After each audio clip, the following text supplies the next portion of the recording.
Next on America's Day at the Races, 55 goes for a repeat in the Mount Vernon and a 6th straight win against New York Breds in her 6-year-old debut.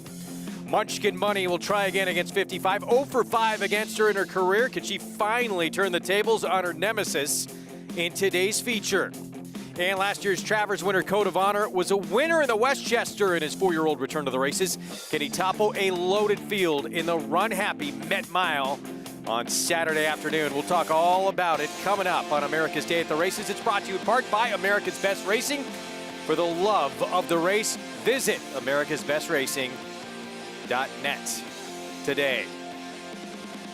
Welcome to Belmont, New York, at a gorgeous Thursday afternoon. We have a tremendous Saturday ahead, a weekend we're all looking forward to in this game. Greg Wolf alongside New York Racing Association handicapper Andy Serling. Good to see you. Good to see you as well. And today's feature, the Mount Vernon, and you know a mare that I love, 55, back in action, returning for her 6-year-old return to the races for Chad Brown. Haven't seen her since October. She's been pretty good off the bench before. You know, yeah, I thought last year she took a little while to get going, but she left in very good form. And the question is whether or not these horses lose a little bit. It's also a very odd race because there's absolutely nobody in the race that has any speed. And she is a bit of a closer, and you don't see her getting taken that much out of her game. I imagine we'll see the proverbial tight pack in race number 8 today. She doesn't usually win by open lengths. She can make it a little bit close due to her running style. Agreed.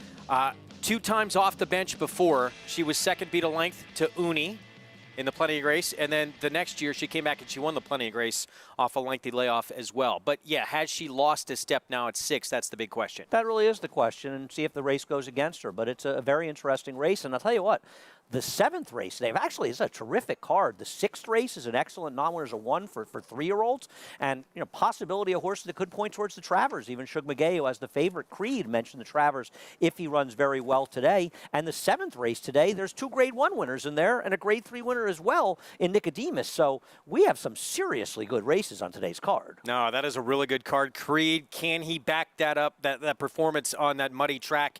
On a fast track, if he can, yeah, we could see him on Run Happy Travers Day, August the 8th at Saratoga. That will be fascinating to watch, but that field, as you mentioned, is loaded. Races this afternoon brought to you by Claiborne Farm. 100 years of doing the usual, unusually well. The entire card today from here in Belmont, New York.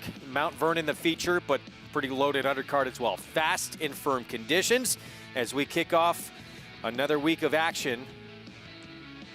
And a great time to get signed up, started, and play along with Naira Bets. Take advantage of a $200 deposit match bonus for new members. Use that promo code MATCH200 at sign up and earn that $200 deposit match after your first deposit. Bet any track, anywhere, anytime at NairaBets.com or on the Naira Bets app. You can play against your friends and fellow fans with the Showdown contest. It is free to enter, and you're competing for real prizes. Place your picks now. Watch your name climb that leaderboard. Go to naira.com/showdown to get involved. All right, we want your best bet of the day, Andy Serling.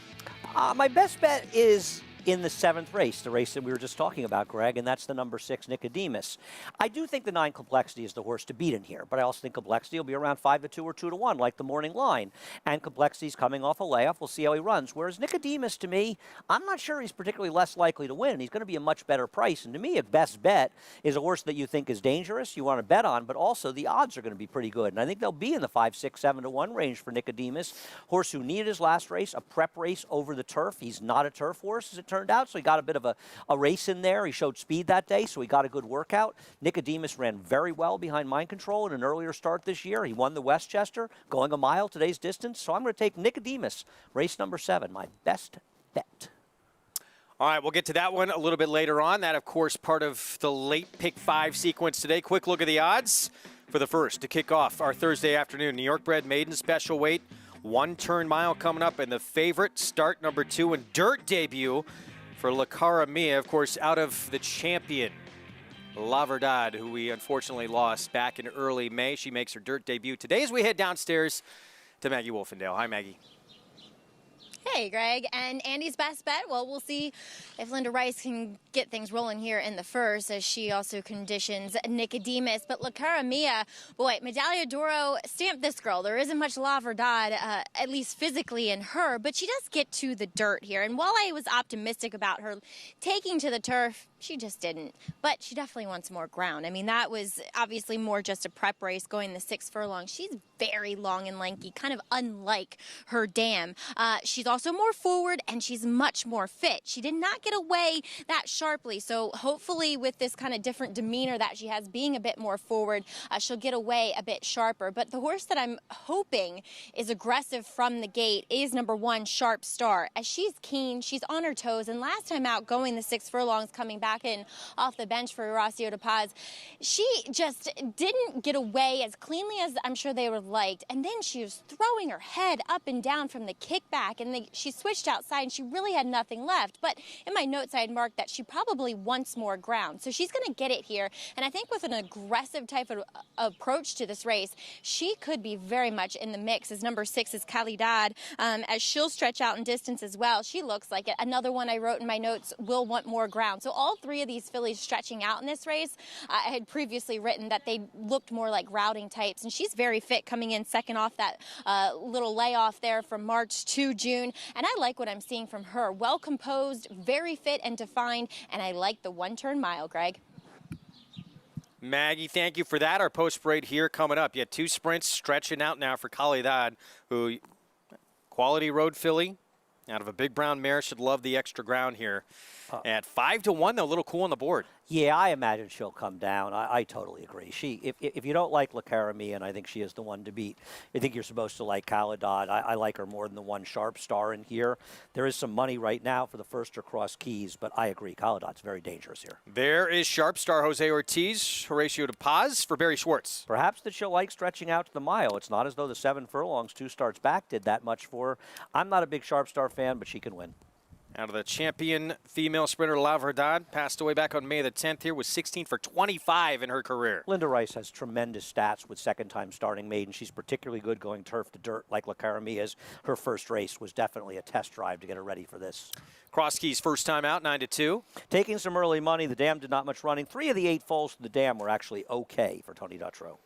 Another first-time starter, this one for Linda Rice, Central Perk, daughter of Central Banker. Once again, Linda's not great with first-time starter, but she is tremendous with second-time starters. So we'll see what this one does today and maybe look forward to her second start. Dancing Slippers, you could probably say a professional maiden at this point. 0 for 18, but actually taking a little play at 8-1. Every time I think of her, I think of an old joke my dad used to tell. It's better to have your slippers wear out dancing than to have your feet cut off. Don't think about it too long, Greg. You're going to have to tell me that one again. Calidad, 2 sprints, now stretching out. I think she's very dangerous. And if you think the 2 might not be a good horse, I think Calidad's a tremendous bet at the current 5-1. She just ran well in the debut, and last time out, that race was dominating the front end. She broke a length slow, and she will run much better today. Manny Franco in a long shot. He had a 3-win day on Sunday. Manny Franco, Saratoga Stable, and Barkley Tag as well. You know what? This is not 'Tis the Law. They can't all be 'Tis the Law. Yeah. If you buy 2 horses and get Adriatic Holiday and 'Tis the Law, I think you did pretty well. Team Tiz 15-1 on the board, but this would be a surprise, no question. You can follow along, get all the stats of the horses, trainers, and jockeys in today's action with free Equibase past performances on Naira Bets. Go to nairabets.com/Fox Sports. Download your free past performances on all the races we bring you on today's show. A little breeze up here. It's nice. This is this might be the most beautiful day we've had at the meet so far. It's nice. We're sorry to tell you how nice it is because you can't be here, but we're glad you're joining us on America's Day at the Races. We miss you. You know, go ahead. This is it, right? I mean, she uses to me, what this says, Greg, is Linda uses the turf race to prep first time out. It's similar in a funny way to Nicodemus, who used that turf prep, not a 2-year-old or a first-time starter, but used that prep to get him ready. And I mean, that's amazing, right? 31 incredible starters. 35% win percentage. Almost a $3 in this ROI. situation with La Cara Mia, who's the 3-2 favorite. But the thing is, a lot of people have become hip to Linda doing this over the last few years. So the prices are dropping. So now you're getting 7-5 on La Cara Mia. It's not just because of the stats. It's they see La Verdad much more likely to be a dirt horse. But still, you don't know that this horse can run.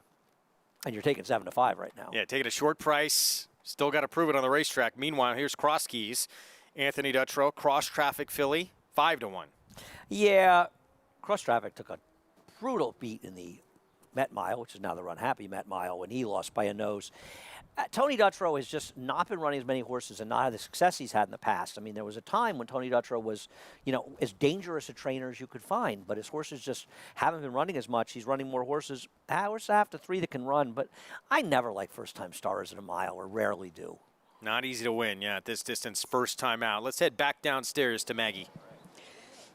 I totally agree, and especially ones with the given physicality that number 3 Cross Keys has. Kind of brought up me going down the rabbit hole of this name Cross Keys. Irrelevant, but my dad trained a gelding named Cross Keys way back when that I really liked galloping. But anyway, that's neither here nor there. But Cross Traffic, with his older debuting progeny, he's only hitting at 6%, so 3-year-olds and upwards. And looking at this gal, she's kind of small, to be honest. So especially debuting, going a mile, given her smaller, short-coupled physical frame, I'm a little dubious about her handling this distance first time out. Yes, she looks fit, and I have much respect for Tony Dutrow, Javier Castellano, but I'm just not seeing it. And I mean, yes, on the bottom side, the horses could go kind of a middle distance. So yeah, 6 to this 1-turn mile or so. But I'm just not convinced, though she is taking a lot of money, which concerns me a bit. She looks good out on the racetrack, though. Very, very nice mover. And got a really nice warm-up, though, from Javier. So if you like her, fine. I mean, there's indicators to me saying that she might be able to run, but I just couldn't recommend her given how small she was. As we'll move on to number 1, Sharp Star, caught up with her trainer, Horacio De Paz, and I said, are you going to be a little bit more aggressive from the gate? And he said, I hope so. He said that's kind of been the plan all along, and that she trains like she can get out of there. But when it comes to race time, she just kind of doesn't put it all together. So he said he cut back her blinkers. She's just wearing a very, very small cheater cup. And she is really sharp, and he's hoping with the extra ground and the fact that, well, La Caramia didn't break as sharp as you would like to see in her debut, that she might do that again, and Sharp Star can just kind of beat them to the front end. So she's going to be my pick here, Greg. I'm hoping that Jose Ortiz can get her out of the gate and she can be aggressive, as she is sharp in the paddock and out on the racetrack. All right, so some positives there. Thanks, Maggie, from Sharp Star here, daughter of Munnings, and Jose Ortiz from that inside post. That is a short price next door on a filly trying something for the first time. We know the pedigree. We know Linda, as we showed you, tremendous with this type of move. But this is too short a price. What this price is saying, that not only do they assume this horse is going to run and run well, but also it's maybe a bit of an indictment of the others. Nobody wants to take anybody else in here. La Verdad was a wonderful runner. Now, you heard Maggie say that this horse does not remind her of La Verdad, which means that she gets more of her, at least the way she looks, from her father, who is Medaglia d'Oro. So that does suggest, Greg, that she's going to be able to handle the distance. And you'd have to think that's what Linda Rice is probably seeing, because La Verdad was a sprinter. What a career. 16 for Amazing. 25 lifetime, $1.5 million in earnings in 2015. Female sprint champion. And this, her first foal. She also had a filly by Curlin, a Tappet filly as well, and then the recent Into Mischief foal, her only colt. Really? Yeah, it's unfortunate that she passed away. She really was a remarkable runner, and she was just so consistent for Linda Rice in her races, and really a battler. And, it took a very big effort to beat her by Wavell Avenue in the Breeders' Cup at And Keeneland. she was coming back off, a week's layoff? Two. She had run a week prior. Oh, she ran a New York Bred Showcase Day, yeah. No, she was an amazing racehorse for Linda Rice, and Linda did a great job with her. And of course, Lady Sheila, who owned her, and they own La Caramia. And I imagine this is a very emotional race for Lady Sheila, and that's Sheila Rosenblum, who owns Lady Sheila Stables for her, because I think La Verdad meant so much to her. And really, I don't know, I don't want to speak for her, but it was one of the big reasons she got so involved in the game, to have a horse like that. Put Lady Sheila Stable really on the map. Yeah. And Lady Sheila Stable's done a lot to bring more women into this game. And the partnership with Linda Rice has been a tremendous success. But, yeah, La Verdad, big part of that. So the legacy lives on here, and we'll see if La Caramia can continue the tradition. Dirt debut here in start number 2 in a short price. And I think, as you said, Andy, probably a little bit, obviously, talented bloodlines. Linda Rice great with this maneuver, but an indictment of the rest of the field, maybe a little bit. Yeah, I mean, I think, that's what we all take into account as handicappers, right? There could be a horse in a race that's 4-5, and you look at the horse's PPs without looking at the rest of the field, and you go, who would bet this horse at 4-5? And then you start looking at the rest of the field and go, oh, now I get it. Now, I'm not sure I totally agree. The one Sharp Star is stretching out. I don't love this horse, but maybe she'll improve. Second off a layup stretching out. And I think the 6 Caladot is very dangerous near, and I'm not surprised to see the public's coming in. I won't be surprised if maybe you see 7-5 or 8-5 in the 2, and maybe 5-2 on the number 6 horse by post time. The one Sharp Star, Roy, she's not taking much money, huh? She really isn't. She was the morning line favorite, and now listen, you have to realize Caladot was half the price of her last time, and she finished ahead of her.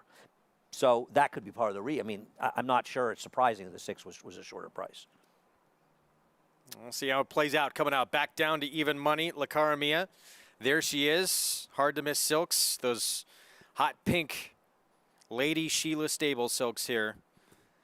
And we'd love to see this filly run to expectations here and run to even money. No, I agree. I mean, you like a good story. And, La Verdad was such a popular horse for good reason. And, of course, with her passing away, I think it becomes an even more poignant moment. But to see the first fall of hers to get to the racetrack and have a chance to win, this is to me, one of the great things about the game, and having been around a long time, and you've been around the game for a long time as well, you see horses, not just the sires that you saw race, but broodmares as well, and you see the dam, and especially their first falls, you go, God, I remember that horse. I saw that horse make its debut, or I remember her winning this great stake race, or even an allowance race, or something lesser, or even sometimes you see, listen, there are plenty of good horses out there that their broodmares were claimers. Yeah. And some of you remember, you say, you said it was a claimer, but that was a really good, hard-knocking horse. And it's a lot of fun, I find, in looking up pedigrees of first-time starters, seeing horses going, oh, I remember this horse. And it brings the game together. No, it's a lot of fun. And if they can continue that tradition, and a lot of times we see the same trainers continue on with the offspring, that makes it a lot of fun as well. They know the tendencies. Well, Shug McGay and all those Phipps horses, right? You talk about, I think Maggie talked about that would last a little bit with Shug last year, and having trained, right, the mares and stuff. And so you know the tendencies, and not surprisingly, sometimes the ones that can be temperamental, they pass it along. Here we go, loading up. Early pick 5 begins here, over $500,000 in that pool, $531,000 and growing. And there is the first foal out of La Verdad, the filly by Medaglia d'Oro, La Cara Mia for Lady Sheila Stable. Dirt debut here in start number 2 and stretching out to a mile. Even money favorite. Loading into the gate, Irad Ortiz Jr. What a roll he has been on to start this meet. We'll have more on Irad's incredible success to begin this Belmont meeting later on in the show. Couple left to move in line. We send it upstairs. Frank Miramati with the call. Good to have Frank on hand here for this Thursday afternoon. Take it away, Frank. Thank you very much, Greg. Caladot has gone in, and Adriatic Holiday and those famous Saratoga stilts to complete the line. They're in the gate.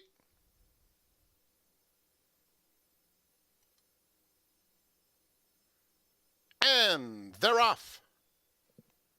Caladot comes out running for the lead, and now here's Cross Keys sprinting up to take over. Cross Keys with some good debut speed in front.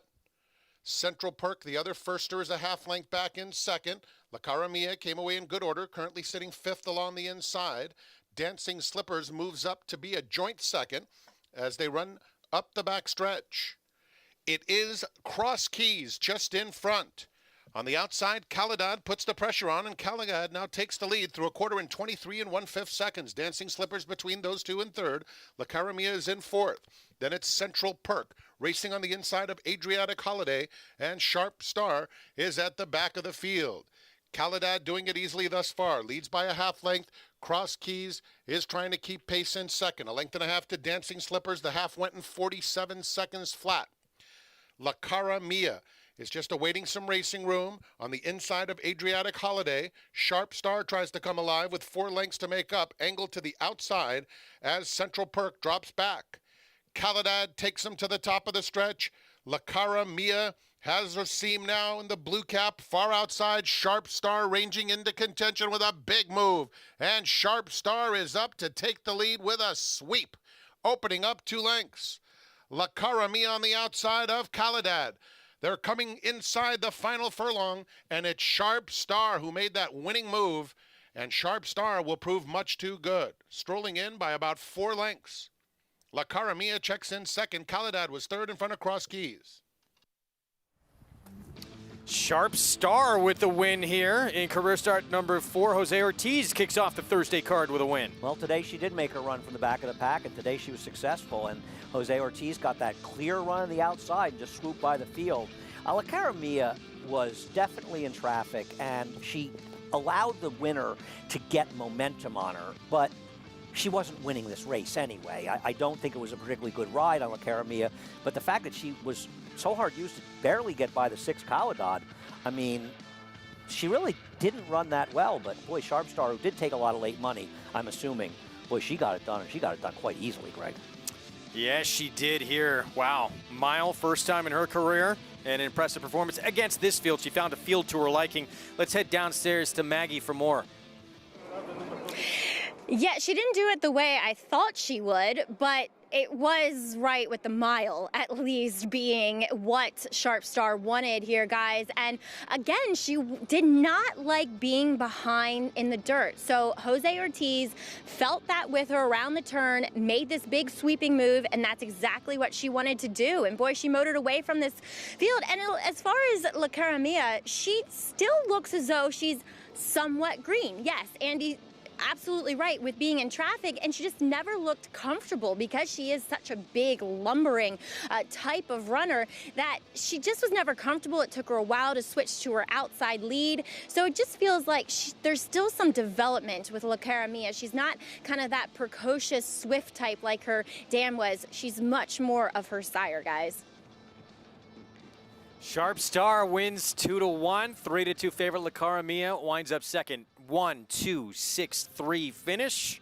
Jose Ortiz, Horatio de Paz, Barry Schwartz, and a daughter of Munnings kicks off the card with a mild upset here in the opener at Belmont. Prices when we come back, and we will talk Run Happy Met Mile Code of Honor, last year's Travers winner. Can he add the Run Happy Met Mile to his resume for Shug? We'll talk that next. By the 2-time Horse of the Year Curlin, the sire of Grade 1 Stakes winner Vino Rosso. $4,000,001. In 2019, Curlin sold more million-dollar yearlings than any other sire. Sire of 11 graded stakes winners in 2019, including Breeders' Cup champion Vino Rosso. Vintage performance by Vino Rosso in the Breeders' Cup Classic. Curlin. It only takes 20 cents to take down an Empire. The Empire 6 is the jackpot 20-cent pick 6 bet that's offered every day at Belmont Park. One unique winning ticket earns the entire net pool, plus the jackpot carryover. Without a unique ticket, 75% is distributed to winners with 25% added to the jackpot. Win big with the Empire 6. Next mandatory payout date Sunday, July 12th. Visit nyra.com/Empire6 for complete details.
You're watching America's Day at the Races on Fox Sports 2. Thank you for being with us on this Thursday afternoon. Our program brought to you in part by the champion sprinter, Run Happy, now standing at his new home, legendary stall number 1 at Claiborne Farm. For $25,000, we're going to see the Run Happies continuing to hit the racetrack all summer long. Win a maiden special weight at this Belmont meet and at Saratoga Upstate this summer. $100,000 bonus on the line, extra incentive to have them ready to go right out of the gate. Looking forward to seeing some Run Happies. I know in the book there's a 2-year-old turf race both next Thursday and Friday here at Belmont Park. So we'll see if we get some more Run Happies in there, see them get a chance to go for the bonus here at Belmont. We're underway on this Thursday card, and it was Sharp Star at 2-1 taking the opener here under Jose Ortiz. Yeah, and the mile really did agree with him. And it's interesting because, Maggie touched on this. If you watch the replay of his last race, or her last race, excuse me, you'll see her throwing her head, which is often an indication that the kickback's bothering her. Now, keep in mind, while Jose made that clean, unencumbered run on the outside, she was behind horses on the backstretch, and it didn't seem to be bothering her in the same way. So maybe she just got more accustomed to it. But that wide, sweeping, unencumbered run on these wide turns at Belmont, it's not a move that gets punished at all.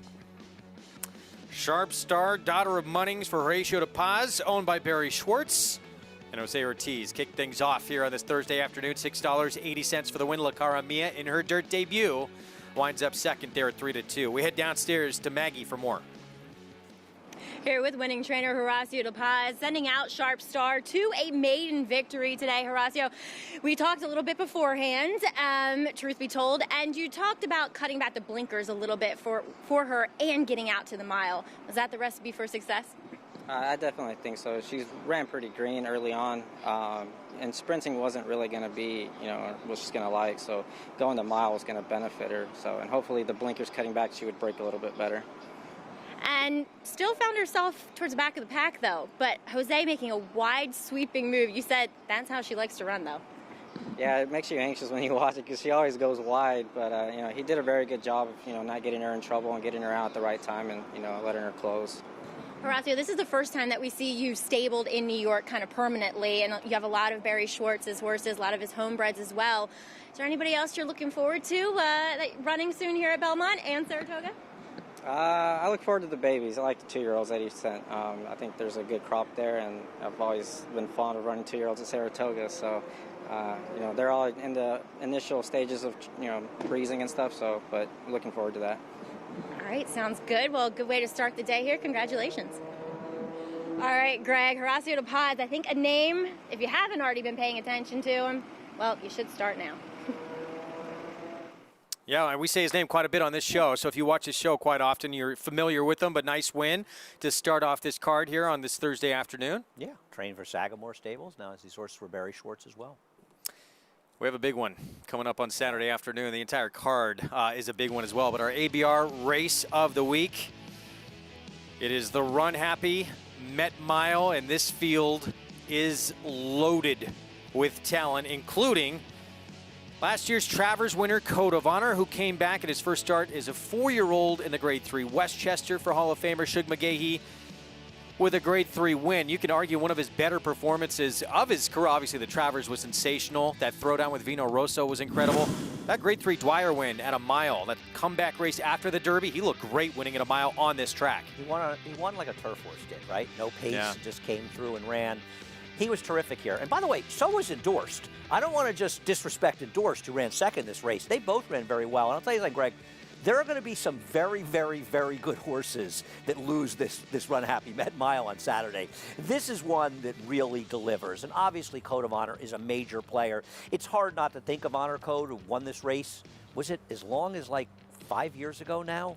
I think it was 2015. Yeah, it doesn't seem like it when you think of Code of Honor, the name, Shug, the silks and everything, and the running style as well. And he's perfectly suited to this race. You brought up his win here at a mile. He may not win because the field is so strong, but he is a major player. So's Endorsed.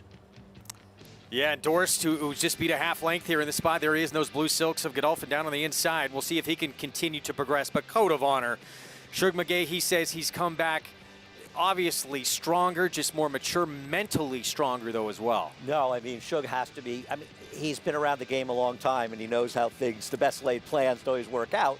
But listen, he's got a chance to follow the same path as Honor Code did by winning a race like this and then coming back and running in the Whitney. And Code of Honor could be a horse to take him there. He's a very talented horse. Maybe one of the biggest now horses, though, in the game right now.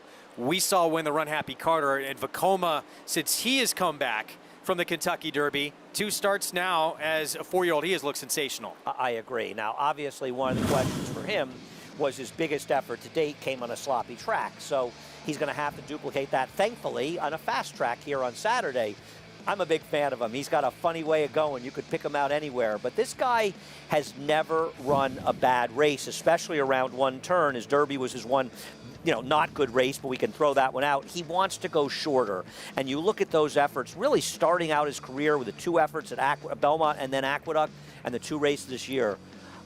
Could he be favored in here, Greg? I think there's a good chance he is. Yeah. I mean, frankly, he, Honor Code, and McKenzie, all of those horses could be favored in this race. Yeah, that's Tricky how race. good all 3 of them are. Yeah. And an incredible supporting cast outside of that big 3 as well. No, I agree. We talked about endorsed Network Effect, who was second to Vekoma. Mr. Freeze as well, getting back to a mile. This Saturday card delivers. I mean, I think, to be honest, we've had some stakes that haven't come up as strong as we hoped they would. But this Saturday card is really delivering. This is a great card.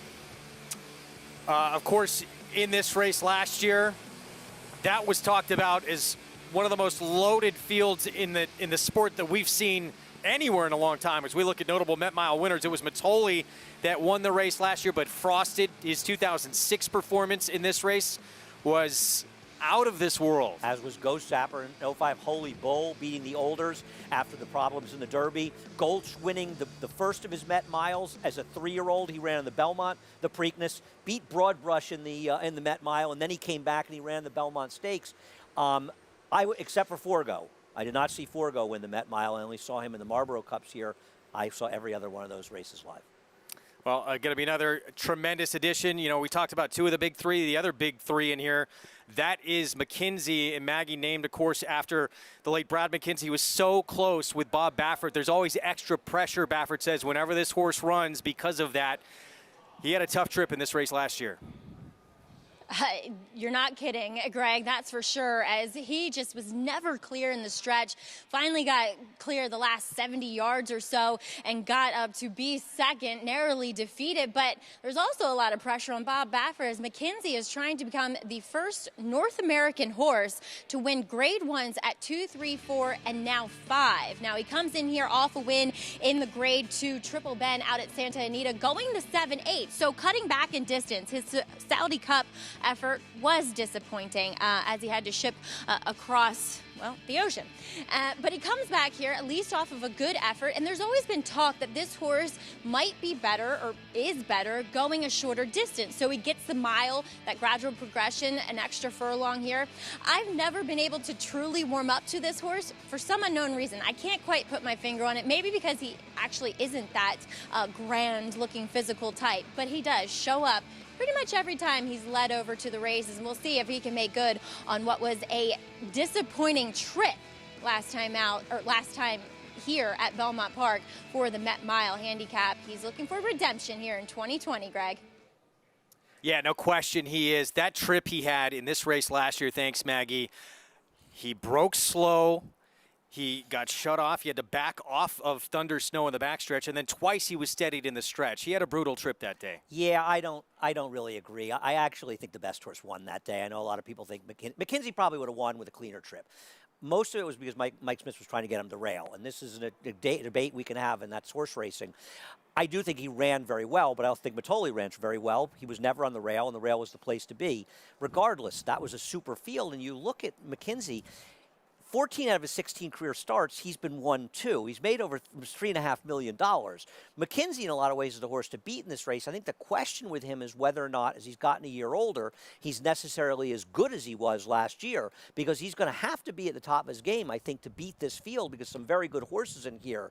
But whether you think like I do that he was not necessarily best last time, though he had trouble and could have won, doesn't matter. He still ran well, and he's still a very, very good horse. I think the big question mark, he went over to the Saudi Cup. He comes back at the Triple Bend, and even though he won that race, in terms of the number he ran, we've not seen him run that low a number in a long time. Is he the same horse, or was that just a stepping stone? Can we excuse it doing all that travel? No, I think those are really the questions, Greg, and I don't know the answer to it. His Saudi Cup was obviously a disaster, but his Saudi Cup was so bad that considering he came back and ran a credible race in his return, and Bob Baffert was looking at that race and he was thinking, I want to run the Met Mile again. He may want to run the Whitney again. Whatever I'm going to do, I got much bigger fish to fry than the first bend, the Triple Bend, excuse me. So he got the job done. But Greg's right. I mean, he's going to have to run, I don't know, a conservative 5 or 6 lengths faster to win this race.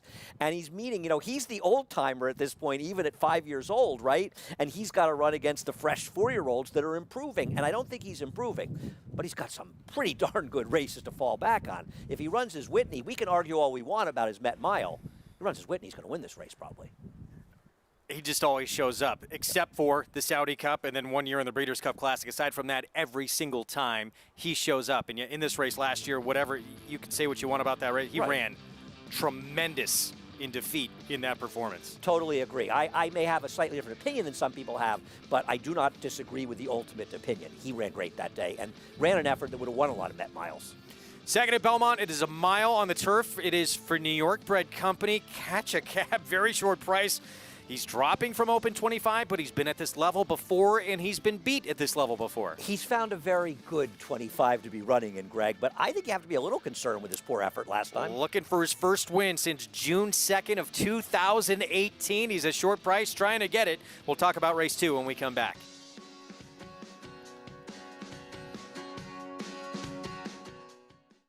Grade 1 winner and track record setter Lee. Like their sire, his runners have excelled on both dirt and turf, including these standout performers. Setting the mood as she draws off to win by as much as she wants. Gibberish for E5 Racing Thoroughbred. She won by 5 in the end. With juveniles selling over $400,000 and yearlings bringing up to $650,000. The sky's the limit for this promising young stallion. Lee, standing at Claiborne Farm. Start winning at the races with Daily Racing Form's new Mobile Pass Performances. Access the most trusted information in horse racing, including exclusive buyer speed figures and DRF analysis and selections. Experience the new mobile optimized DRF Pass Performances on your phone from anywhere at any time. Go to drf.com/Fox. Use coupon code FOX to get a free single card and get the power of DRF in the palm of your hand. It's America's original sport, and no one covers it better than americasbestracing.net. From the sport to the lifestyle, the best races, horses, and destination venues, cocktails, gambling, fashion, and more. americasbestracing.net is a sport for you. Live it, love it, bet it.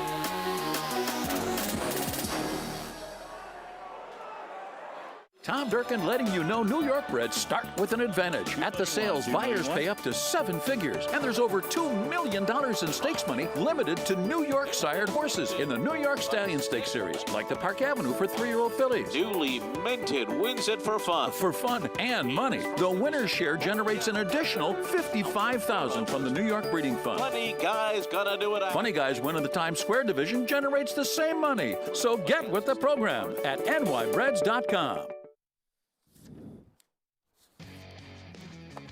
Back on America's Day of the Races on Fox Sports 2. Great to have you with us. Our program brought to you in part by Naira Bets. Bet any track, anywhere, anytime. Get started with the Naira Bets app or at nairabets.com. Look at the field for race 2. It's 1 mile coming up on the Widener Turf Course. New York breds in a $25,000 claiming event. Short price favorite, odds on Catch a Cab. Again, trying to win for the first time since June of 2018. Let's send it downstairs to Maggie Wolfendale. And we'll start things off and kind of just go numerically here as we'll talk about number 2 Control Group, as he's first off the claim or off the reclaim for trainer Rudy Rodriguez, who goes to the turf with him. I don't get it, to be quite honest. And it's not something that Rudy necessarily excels with either, moving horses to the turf. This guy doesn't have much turf pedigree. I've never been a big fan of posses overall on the turf. Not much on the bottom. He's very upright in his pasterns. He's a very heavy type of horse, heavier bone type of runner, and I just don't necessarily see it. Now, he is somewhat fit coming back here, fit enough, but maybe it is more of just a easier surface for him possibly to get more fit, as we'll check in with number 6 in here. That's Honorable Hero, who did have the kind of tightener, if you will, going 6 furlongs here back on June 13th. And I think this horse looks great. I mean, he's a solid type of animal that sometimes carries a bit more conditioning than you like to see, but he has moved forward as far as fitness is concerned from that first race as he goes back out to the mile. Now, hopefully Eric Cancel is somewhat aggressive with him. We'll see what Mission Command does towards the front end. But Honorable Hero, when he's involved, I think kind of early on, and I like this distance for him, the flat mile, I think he can be very effective. As we'll take a look at your current heavy favorite, and that's number 8, Catch a Cab. Last time out, Bold Daddy did manage to pretty much wire the field, but it wasn't like horses were unable to make up ground as Golden Spear came from well back to finish second. This guy just really didn't have much to offer. He was swung wide going into the stretch and really flattened out. He looked fit to me that day. He looks much the same as he did going back to that race before. So I don't know. I mean, can he rebound here? I'm not necessarily seeing any change to recommend that he can, Greg. Maggie, thanks. 4-5 favorite. Again, it's been a long time for Catch a Cab visiting the winner's circle. We know how capable Mike Maker is. This horse was with Jason Service, came to Mike Maker's barn, beaten favorite for Open 25 back on June 13th. He's got all the earmarks of an overbet favorite. He's got IRATs. So immediately he's overbet. Every horse I ride, and he's a great rider. This is not a knock on IRAT. It's the curse of success, but his horses are getting dramatically overbet. Even with his mediocre effort last time, he's still probably the horse to beat off of that effort. I agree with Maggie. He didn't do any running in that race. The race was dominated on the front end. It wasn't like a lot of horses were changing positions, so it may have worked against him. I do want to say that the reason the 2 control group, and I agree with Maggie, I don't think this horse has a prayer. I think he should be 35-1, not 5-1. But I think you have to think Rudy Rodriguez is using this race as a prep race for the dirt in his next start, getting him a race off the layoff. Here's Mission Command Romero Mirage for Chad Summers here. At least this horse has some decent turf form, and not that many have in here. I wonder, though, if a mile's a little farther than he wants to run for his best. Here's Control Group, 5-1. The only trainer that ever tried to get him on the turf was Rudy, and that race was washed off. Yeah. Now he's back with Rudy Rodriguez. I think that I think that he's not a turf horse. I think he needs the race, and I think he's completely eliminating the takeout at 5-1. He's ridiculous. The dam, her foals 0 for 3, all in turf sprints. Here's True Gold, big long shot, went by at 14-1. Another big price. Curlin's Legacy. Yeah, I mean, at least he's a turf horse, but he's a slow one. Blue Pigeon, we'll see next, 6-1. Junior Alvarado, Kent Sweezy. 5 for 85 lifetime, Greg, and he's the clear third likeliest winner, in my opinion. He's made $276,000 along the way as well. Good rider switch to Junior. Honorable Hero, 3 starts back. He was a winner on the turf at 7/8. I believe he'll be either in front or he will be stalking the 2 control group, and I like his chances today. Eric Cancel will be aboard. Here is the short price favorite, even money. He's the horse to beat. I'm not going to fight against him. I just think a short price is too big an underlay. I don't think he's that much more likely to win than the 6 Honorable Hero. Honorable Hero, and we're going to take a look at that win, I believe, but the shortest way around the entire way and then had an open, I mean, the race sort of worked out perfectly for him, didn't it? Oh, no question about it. He got an absolutely perfect trip that day. But still, it's just the options here. I can't make a case for anybody outside of the 5, 6, and 8. And I think that if Eric Cancel is riding him correctly, he's going to be aggressive and be forwardly placed, which is a very tepid pace in here. People should remember the rails are out on both turf courses. So the situation with the rail being very good, especially in the inner last week, that will not exist again this week. But here's what Greg's talking about. This was a very, very good ride for Eric Cancel to get the win. Oh, yeah, the inside post, so he just scooted along the rail the entire way and then found an opening. And he did kick into gear here. Yeah, no, listen, he's run some good races for the Toscano barn. And the only thing to remember about the Toscano barn, they do not have good numbers off layoffs. Their horses, they're overall, they always need a race. So looking at his last race, I'm not going to. First of all, he was 6-7 to 1. He's running against better horses, but I also wouldn't hold the effort against him because this is a barn whose horses always need a race off the layoff.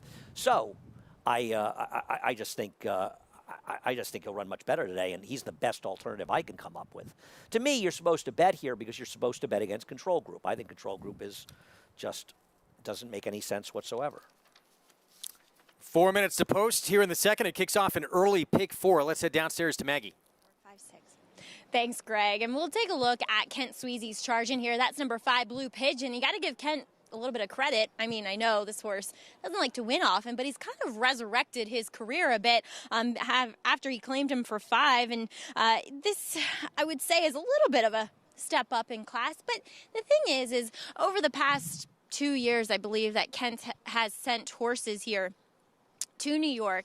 He seems to be a guy that knows which ones to send, and he's been fairly successful in his shippers from Monmouth, or the ones that he's bringing back up northward from Tampa. So I always kind of perk up a little bit and pay attention to his horses that he ships in here. Now, Blue Pigeon, I don't think he's a win candidate at all, but he's definitely an exotics player if you believe in Kent knowing where to put his horses, and he looks super healthy. I mean, he's really rounded out through his hindquarters. He got a nice solo warm-up here with Junior Alvarado aboard, so I like what I'm seeing from Blue Pigeon as far as using him underneath. Now, to circle back to the horse who's going to be my pick, that's number 6 in here, Honorable Hero. Again, like the warm-up he got as well. Eric Cancel took him away from the pony. He's moving beautifully out there. As you heard Andy say, it feels like that 6 furlong race was just a perfect prep for the Toscanos, and I can second that looking at these horses that typically you see his horses needing that start off of long layoffs. So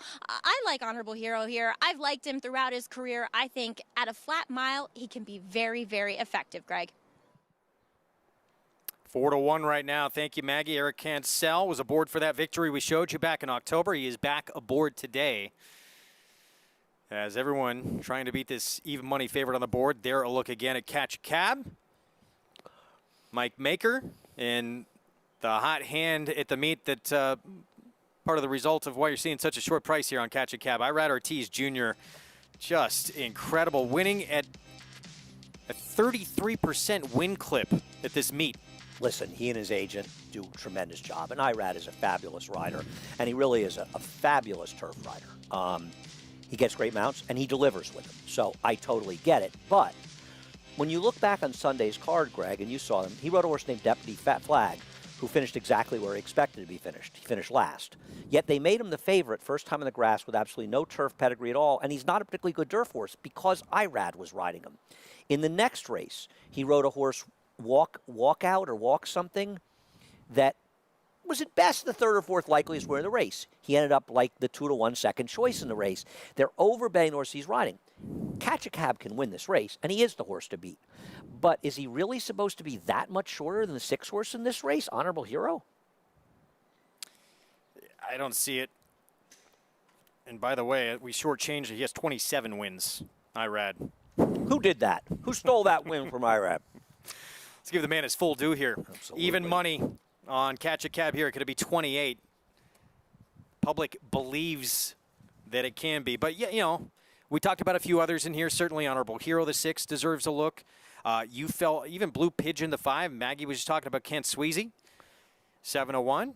Wouldn't be a complete shocker, although he is probably stepping up to face tougher. Yeah, but I mean, let's say the 8 just really doesn't really have it anymore, and my 6 doesn't run well. He might just win the race by default.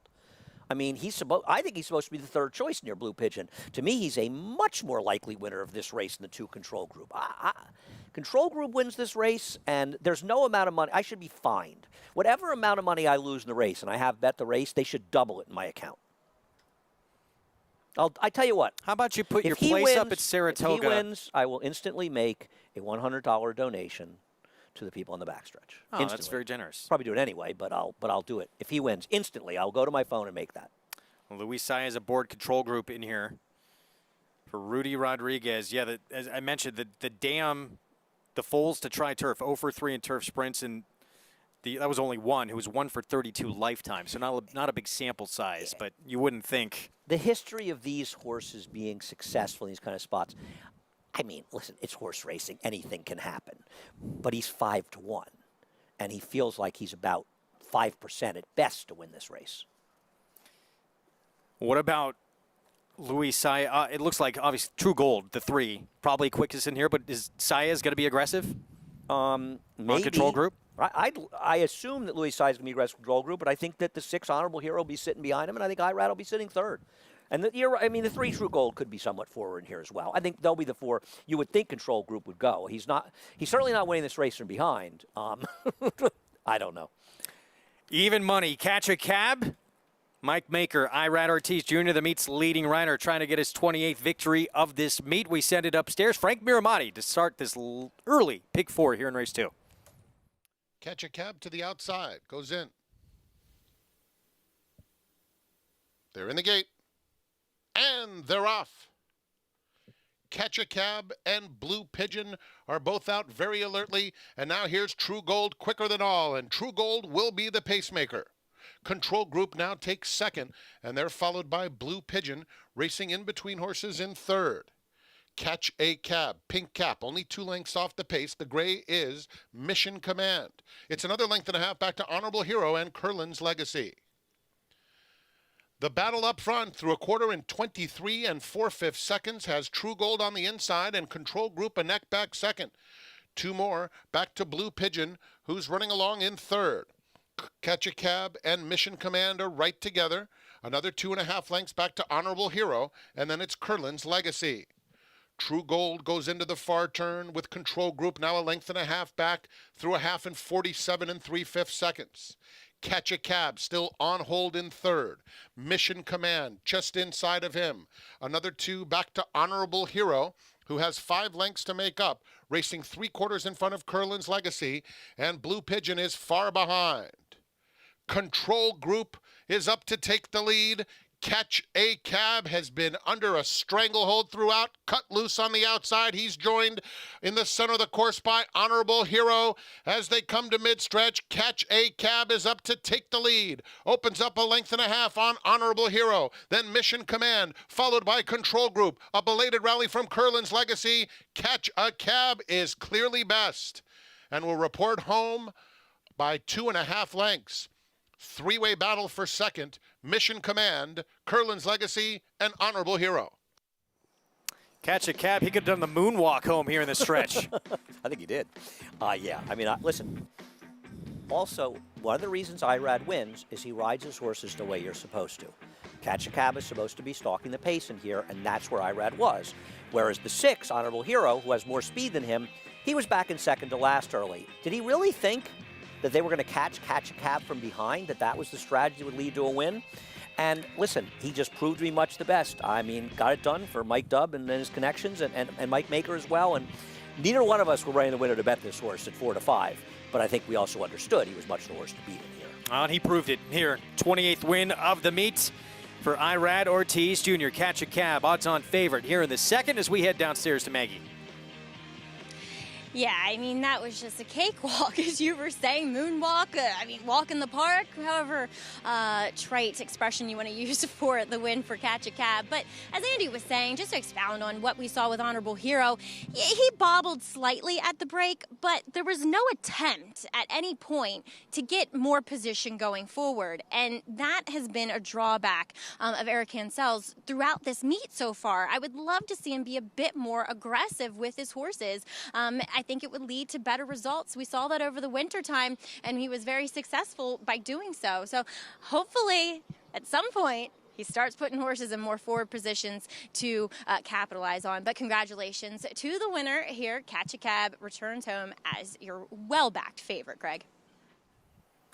Yeah, odds on here with Irad Ortiz Jr. 8-1, 4 finish. Mission Command at 9-1 winds up second. How about 46-1?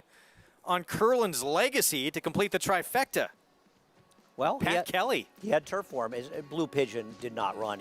I think he was taken back in the backstretch, and he had some form. Got the prices. At least they had turf form. Prices from this when we come back. Stay with us. Lots more coming up here on America's Day at the Races.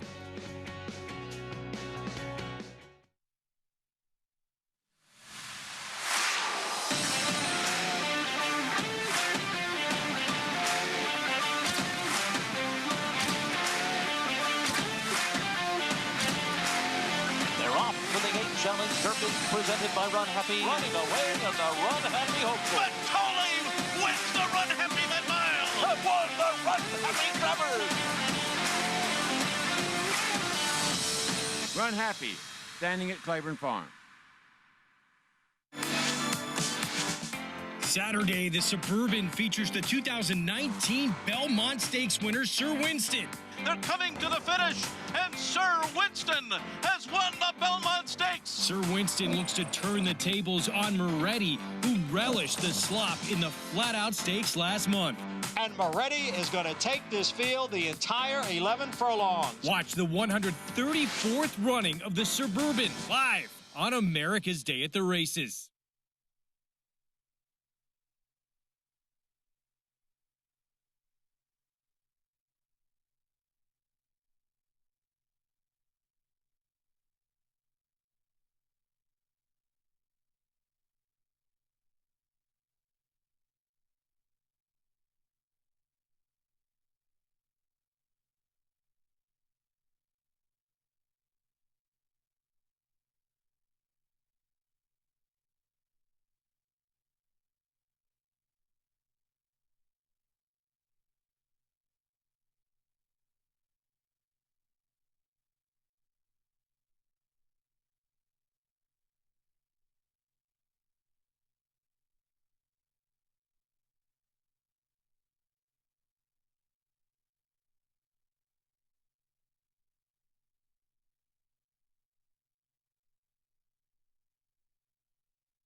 We've talked a little racing betting strategy, like keeping it simple and just betting to win and place if you like a horse at high enough odds or a horse that might be offering obvious value.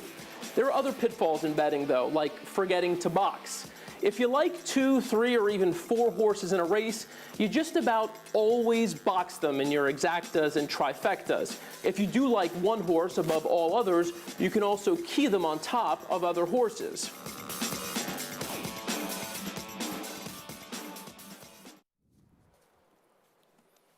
Back on America's Day at the Races, our program, of course, brought to you in part by America's Best Racing. For the love of the race, visit americasbestracing.net. Today, second of Belmont in the books, and Catch a Cab, much the best, with Irad Ortiz Jr. for Mike Maker. He was, and, you know, Irad probably could have done a number of things, and it might not have mattered. He probably would have won anyway. But I think the lesson is when you have a rider, and listen, there's a room full of Hall of Fame riders here, so I don't want to just single him out. But when you're a rider like Irad Ortiz and you're always putting your horse in the right position, you're going to win the races you're supposed to win, and that's what happened here. Number 28 at the meet for the meet's leading rider, Catch a Cab. His first win since all the way back in June of 2018. Couldn't have been more easy for him this afternoon. $3.80. Wins at 4-5. Mission Command and a 46-1 shot again. Completing that trifecta. That's how you create value there. 50-cent try comes back $61.75. We're going to take a break. When we come back, Chad Brown, Instilled Regard, Rock Emperor, and Devamani. Part of a trio of horses trying to deliver him a 6th Manhattan in the last 9 years. We'll talk about that race next.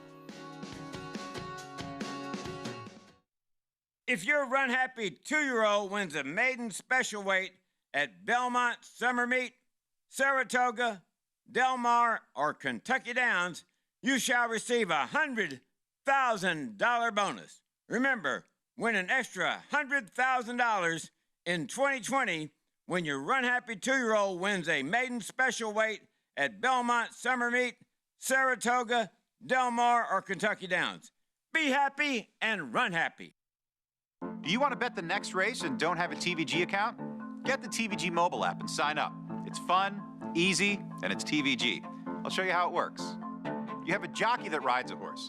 When you bet the horse that wins, you win money too. With the TVG app, select your horse, bet type, and wager amount. Place your bet and watch the race live. Download the app and sign up now, or go to TVG.com. Get double your first deposit up to $100. TVG, your best bet. Catholic Boy, one of only 3 American 3-year-old colts in history to win Grade 1s on both dirt and turf, including the immortal Secretariat. A graded stakes winner at 2, 3, and 4, from coast to coast, from 7.5 furlongs to 1.25 miles. In 2018, the fastest 3-year-old in the country over 10 furlongs by internationally successful sire More Than Ready. Catholic Boy, standing at Claiborne Farm. Racetrack Television Network brings you every race, from every track, on every screen, every day. With monthly packages starting as low as $5, RTN gives you great value and access to more live HD streaming and race replays than anyone. Visit RTN.tv today to sign up and watch on almost any device, including Roku and Amazon Fire. Use promo code TRYRTN for a 5-day free trial.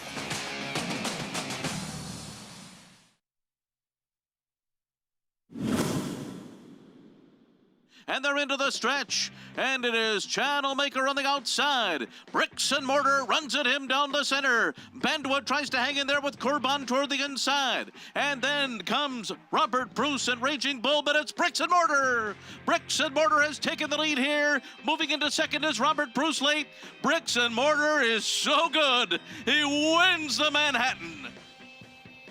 Well, that was on his way to a Horse of the Year campaign for Bricks and Mortar. 158 flat on the inner turf course, and Chad Brown ranked this accomplishment, running 1, 2, 3 in the Manhattan, as one of the greatest accomplishments of his training career. Yeah, it was pretty incredible, and he went on with Bricks and Mortar, winning the Arlington Million, and winning all 3 Grade 1s that day. And the Manhattan's always been a race that Chad Brown will talk about as the race. He'll often say to me, he could be my Manhattan horse, and for good reason. He's won 5 of them. Pretty impressive.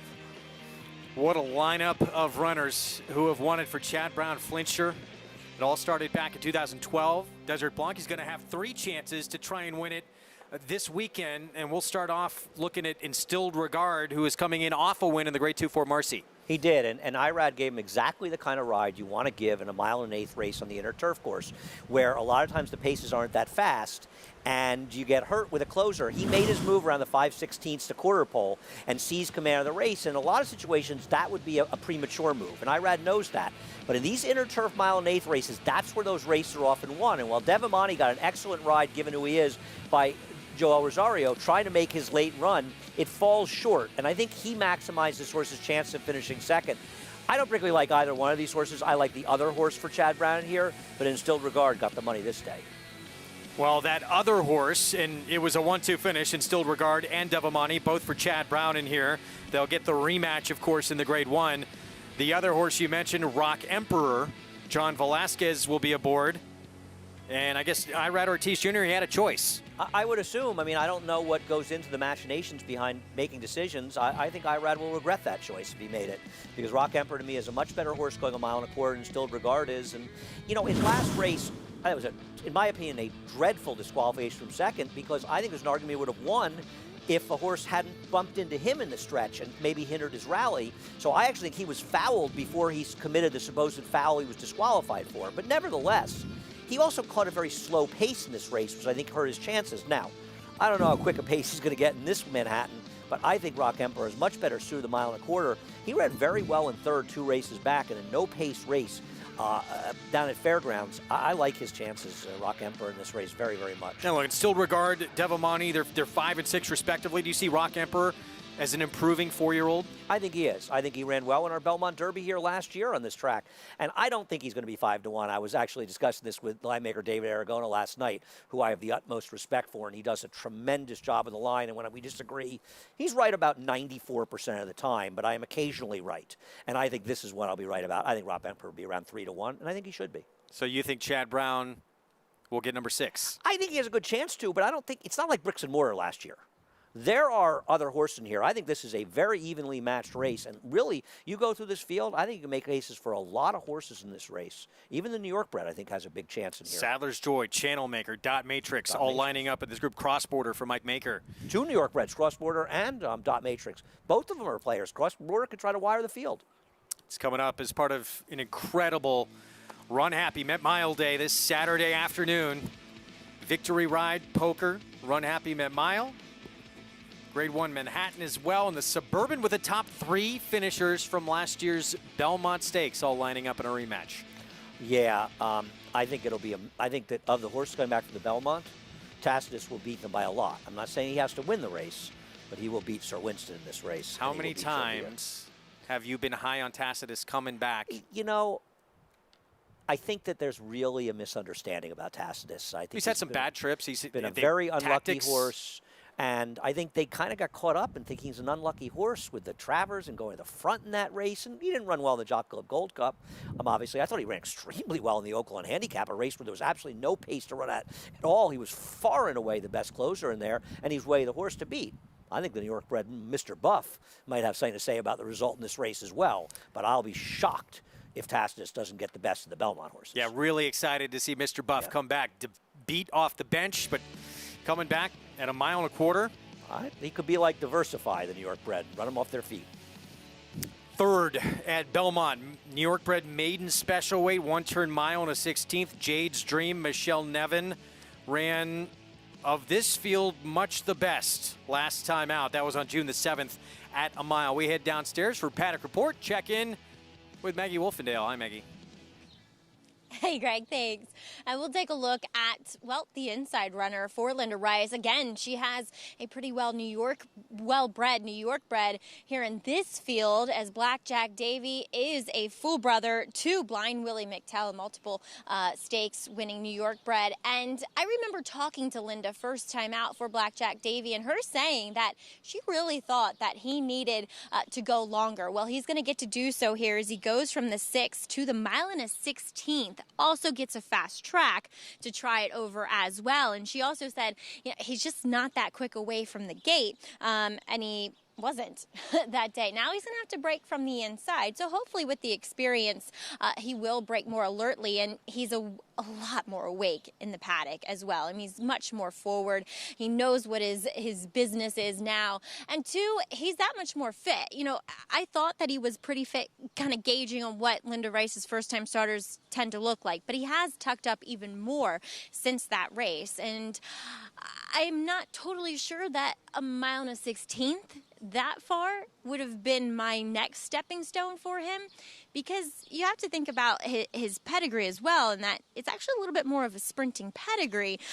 But then again, they have been able to be okay going longer. He does look a little bit more of a sprinter type, but I do think we'll see an improved effort from him. As number 2, River Nile, he debuted going 1 mile for Kelly Breen, but he'll make the switch to George Weaver, and he's actually emerged out of that first effort, having put on more conditioning, more muscle weight. Love to see that with these horses. He just looks so much stronger now at second asking, and he's definitely one that wants every bit of ground that he can cover. So I'm not surprised that we're going a little bit longer for his second start, but I think he's interesting. I know he didn't show much in that debut, but I just feel as though he's going into this race looking better than what he was first time out. Greg?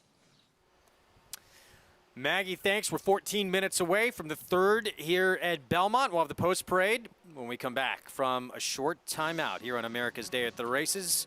Jade's Dream, start number 3. Can the son of Drosselmeyer move forward for Michelle Nevin with Ray Lou Gutierrez? That's the favorite right now. We'll be back with this post parade and race right after this.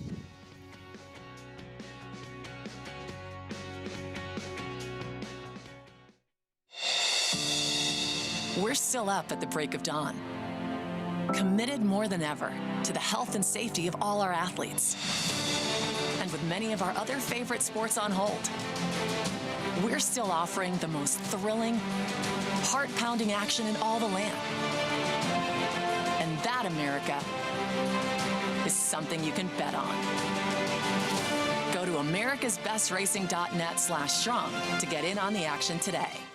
Since 1913, the Petaluma Creamery has believed that the best dairy products come from happy cows. It's why owner Larry Peter insists that every cow we milk is born and raised naturally to produce the finest non-GMO 100% organic cheese and butter for your family. Shop our delicious line of Spring Hill cheeses. Pick your favorites, and we'll ship them right to your front door. Visit SpringHillCheese.com today and start serving your family the highest quality cheeses available. Petaluma Creamery, the best dairy comes from the happiest cows.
Back on America's Day at the Races on Fox Sports 2, our program brought to you in part by Naira Bets. Bet any track, anywhere, anytime. Download the Naira Bets app or go to nairabets.com for more info. 10 minutes away from the third coming up here at Belmont Park on this Thursday afternoon card. New York Breds trying to get that first win of their career here in a maiden special weight. Mile and a 16th coming up.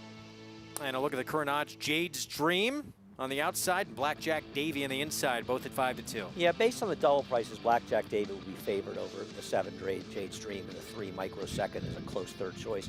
I didn't really know why they were betting so much on Microsecond last time, and I don't really know why they're coming back for more. But maybe you need the race off the layoff. Guess who's on board this one? Well, this one, the one, Irad Ortiz. I guess that's, it's an Irad double. Ooh. Can't stop that. That must be why they're favored. Because they're not favored actually in the doubles. In the pick threes, the 7 is favored. This is the Linda Rice move. I know it didn't work in the first race, but it works quite a lot. Stretching out, for what it's worth, stretching out with a maiden in their second start in the dirt, 12 for 31, 34%, and a 231 ROI. So this is something that Linda does very, very effectively in those circumstances. I don't have a knock on Blackjack Davy, who clearly needed the race in the first start in the mud, and I think he's probably the worst to beat. But as you said, Greg, the 7, Jade's Dream, that horse ran very well last time on top of a fast pace. Yeah, I mean, you think, does that horse even need to move forward to win this race? No, it depends what the one does. I mean, if Blackjack Davy moves forward a lot, Blackjack Davy has a big pedigree and a trainer who does very well in these circumstances. So I think the one might be really a runner, but I'm surprised that Linda's stretching the one Blackjack Davy out so much. You don't think of posses necessarily as want to go that far, and this horse is related to some horses who are better sprinters. Get signed up, started, play along. You bet this race and all the action we bring you all summer long with Naira Bets. You can earn up to a $200 deposit match with a new member bonus when you use that promo code MATCH200 at sign up. Bet any track, anywhere, anytime.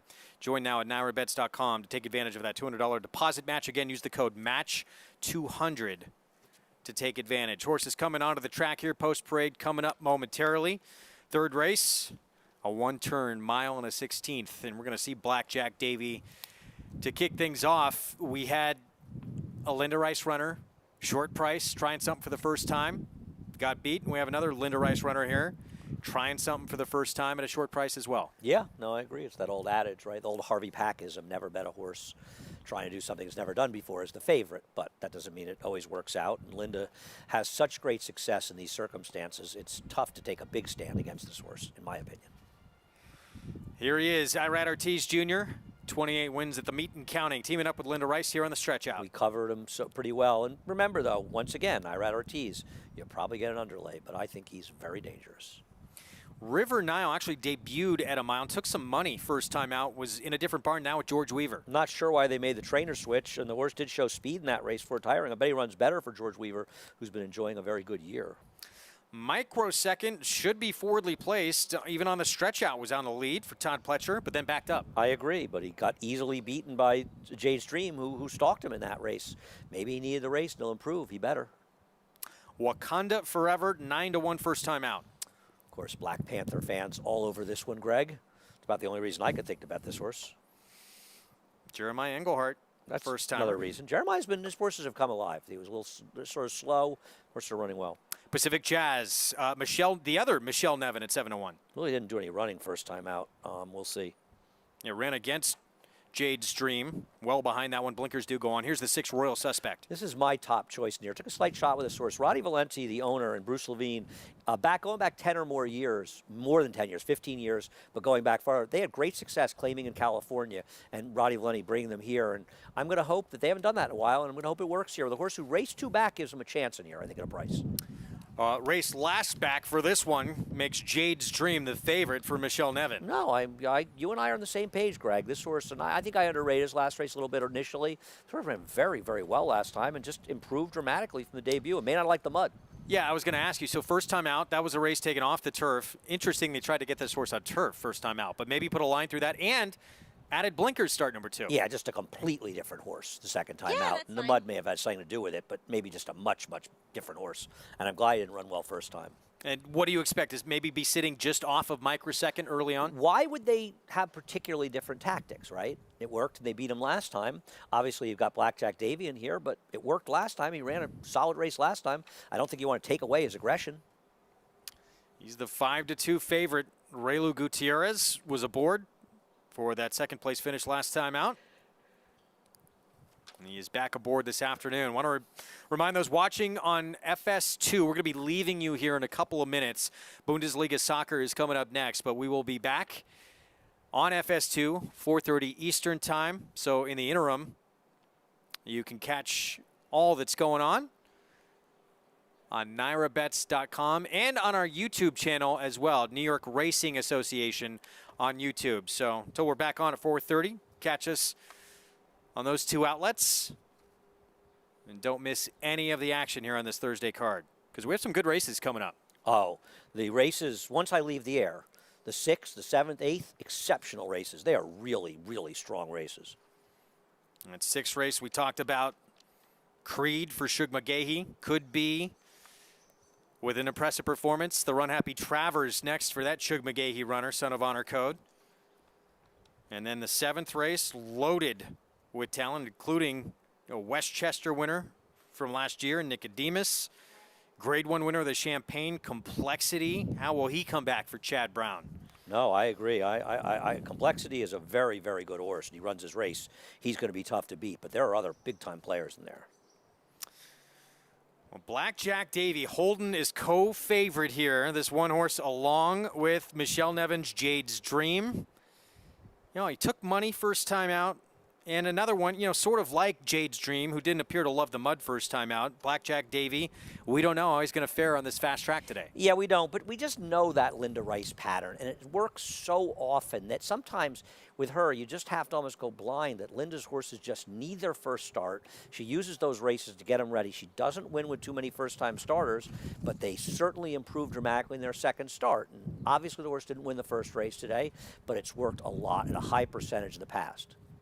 And this one intrigued you, so this is the one you're going to take a shot with here. Double-digit odds at 11-1. Yeah, this is a trainer-owner combination. Roddy Valenti and Bruce Levine have been together for a long, long time, and in the years past, Roddy was very successful at finding horses to claim in California and coming here, giving to Bruce Levine, and they'd win, and they'd run remarkably well. It stopped working a little bit when they went to synthetics. Roddy hasn't done it in a while, but it's for a big price. His race is good enough, 2 back, to give him a chance to win. I took a shot at a price. All right, again, if you're watching on Fox Sports 2, we will see you at 4:30 Eastern Time. In the meantime, you can catch us on our YouTube channel and at NYRABets.com. We'll see you at 4:30 Eastern, everyone, on FS2.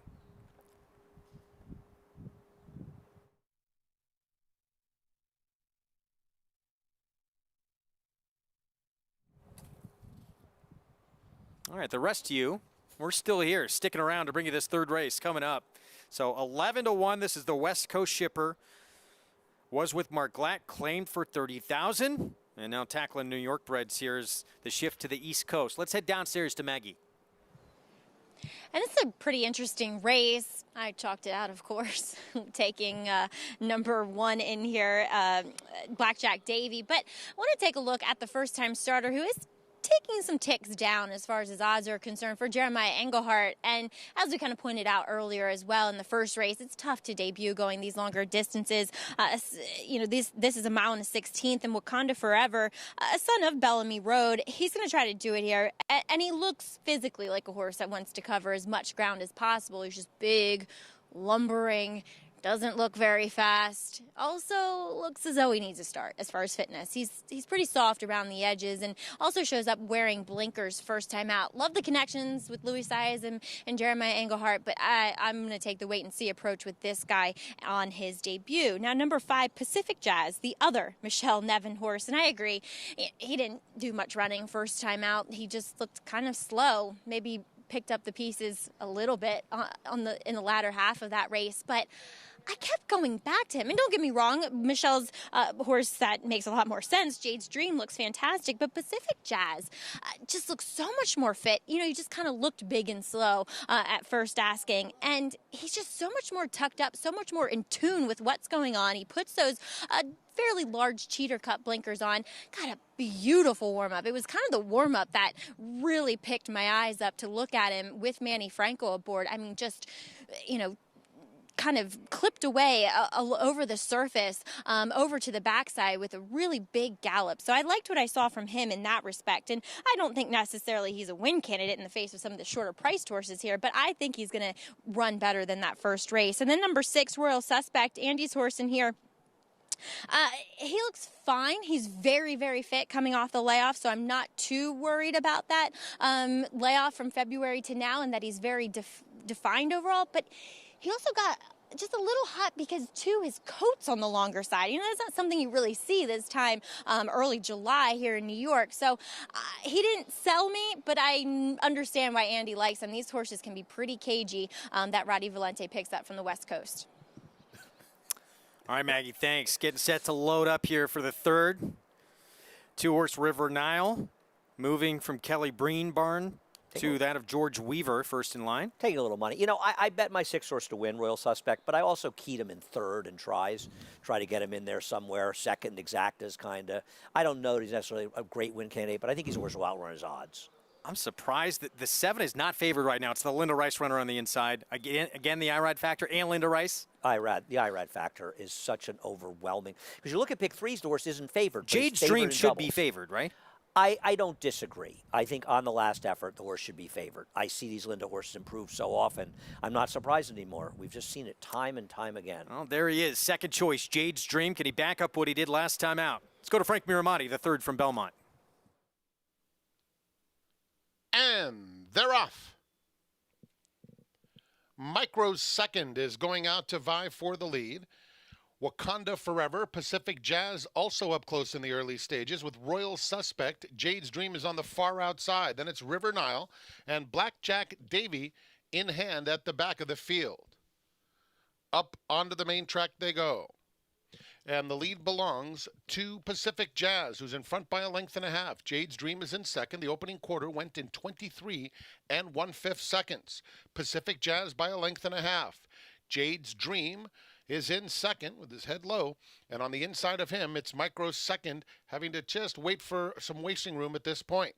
Royal Suspect in the clear with 2.5 lengths to make up. Then it's Wakanda Forever, followed by Blackjack Davy, who's 4.5 lengths off that 47.5 mile River Nile at the back of the field. Around the far turn, Pacific Jazz has been prominent throughout. Royal Suspect on the outside. Jade's Dream is in between those two.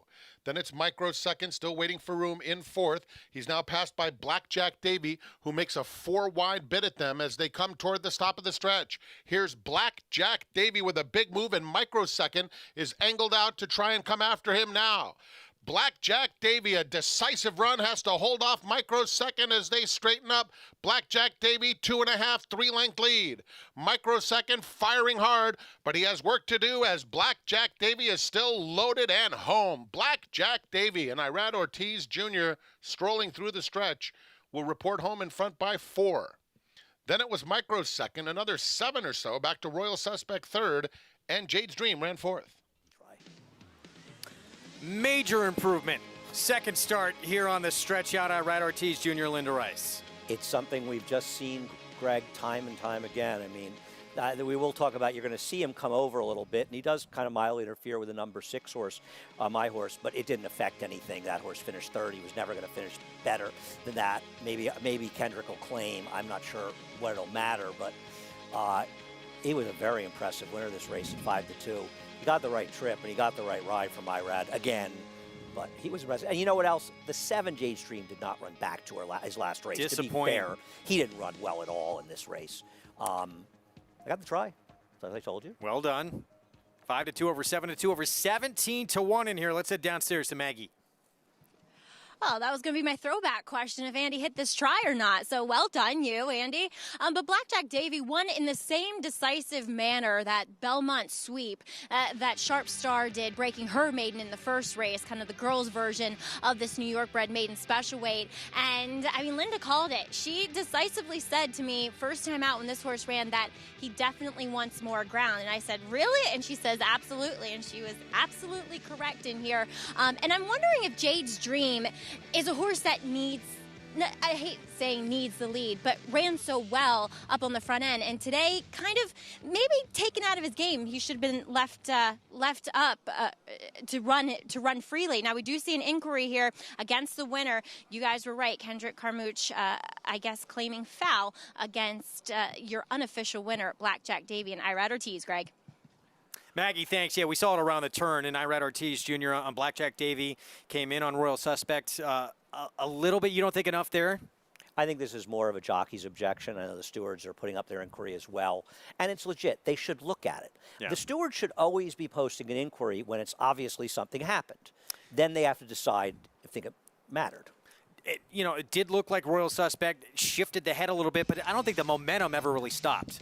Let's take another look. How was he going to, and I bet him, so I could whine away all I want. In what world was he going to finish better than third in this race? Yes, the one fouled him, and if they want to fine and maybe even suspend Irad Ortiz for a few days, they absolutely should. He's involved in way too many of these incidents, especially these days. Having said that, it didn't hurt the 6's chance. So everybody who bet here, nobody was affected by that. And I know the owners and trainers are involved. He comes over on him. I also think that Kendrick is working on his Oscar, and I would nominate him. He gets one of the Richard Migliori. I wish Richie was on so he could say, because nobody acted better than my man, the Mig. And I like a rider that's ready to act, but I don't think this affected anything, Greg.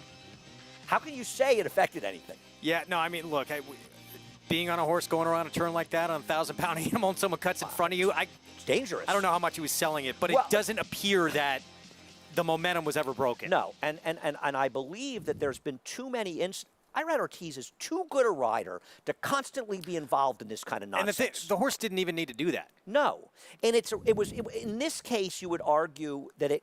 And I don't know. Maybe the horse bore in a little bit. I don't want to. But you could say borderline. Irad, you're clearing by a man. Why are you moving in at all? I don't know. Maybe the 6. I don't want to. I don't have a. Keep your eyes white cap there between horses. So red cap to the outside, going to come over. How significant was it? It didn't stop the 6's momentum particularly. It does feel like Irad. Yeah, you know, That's he's got the tight quarters. right hand. Whoa. I mean, that's Irad's got the right-handed stick. Dude, you've got nothing but momentum. You know how much horse. When you're Irad Ortiz, you know how much horse you have under you. It's time for the stewards to take a position. Well, and if with you Irad feel in this like you have that nonsense. much momentum underneath you, why would you take that chance? I don't know. I don't know. I can't speak for him. Keep your horses straight. Don't do anything. I'm not saying I don't believe there should be a disqualification here, but I do believe that there should be something with the stewards and Irad. I don't. It's not my place to say what they should do, but Irad has been involved, and we've seen it already. That an inquiry, and I was very surprised they didn't take him down on Therapist a little bit earlier in the meet. And Irad is listen, he's trying to win. And if the stewards are going to allow him to do stuff, he's doing what he can to win. The steward's job is to say to Irad, you can't do it. And you got to, and there have been too many 3-day suspensions. And these guys make a lot of money. Small fines, small suspensions, they're not going to deter them. And I don't like to see this because there's nothing more important than safety and things like that. They can get a little hairy. Get dangerous, no question. 1-3-6 finish. So Irad explaining himself to the stewards right now. Well, there he is. Maybe he's already done the talking. I doubt there's a change, but I do think there could be more than a talking to. A suspension and fine, perhaps? Perhaps. I mean, I can't speak for them and what they do, but I don't think any justice is served by disqualification. The bettors was much the best horse. The bettors have to be respected, and the bettors would be the ones that were punished, and there's no change, and that's the right call by the stewards. But Irad's probably thinking, this one might cost me a little bit, and it should. 1-3-6 finish. Objection. Stewards say no. 5-2. Blackjack Davy. 29 wins at the meets. For Irad Ortiz Jr., are you sticking around? I'm staying. You're leaving? I'm staying. I'm staying too. Acacia's coming. Why would I leave when my friend Acacia is coming here? I mean, you're abandoning me, buddy.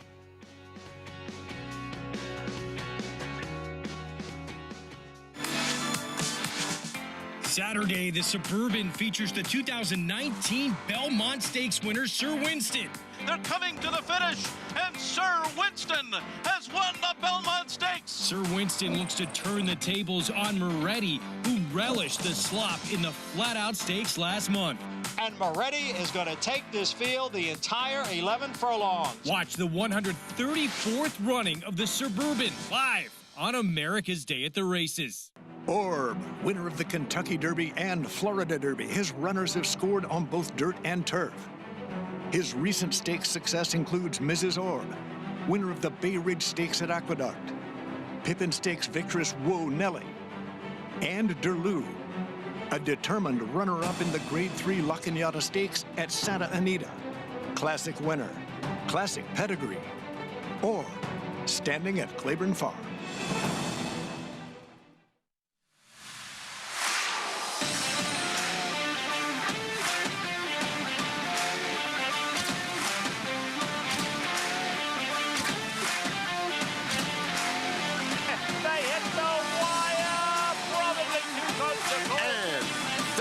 In the Run Happy Malibu. Nucky has won the Run Happy Del Mar Maturity Clear.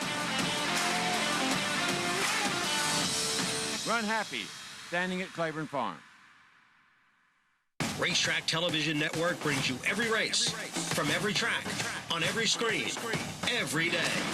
With monthly packages starting as low as $5, RTN gives you great value and access to more live HD streaming and race replays than anyone. Visit RTN.tv today to sign up and watch on almost any device, including Roku and Amazon Fire. Use promo code TRYRTN for a 5-day free trial.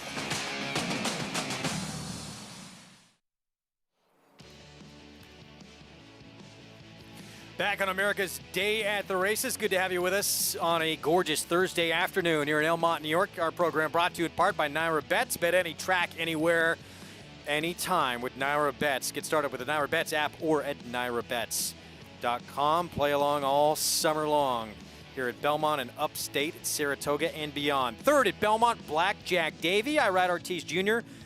survives the objection and wins for Linda Rice, second time out on the stretch out. Nice to see Jerry Zero, who bred and owns this horse, who, of course, has also campaigned other runners from this dam. Were very, very strong. Nice to see him get the win. This dam, Bold Child, she has been a terrific producer. 1:36 finish, microsecond, winding up a distant second in here, and really the surprise of the race was with not seeing Jade's Dream run back. Hopefully he can get back to what we saw from him last time out in his return. I think you will see that horse run better next time in Saratoga, maybe at 7 furlongs. Generous price on the winner, even with IRAD. Feels like we've been missing something during this program today. I know there's something missing. I can't put my finger on it. I can't either. Oh, Jonathan Kinchin joins us. JK, that's what's been missing. How you doing? I'm good. How about you guys? We're doing great. We're better now that you're on the show. Speak for yourself. Well, as Andy being, I've been listening for a couple of minutes. Hopefully Andy's being nice to you. It's a long week. We got to get it off on the right foot. Oh, he's being nice to me. He's not being nice to you. I will not be nice to you, Jonathan. Don't expect that. Don't get carried away. Well, let's see what happens here. My best bet of the day is in the last race.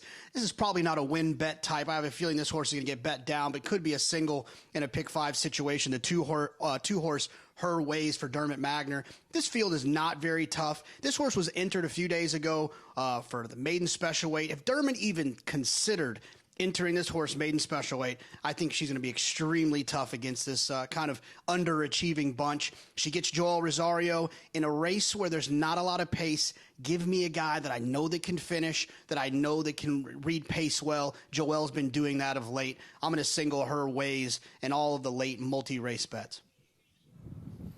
JK, thanks. 7-2 morning line, second time out. 4 year. We didn't see this filly debut until towards the end of her 3-year-old campaign. Jonathan, I would like to propose a shirt for you. We're going to make a bet on this. I will wear one of your shirts on our bet if I lose, but you have to wear I am the president of the Dermot Magner fan club if you lose. Because You'd nobody happily wear that loves anyway, those. wouldn't you, Jonathan? You would wear it anyway. You probably already got a cap that says I love Dermot, right? Come on. Admit Well, it. I do. I love Own Dermot. it. Yeah, that's fair. Own it. I'm in. I'm in. Yeah. I'm Okay. in. Well, we'll find that bet. Don't worry. By the way, can I get one, JK? What, the Dermot Magner I'm part fan of that fan club club, too? too. I don't know who's going to make it, but We'll find All a right, place. that's coming We'll up. find a place, Jonathan. Who did you like in the nightcap, I by the way? actually picked that Oh, you did? horse. Get Andy a shirt, too. But unlike the crazy person over there, I'll be using 2, 6, and 11 in the last race in my multi-race bets. But I did because of the post position. And Canate, who's the horse to beat, drew outside. And I needed that horse for too much money last time. By the way, we patented that, so don't anyone get any ideas. All right, let's set up the fourth. Coming up next, it will kick off the Empire 6. 6 furlongs on the main track, $25,000 claiming race. Non-winners of 2 lifetime Wicked Title, 5-2 favorite. Yeah, that's going to change. The 5 flashback and Barbie is going to be a short price by post time, but the early money is a little bit shaky on a horse who's, on paper, the horse to beat. All right, post parade. Panic report coming up from this one in a moment. I am stepping out right now for a bit. I'll be back at 4:30 Eastern Time. Acacia Courtney stepping in next here on the desk.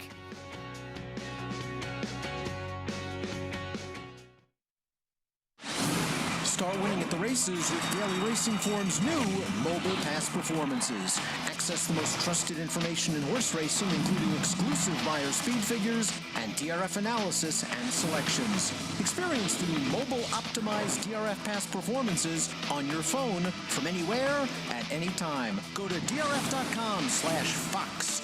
Use coupon code FOX to get a free single card and get the power of DRF in the palm of your hand. Whether you have Derby dreams or Midsummer Derby dreams, this is Tom Durkin to tell you a registered New York bred can take you there. Diversify. That New York bred Exact and the Whitney by multimillionaires Diversify and Mind Your Biscuits shows the kind of quality that allowed New York breds to earn more than $93 million on the world stage last year. On-track successes have spurred New York bred sales result. At the March OBS sale, Chestertown sold for $2 million. And this New York bred 2018 yearling brought $1 million at Saratoga. So get with the program at nybreds.com.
Victory Ride is in full stride on the outside, and here she comes. An extra heat will be tested. Victory Ride alongside. Nasty Storm appears on the scene late, and Kimberlata 1 furlong to go. And it is Victory Ride who has wrested the lead from Extra Heat, and Victory Ride is beginning to prevail. Extra Heat, Nasty Storm, and Kimberlata on the wire. Victory Ride draws off to win by 3. A tremendous performance in the 2001 test for Victory Ride over Extra Heat. Victory Ride, trained by Rusty Arnold, owned by G. Watts Humphrey, ridden that day by Hall of Famer Edgar Prado, and the race named in her honor is coming up this Saturday as the first of 5 graded stakes at beautiful Belmont Park. Glad to have you with us. I'm Acacia Courtney, stepping in for a couple hours for Greg Wolf on America's Day at the races. Looking forward to that Saturday afternoon card at beautiful Belmont Park, highlighted, of course, by the Run Happy Met Mile. But as I bring in Andy Serling once again, what a day of racing in general it is as we continue to see that great graded stakes action on the weekends. No, I agree. It's going to be a great day of racing on Saturday with the Victory Ride in there, and Extra Heat ran some race to finish second to her that day. That may have been her best performance ever, and she lost. I think they went 43 and change to the half. The Victory Ride was good.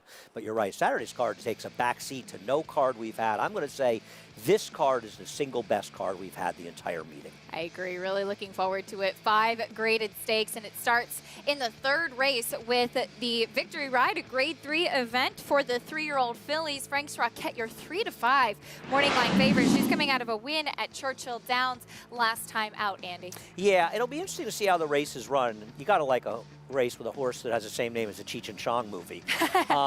Because I know on paper Frank's Rocket is loose, but I think that Center Isle is going to be very close to her in the pace in this race. Frank's Rocket is good. Now keep in mind, the 3rd place finisher was the one who dueled with her, so it's not as though the pace totally evaporated here.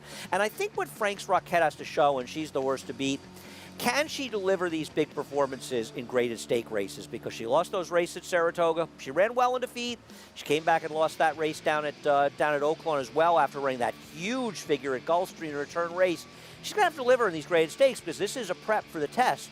And I think all these horses up in smoke. Now, I don't know if she'll get enough pace to close into here, but Center Isle had a tough trip last time, can upset her. Big race for Frank's Rocket. I think it's a pivotal moment as well. And Belmont and owner-breeder Frank Fletcher told me down in Florida that the test was the long-term goal all along. So this will be a big moment for Frank's Rocket to see what we get from her as the floors are being cleaned here at Belmont Park. We're like Rodney Dangerfield up here. It's going to be squeaky clean for Saturday, though, of course, it's just us up here as of yet. But we're looking forward to that card from top to bottom as we bring in Jonathan Kinchin and JK, as Andy mentioned, up in smoke. She's been a star sprinting down in Florida. Now going to have to tackle Frank's Rocket, and we'll see if she can unleash that big turn of foot. What are your thoughts on Up in Smoke? Yeah, Andy made fun of some of my fan club memberships. I'm a card-carrying member of the Up in Smoke fan club as well. A lot of fun. She does herself no favors in her races by kind of dropping out and making those exciting runs, but she's undefeated sprinting, and she's been doing it pretty easy. At the end of the race, it's not really even close. It's not like she's getting up by heads. She's running away from them early. I don't know what it is about her. I don't know if she didn't like the racetrack down at Gulfstream, so she kind of takes herself out of it. She's going to need to kind of keep herself into the race early. Andy mentioned there's some questions about how much pace is actually going to be on here, but she hasn't lost sprinting. She's got an opportunity to appreciate the Belmont surface and the track configuration, and I'm really looking forward to her at least running well in here to get to the 7-furlong test up at Saratoga. Jake Ballas, one of the partners and the main man at Black Type Thoroughbreds. His father owned a pretty good sprinter, Groovy. She's got a long way to go to get to Groovy, but she's still a lot of fun. So, Jonathan, thank you. Go ahead, I'm not Andy. letting Jonathan go here. This horse is partly owned by your friend Jake Ballas. Is that what you're saying? That's why you're a big fan? I'm not letting you go with that one. You should have known he was going to catch you on that one, Jonathan. I knew. I didn't tell him. Did they name this horse for the Cheech and Chong movie? You know that Cheech and Chong is the first concert I saw as a kid back in the early 70s. I had very progressive Really? parents. I wonder what you were doing there. I was a little young at that point at Princeton University. True. Jonathan, Thank you. Set the tone here. He's a card-carrying member of the fan club. But to be fair, Andy, she has been very good sprinting. Her lone defeat when she tried 2 turns against Tonalist Shape. Totally agree, and I was annoyed she came back and paid 4-1 in her next start because I wanted a better turning back, and I agree with Jonathan. She's good. The problem in this race is there's not that much pace signed on here, so it's going to be tough for her to win. And the question is she really good enough to take on the big girls as they go to this race, and then we go to the test in Saratoga? But I agree. I'm a fan of Up and Smoke. I was kidding around with Jonathan. I think she's good.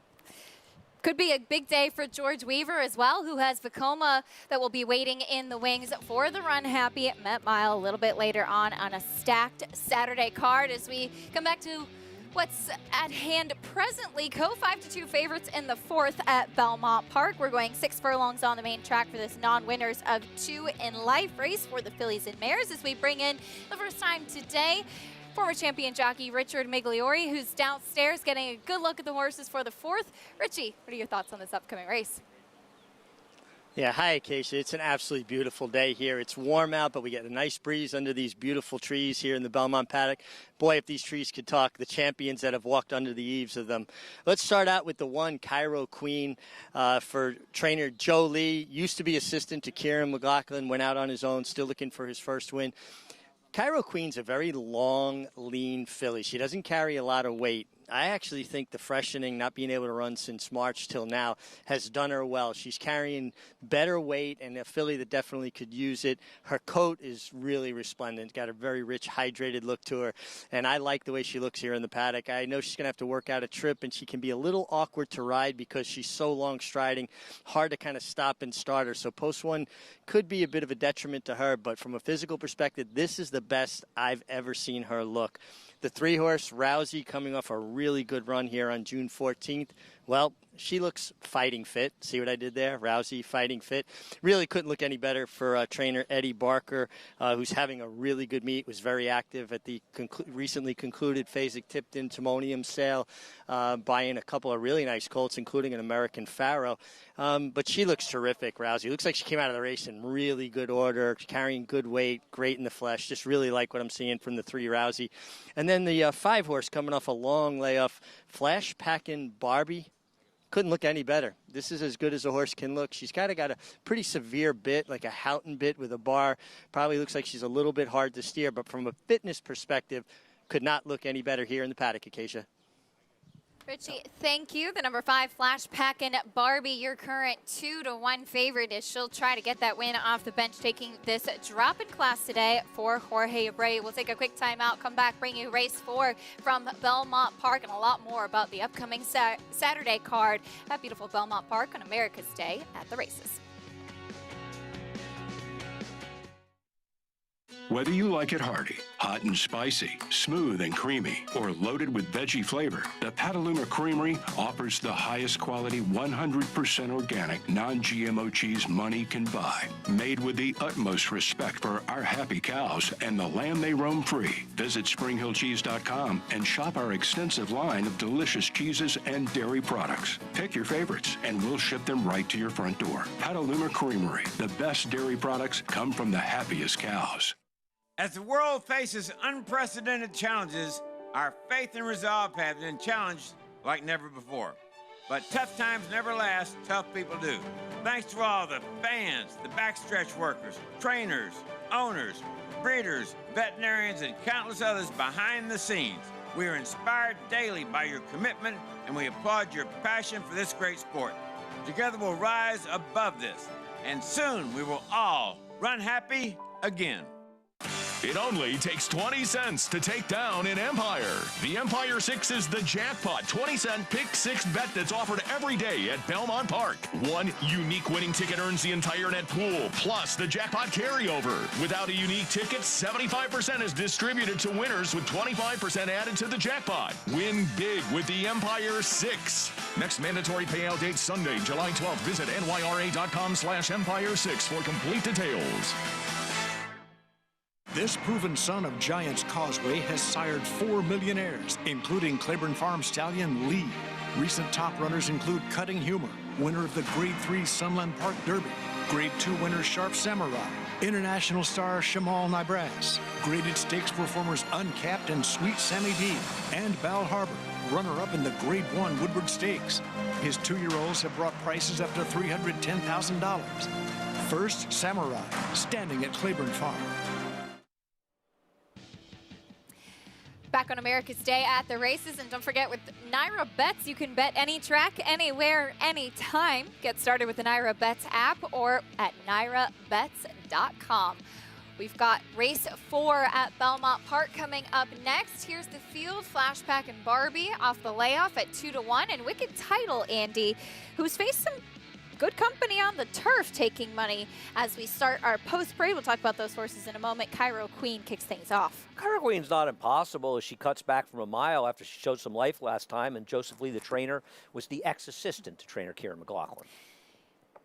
Up next, here's the 2 Let's Maga, one back in February at Aqueduct, wiring the field. Has speed. Here's the 3 Rousey. Big second last time out against a little bit lesser competition. It wasn't the strongest of fields, but it's the fastest Buyer speed figure she's ever run. And off her last race, I think she has to be considered one of the contenders outside of the favorite, who's much the worst to beat. Here's the 4 on track right now, big long shot Bella Invasion. Yeah, she would need this race to totally collapse and then run her best race and hope quite a few don't run theirs. The 5 Flashback and Barbie, as you mentioned, the one to beat. She is dropping in class off the bench, too. We'll expand on the discussion after the post-parade. She will win this field race easily if she runs back to her debut, but where's she been and why is she dropping? Filly by Munnings as we get to see her back. There's the 6 Wicked Title, blinkers on. Yeah, I have no idea why all this money is coming in on this horse, to be honest. Maybe it's Joel Rosario. This is a dirt race, not a turf race. She did break her maiden in the dirt, but it wasn't a very strong field. One in that off-the-turf race back in August at Saratoga. As we check out the 7, Dublin or nothing. I know this horse was actually a little bit interesting, and I think she might have been my third choice in here. If you're looking for a price, why is this horse so much slower than the others?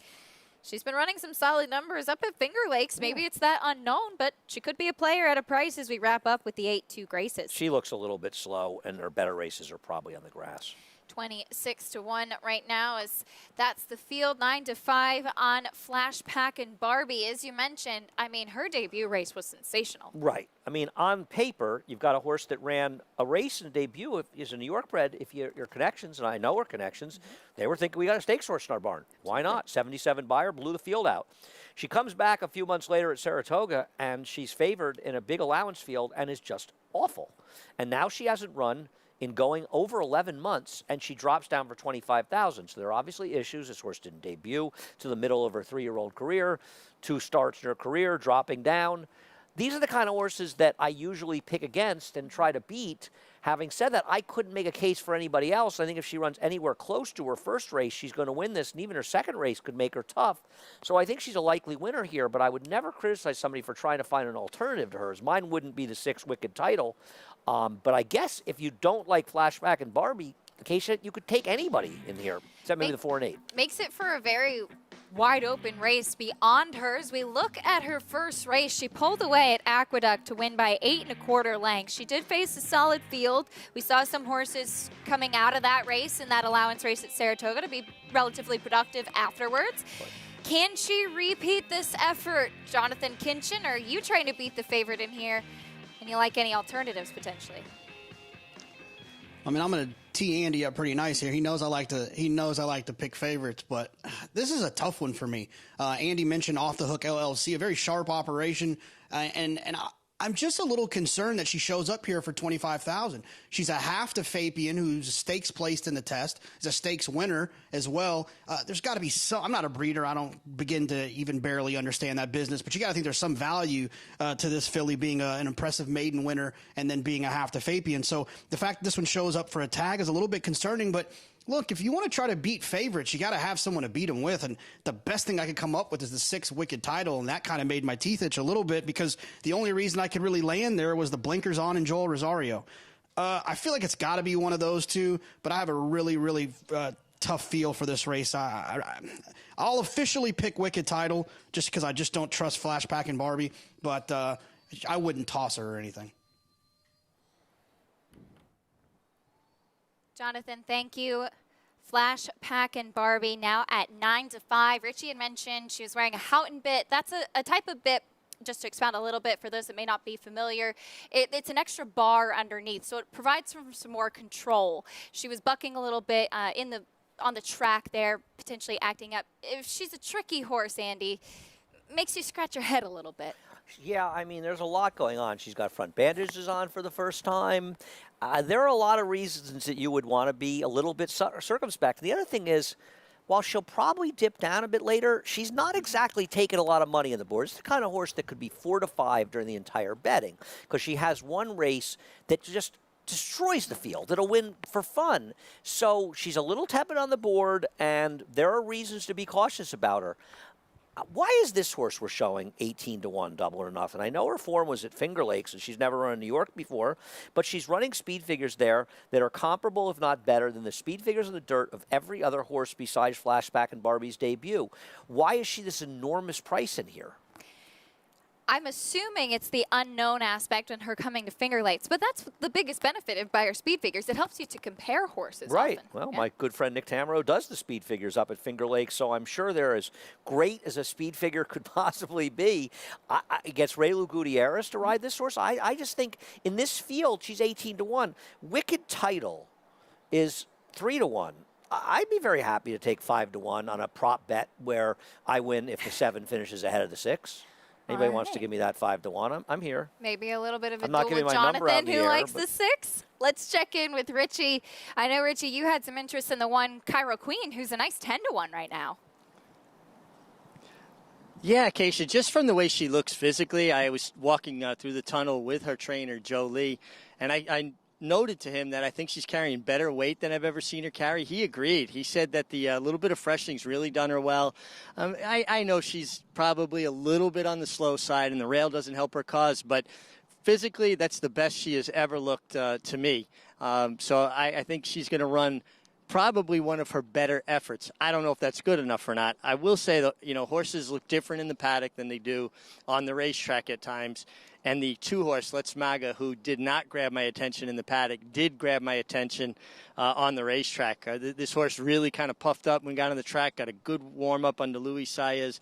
This horse showed good speed in all 3 of her starts. Well, Luis Saez likes to use that speed, and I think she's very live. She's going to be the horse I land on, the 2, Let's Maga, because of what she looked like on the racetrack. And again, kind of nondescript in the paddock, really didn't catch my attention. When she galloped off, she really caught my attention, and I think she could be the alternative I want to the 5, Flashback and Barbie, who looks good on the racetrack. That tricky kind of bit that she has that, Acacia, you explained, that given more control.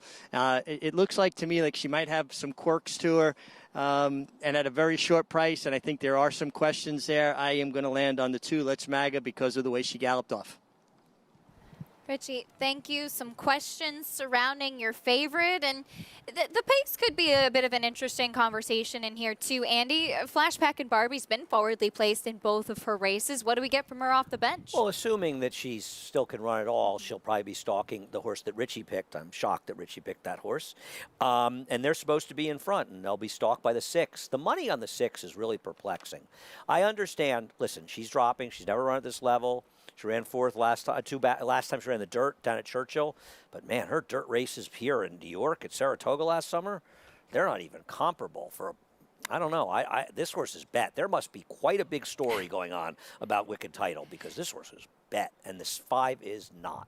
Taking quite a bit of attention at 5 to 2, I guess, with Joel Rosario landing, maybe some guesswork with trying to go potentially against the favorite. In about a minute, we'll have Fox Sports Regional Networks joining us, so you can continue to watch our show over there as well. But wherever you're watching right now, stick with us. We still have a lot more action coming up at 9 to 5 currently on the number 5, Flash Packin' Barbie, your current favorite in the 4th race here.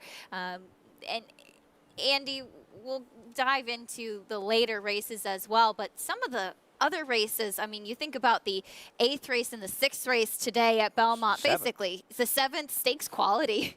7th and 6th are absolutely phenomenal races, great races later today. I hope people stick around for those. Excellent 3-year-olds, could have some Travers implications in there, but the stakes horses in the 7th, well, 2 Grade 1 winners. The 8th race are featured in Mount Vernon as we have Fox Sports Regionals joining us now.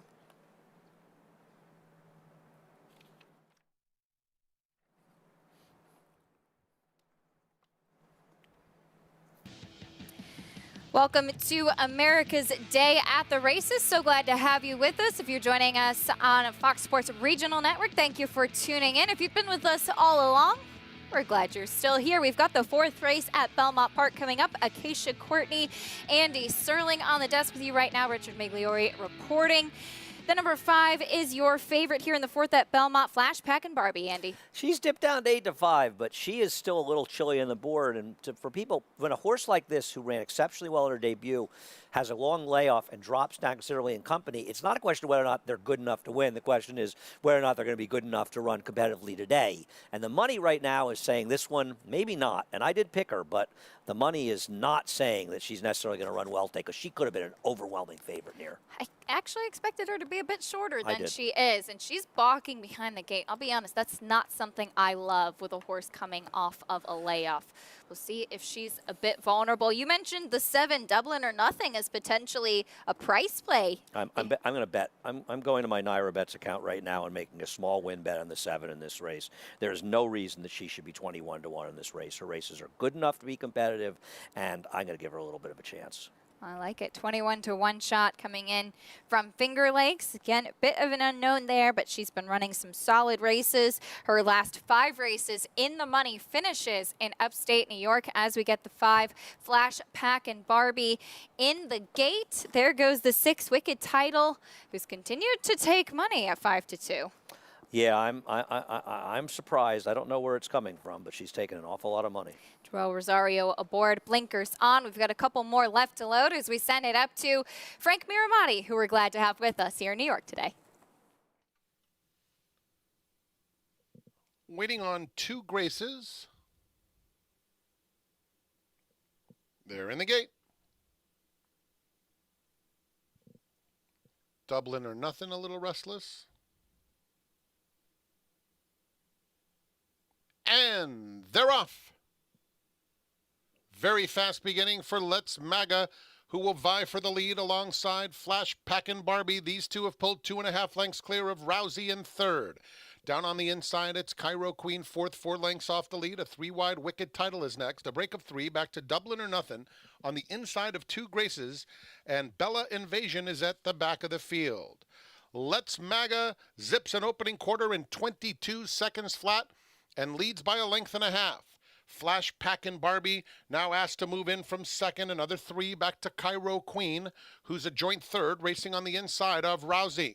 Wicked Title is outside of that pair. Then it's a pretty decent gap to Dublin or Nothing inside 2 Graces. Far back to Bella Invasion. They turn for home. Let's MAGA trying to fend off Flash Pack and Barbie, who's within a half length and is coming now. They pass the 8th pole together. Flash Pack and Barbie has seized the lead. Rousey is 4 lengths back in 3rd, followed by Wicked Title. Coming past the 16th, and it's Flash Pack and Barbie. Too good. Flash Pack and Barbie wins it by 2.5, giving Jose Ortiz a double. Rousey was 2nd in front of Wicked Title, and Let's MAGA finished 4th.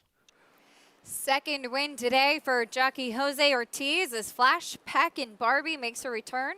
A winning one. She didn't run, I think, the 77 buyer of her debut, Acacia, but you know what?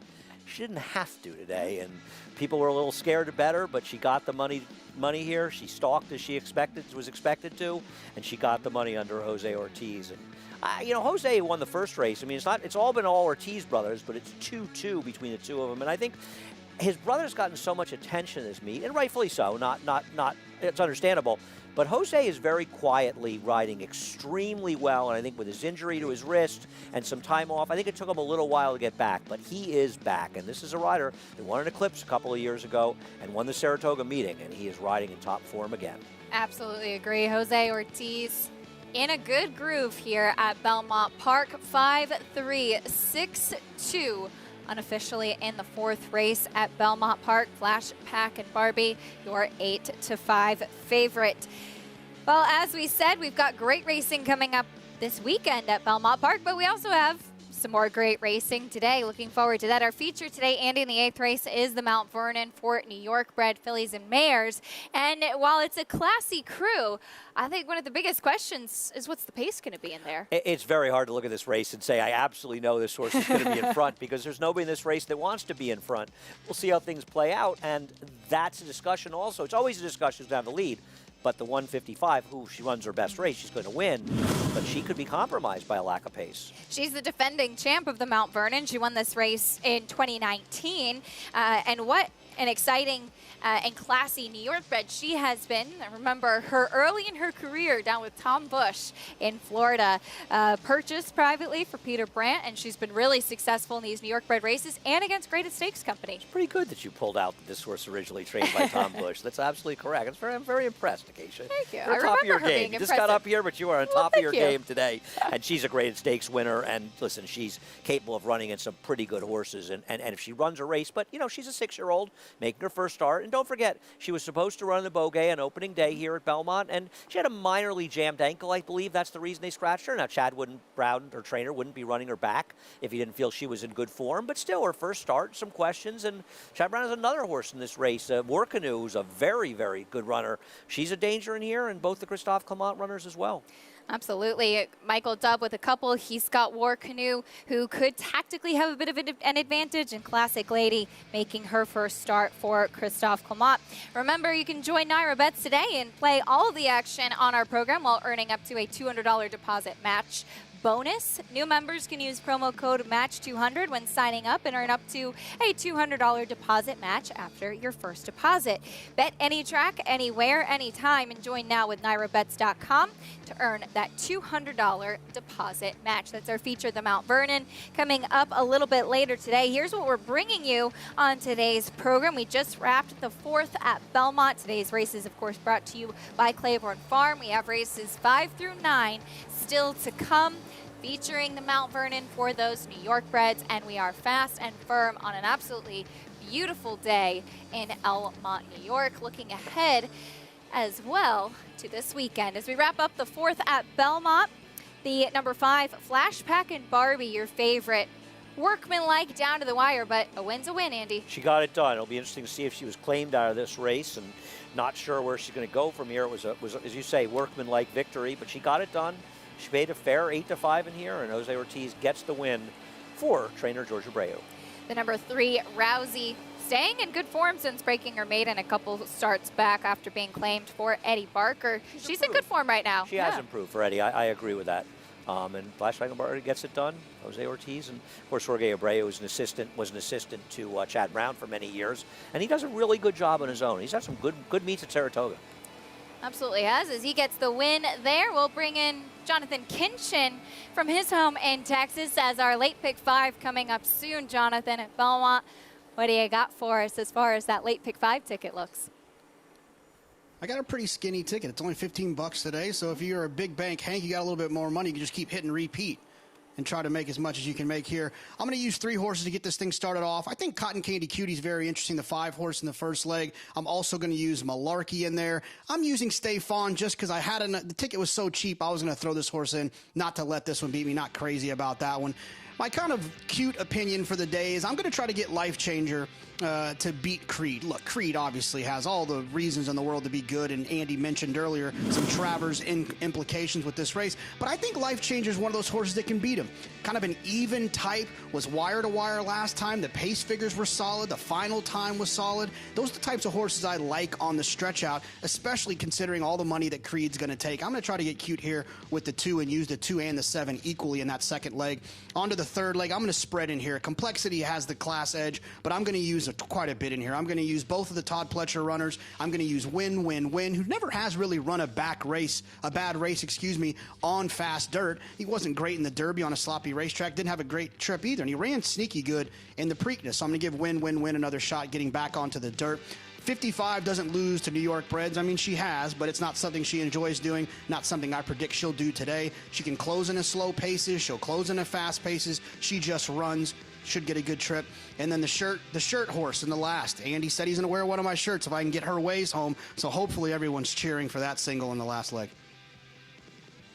All right, Jonathan, thank you. I will be cheering for her ways as well. We'd love to have a little fashion show here on America's Day at the races. As Jonathan Kinchin, always well dressed. But we do want to remind everybody that you can follow along, get all of the stats on the horses, trainers, and jockeys in today's races with free Equibase past performances on Naira Bets. Visit nairabets.com/Fox Sports to download your free PPs on all of the races on today's show. We want to make sure you're able to follow along with all of the excitement and get ready for our stacked Saturday's card highlighted by the Run Happy Met Mile, where we'll see Vekoma and Code of Honor dueling potentially down to the wire in a great race coming up this weekend.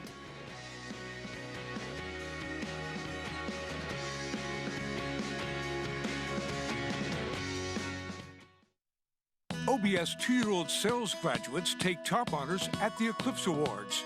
Champion male sprinter and Horse of the Year finalist Matole. Champion 2-year-old male stormed the court. And champion older female Midnight Bisou. Over 1,000 horses cataloged for the OBS 2-year-olds in training and horses of racing age sale July 14 through 16. Online bidding will be available. OBS, we measure success by performance. Saturday, the Suburban features the 2019 Belmont Stakes winner, Sir Winston. They're coming to the finish, and Sir Winston has won the Belmont Stakes. Sir Winston looks to turn the tables on Moretti, who relished the slop in the flat-out stakes last month. And Moretti is going to take this field the entire 11 furlongs. Watch the 134th running of the Suburban live on America's Day at the Races.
No.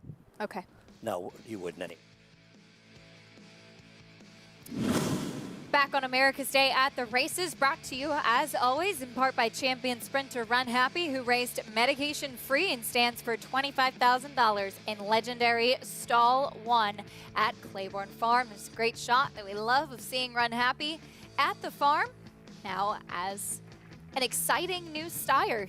Soon getting to see some of his 2-year-olds. Of course, you have that opportunity to get that $100,000 bonus if you win a maiden special weight with a son or daughter of Run Happy here in New York. But Run Happy Met Mile coming up this Saturday, and what a field it is, Andy. Vekoma, Code of Honor, McKinsey.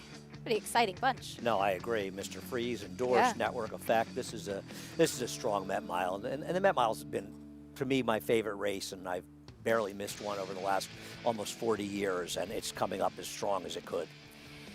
Vekoma, we saw him here in New York last time out winning the Grade 1 Carter on a very wet track, and if he could handle the track was a concern going in, but no problem for him, who's really appreciated the turn back off the layoff. Well, he's a horse who's undefeated going around one turn, and even though, I mean, you understand why they tried to get to the Kentucky Derby, and that's the only bad race he ever ran, he still ran okay around 2 turns, winning the Bluegrass and running 3rd in the Fountain of Youth.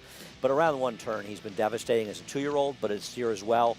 Obviously, he loved the slop last time, but he's good, and I think he may be the horse to beat in this race. He had I thought, jaw-dropping effort, too, back in the Sir Shackleton as well, as he's now 2 for 2 in 2020. Jonathan Vekoma, he's coming in off that winning streak. Now he's got to have another test as he tackles this strong Met Mile field. Yeah, I mean, obviously last time was the biggest test he's seen, and this is definitely going to be the biggest test he's seen. This race is tough. I mean, every horse in this race can win. It's not very often that you look at a race and you can go down the line and say every single one of them's got a shot. I think Vekoma's outside draw last time, maybe some will say that the racetrack moved him up, but he was unbelievable in there. And if he runs that race in here, he beats them all. But the problem is that a lot of these other horses have opportunities to run really strong races as well. I think the one turn is perfect for Vekoma. People will talk about his action. His action does not matter. He's fast. He is, Jonathan. Thank you. And Vekoma, as we said, his action in the slop last time, a conversation, didn't matter at all in his last couple of races, have been sensational. Code of Honor, meanwhile, he's been one who's, Andy, had his fair share of ups and downs. Wet track also not a problem for him last time as he won the Westchester over Endorsed. And Endorsed ran very, very well in finishing second. I don't think that should be lost in discussion. He's a player in this Run Happy Met Mile as well. And, you know, Shug McGaughey always said with Code of Honor, he was going to be a horse that would take time to get better and better, like so many horses, especially with Shug. Now listen, he was placed second in the Derby, so it didn't take long for it to pay dividends. But you start with last year's Dwyer at a mile, and then you go up to Saratoga and the Travers. You look at his Jockey Club Gold Cup, where he was placed first, and I think rightfully so. And then his return race. This is a horse that keeps getting better. He is a major player, but this Run Happy Met Mile is such a strong field that there's going to be about 5 very good horses that are not going to win. They always say they don't run it on paper, and that's for sure. He won his 4-year-old debut as we bring in Richie once again downstairs. Richie, I know that this was a horse that you've always been a fan of, Code of Honor, and as Andy mentioned, props to Shug McGaughey for giving him that time to develop and mature, as we've really seen it pay off on the racetrack.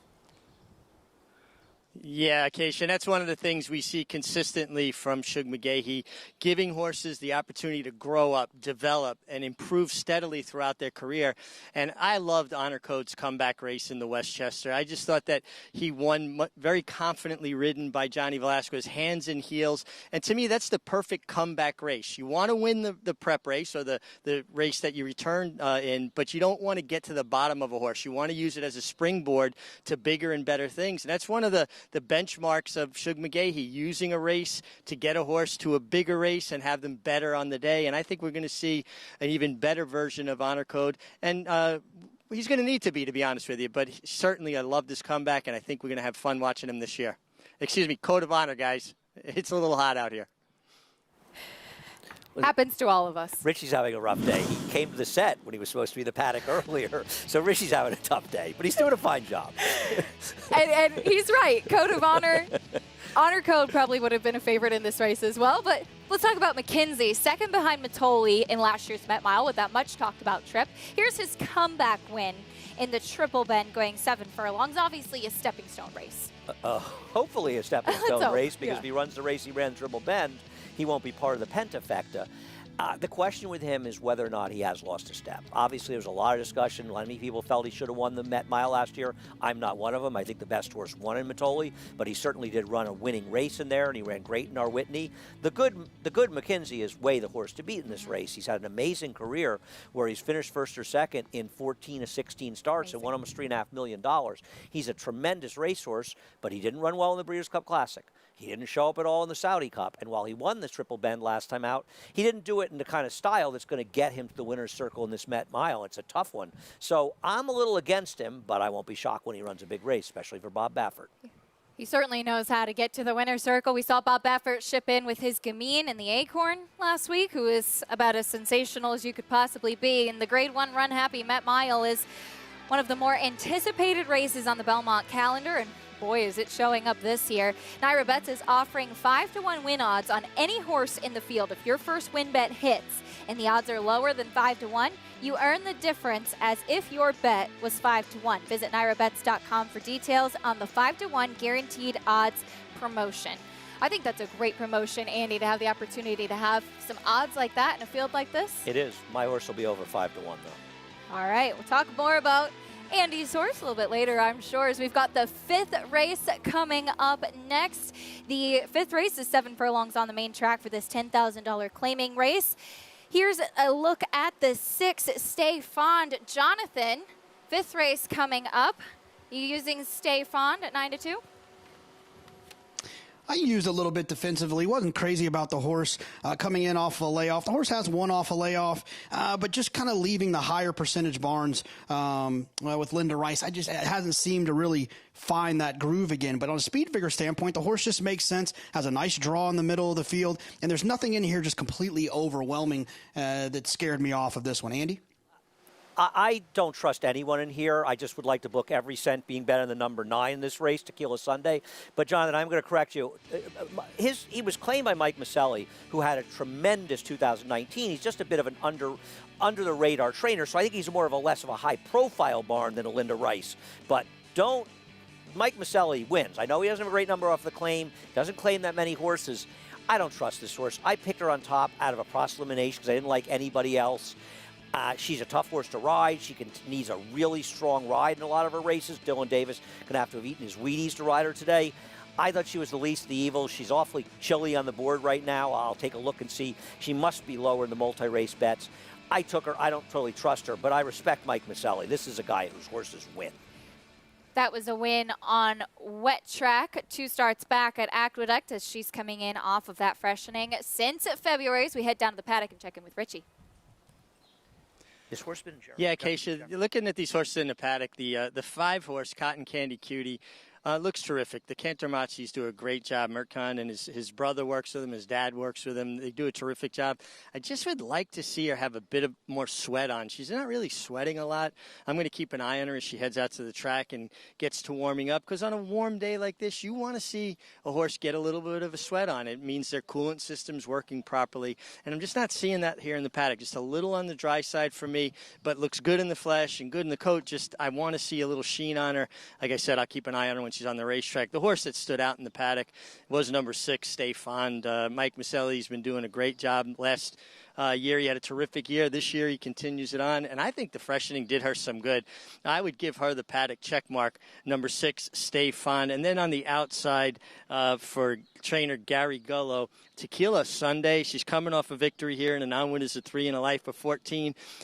Drops in for the 10, although this is a little bit tougher because you got horses with multiple wins, but she could not look better. Gary Gullo's horses usually are well turned out, and here in the paddock, she's carrying great weight off of that victory. Tequila Sunday, 7 to 2 right now. Richie, thank you.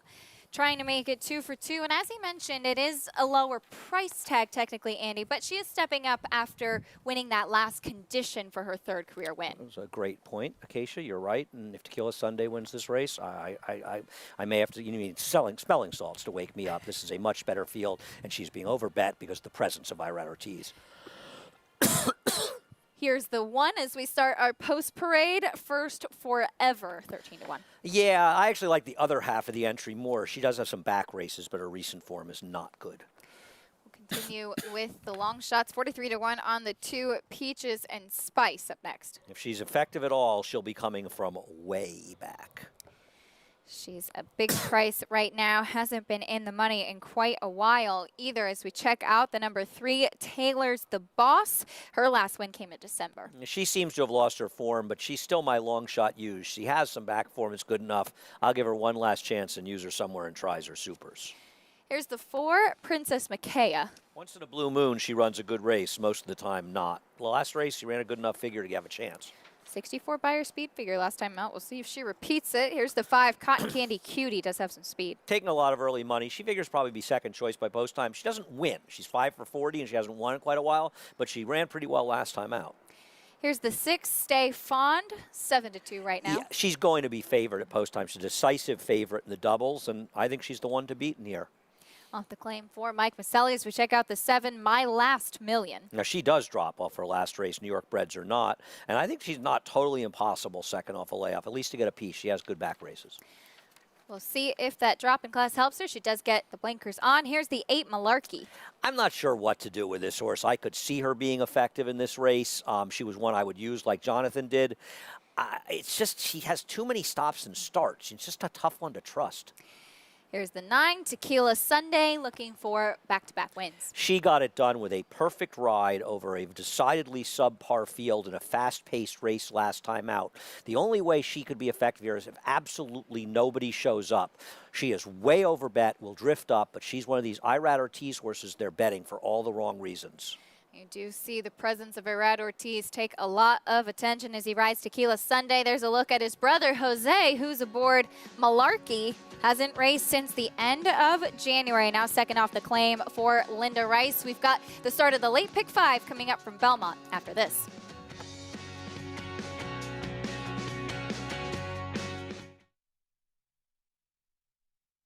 Eclipse champion Blame. Ranked among the top stallions of his crop, Blame has sired over 50 stakes horses. His recent top performers include Nadal, a $700,000 juvenile purchase and winner of the Grade 1 Arkansas Derby, and Shotsky, winner of the Grade 2 Rimson Stakes, plus recent Grade 1 performers Mississippi, Alandra, and Natalma Stakes winner Abscon. Outstanding value, outstanding results. Blame, standing at Claiborne Farm. It's America's original sport, and no one covers it better than americasbestracing.net. From the sport to the lifestyle, the best races, horses, and destination venues, cocktails, gambling, fashion, and more. americasbestracing.net is a sport for you. Live it, love it, bet it.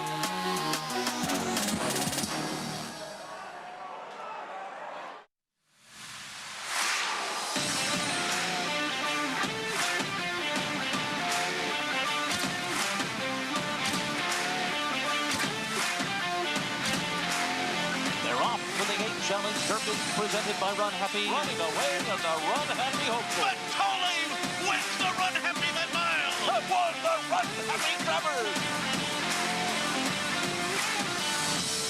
Run Happy, standing at Claiborne Farm. Racetrack Television Network brings you every race, from every track, on every screen, every day. With monthly packages starting as low as $5, RTN gives you great value and access to more live HD streaming and race replays than anyone. Visit RTN.tv today to sign up and watch on almost any device, including Roku and Amazon Fire. Use promo code TRYRTN for a 5-day free trial.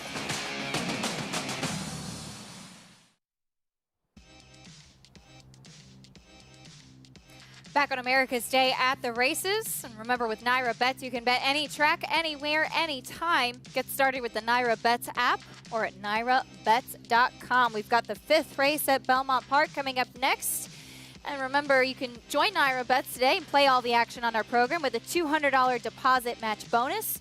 New members use promo code MATCH200 when signing up. Earn a $200 deposit match with your first deposit, as we'll head down trackside and check in with Richie Migliori. Thanks, Acacia. And just watching the horses on the racetrack. We'll start with the 4, Princess Micaiah. I like the way she moved. She left the pony, really kind of framed herself up nice and galloped off. And I thought showing good energy in the warm-up at a price. She's a horse that I would give a second look to because I really like what I saw in the racetrack. She's rejoining with her pony now. And that's the kind of warm-up I always preferred when I rode. Kind of get away from the pony, get a good gallop, let the horse warm up, then get back to your pony and allow them to relax, catch their breath on the way to the gate. But this filly really made a nicer impression on the track than she did in the paddock. The 5-horse Cotton Candy Cutie, your favorite. She's getting a pretty steady, aggressive warm-up with the pony. I'm still not seeing a tremendous amount of sweat going on. That's something that's a little bit of a concern for me. I want to see a horse get a good sweat on a warm day. And maybe not showing the energy level that I wanted to see when she first stepped off. She's moving good, and Merton Cantamachi does a good job, but I think there's some questions here just because maybe she's not sweating on a hot day. And the 6-horse Stefan, she looked great in the paddock, looked even better on the racetrack. She'll be my top selection. Could not look any better. Absolutely resplendent for trainer Mike Maselli. And I know it's warm here, Jonathan, but it's got to be pretty warm where you are in Texas. Absolutely. I don't know. I'm trying to stay out of outside. It's a little bit hot out there, so I try to stay where the AC is. This is a tough race for me. I really don't have a strong opinion. I mean, you know, the 5, 6, and 8 are the horses I'm using in the pick 5. You know, the 5, I was kind of my top choice here. Richie's notes on the horse don't give me a ton of confidence. It was kind of a leap of faith anyways. If I was playing the pick 5, this is the type of race where I'm just going to use the 5, 6, and 8, cross my fingers, and try to get out. This isn't a race where I have a strong enough opinion to use anything in the win pool. Like Andy said, I'm against Tequila Sunday in here. I don't need that horse at all, so I guess there's an angle there. But I thought the 5 Cotton Candy Cutie on paper just made the most sense. Had some pace figures, suggest this horse was going to be forward. Had an excuse to improve second off of a layoff. Tough race. I'm going to try to survive and advance with a 5, 6, and 8. Jonathan, thank you. Starting the late pick 5 here is that pool just shy of 350,000. Here's a look at the 8, Andy Malarkey, who is favoritism's bouncing around a little bit. Malarkey now highlighted. Just hasn't raced in a while. You know, it's weird because even though based on doubles, and I think eventually Stefan will be favored, she is not getting bet right now. But the late money will determine the final prices. As far as Malarkey, she obviously has races that can win. And her handicapper I have a great deal of respect for, likes her. I agree with Jonathan. He's trying to survive, and he's right. The 5, 6, and 8 are the 3 most logical horses near. I would throw my ridiculous bomb in. The 3 is a little bit, if I were Jonathan, just, you know, if I were playing in here, just because I thought she was a little bit interesting, but she probably can't win. As far as Malarkey, I can't trust her. I do trust Linda Rice, but, you know, Linda claimed this horse at the end of January, and she still never brought this horse back to run, and we did race for another 6 weeks. That bothers me a little bit for a horse that just doesn't race that frequently, but she can certainly win. 2 out of her 3 wins have been on a wet track. It's a beautiful sunny day here today. We'll see how she has won on fast dirt before, but her most recent victories have come in the slop. Some questions surrounding the daughter of McLean's Music. We'll see if she can flip that around today. But there's another McLean's Music running in a couple races in Complexity. Yeah. And that's a barn. The Harvard Stables has had the 2 best McLean's Musics in Complexity, and of course Cloud Computing, who won the Preakness as well. Looking forward to seeing Complexity back for sure. Looks like he's been training up a storm as we get set for the 5th race coming up. Here's Frank Miramati. Tequila Sunday to complete the lineup.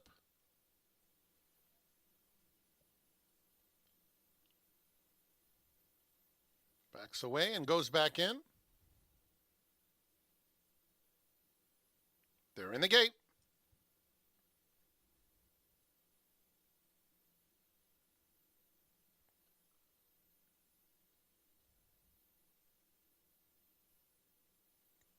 And they're off. Malarkey comes out running for the lead. Cotton Candy Cutie is asked for some speed. And in between them, My Last Million is up close to 3 right across the track. Taylor's the Boss at the rail in 4th.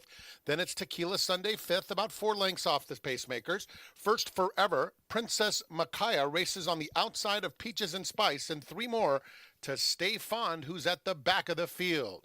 The opening quarter went in 22 3/5 seconds, and it's Cotton Candy Cutie showing the way.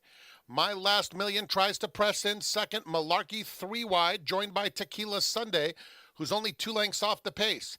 Then Taylor's the Boss in 5th. Another 2 back to First Forever, who has about 5 lengths to make up midway on the far turn.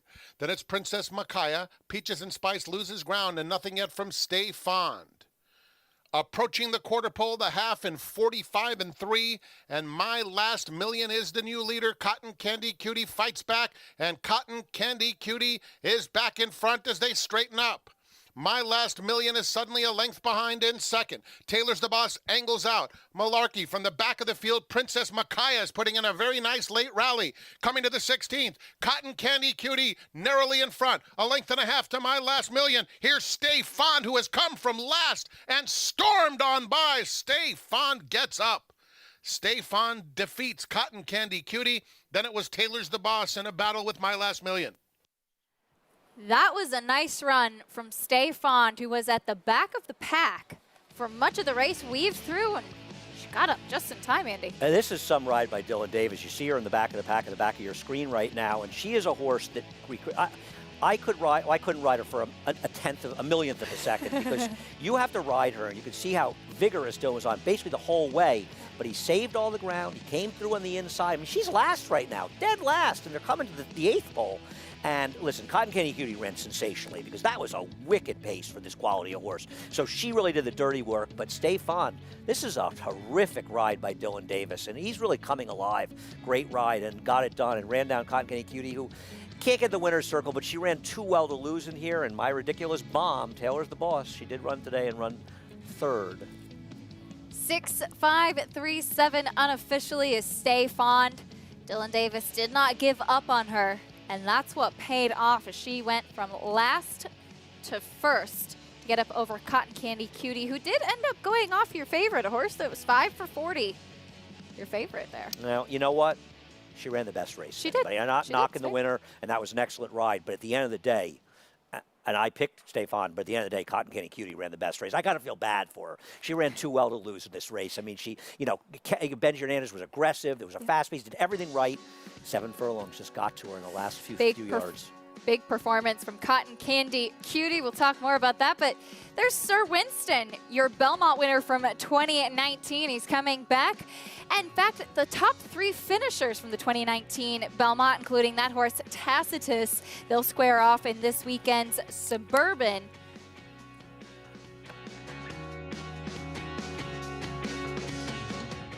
By the 2-time Horse of the Year Curlin, the sire of Grade 1 Stakes winner Vino Rosso. $4,000,001. In 2019, Curlin sold more million-dollar yearlings than any other sire. Sire of 11 graded stakes winners in 2019, including Breeders' Cup champion Vino Rosso. Vintage performance by Vino Rosso in the Breeders' Cup Classic. Curlin. It only takes 20 cents to take down an Empire. The Empire 6 is the jackpot 20-cent pick 6 bet that's offered every day at Belmont Park.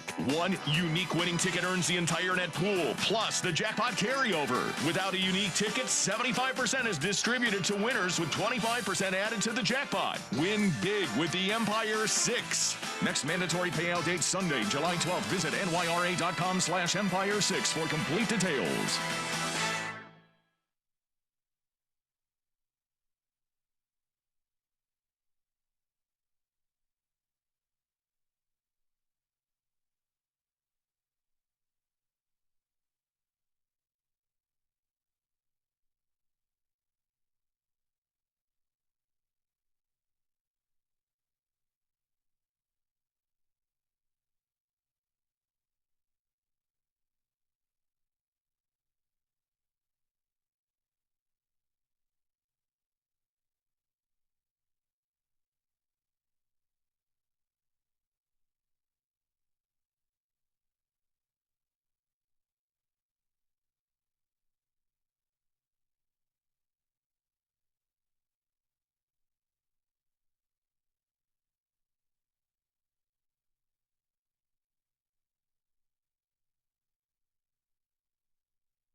Back on America's Day at the races. Don't forget, with Naira Bets, you can bet any track, anywhere, anytime. Get started with the Naira Bets app or at nairabets.com.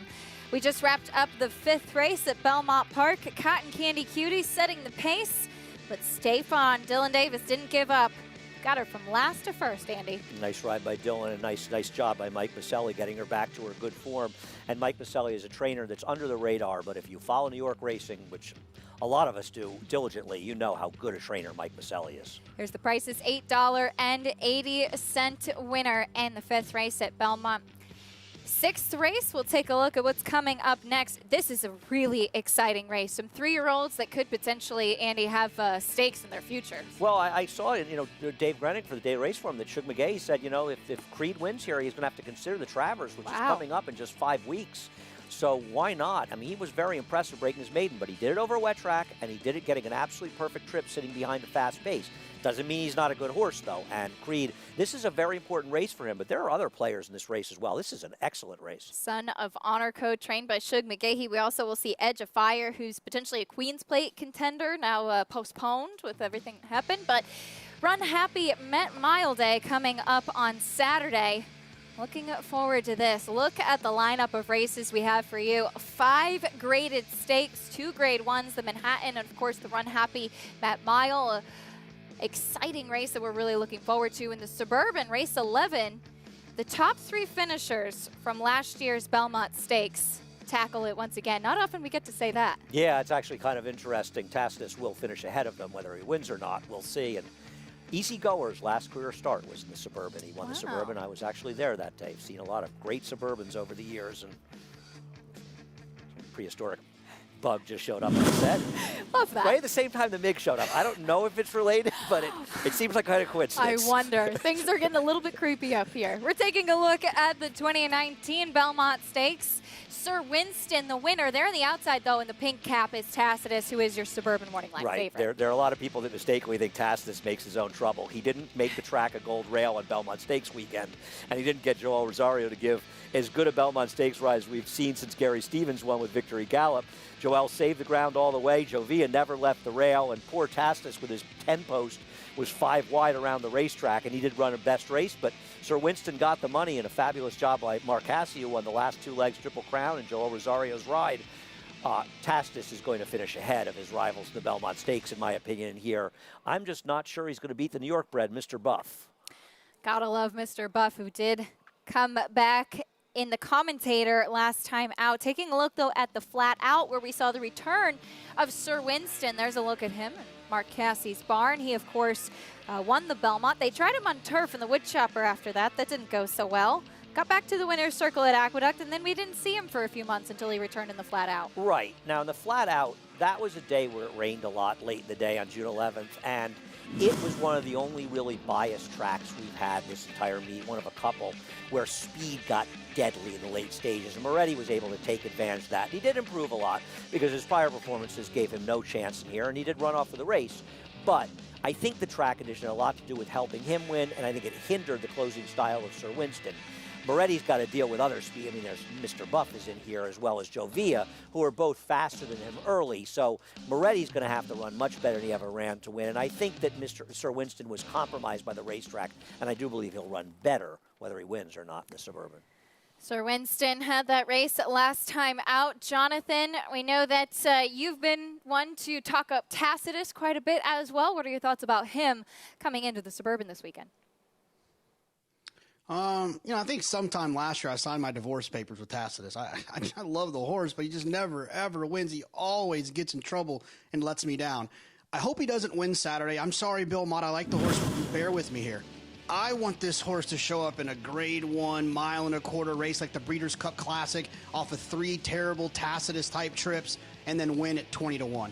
He's got a grade 1 win in him. He's got a 1.25 win in him. I just don't want to waste it here at a short price. And think about it. He's down on the rail. He's putting the blinkers on. What are the chances that Tacitus does what Tacitus does again on Saturday? I still think he's a good horse. I still think he deserves credit. I'm selfishly waiting for a better opportunity to bet him than Saturday. All right, Jonathan. Fair enough. Tacitus, he will be a short price. Blinkers on. I have no idea what Jonathan was just talking about. But that is one of the more interesting tactics. Let's have him have 3 bad performances and then get him at 20-1. He runs that well. could be a good The problem is bet. he runs well every time he runs. The only time he didn't run particularly well was our Jockey Club Gold Cup. But he ran a winning race in the Belmont. He ran a winning race in the Jim Dandy. He ran very well to finish second. He was second best Dakota Honor in the Travers, but he still ran very well in there. He ran okay in Saudi Arabia, actually, coming off the layoff, and then I thought he ran an exceptional race at Oaklawn. There was no pace up front. I don't know what the problem with him drawing the rail is in this race. I just think he's way the horse to beat. I think there's a chance that Mr. Buff could wire this field, and I think he's the possible fly in the ointment. The others, I'll be shocked if Tacitus doesn't beat them. Tacitus blinkers back on today. We saw him wear blinkers in the Travers this past summer where he showed quite a bit more speed. Andy, that's it for you today. Fun as always. We've got a lot more coming up with you, though, in the next couple of days. Yeah, I'm looking forward to being back, but you got the mid coming up, and, you know, he's ready. That's it. He's ready. He's chomping at the bit. Richard Migliori joining me on the set, and we've got a lot more racing, including that exciting 6th race coming up next on America's Day at the Races.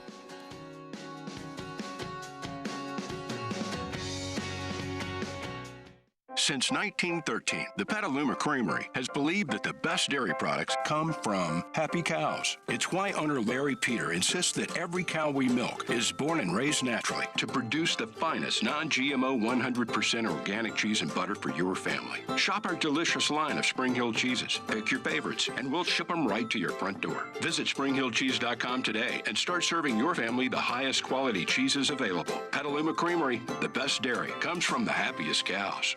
Ironicus. This graded stakes-winning millionaire defeated over 20 Grade 1 winners, including Canadian champion and Horse of the Year Up With the Birds.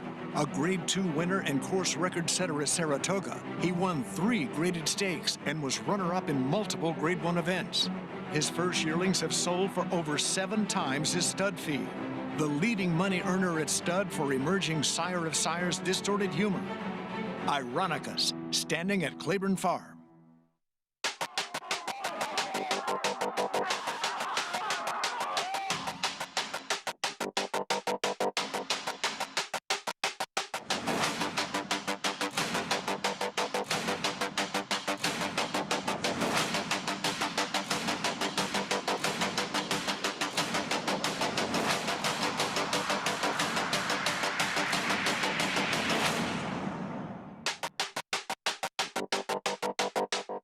If your run-happy 2-year-old wins a maiden special weight at Belmont, Summer Meet, Saratoga, Del Mar, or Kentucky Downs, you shall receive a $100,000 bonus. Remember, win an extra $100,000 in 2020 when your run-happy 2-year-old wins a maiden special weight at Belmont, Summer Meet, Saratoga, Del Mar, or Kentucky Downs. Be happy and run happy.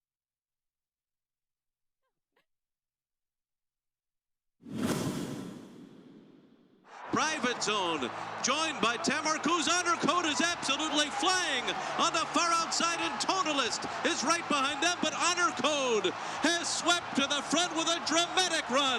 Tonalist takes second late, Private Zone third, Honor Code in the Met Mile. Honor Code, the 2015 Met Mile. What an exciting horse and striking horse he was on the track for Shug McGahee and Will Farish. And now they have Code of Honor, no relation, by the way, waiting in the wings, getting ready for this year's Run Happy Met Mile. But there's those iconic green and gold silks.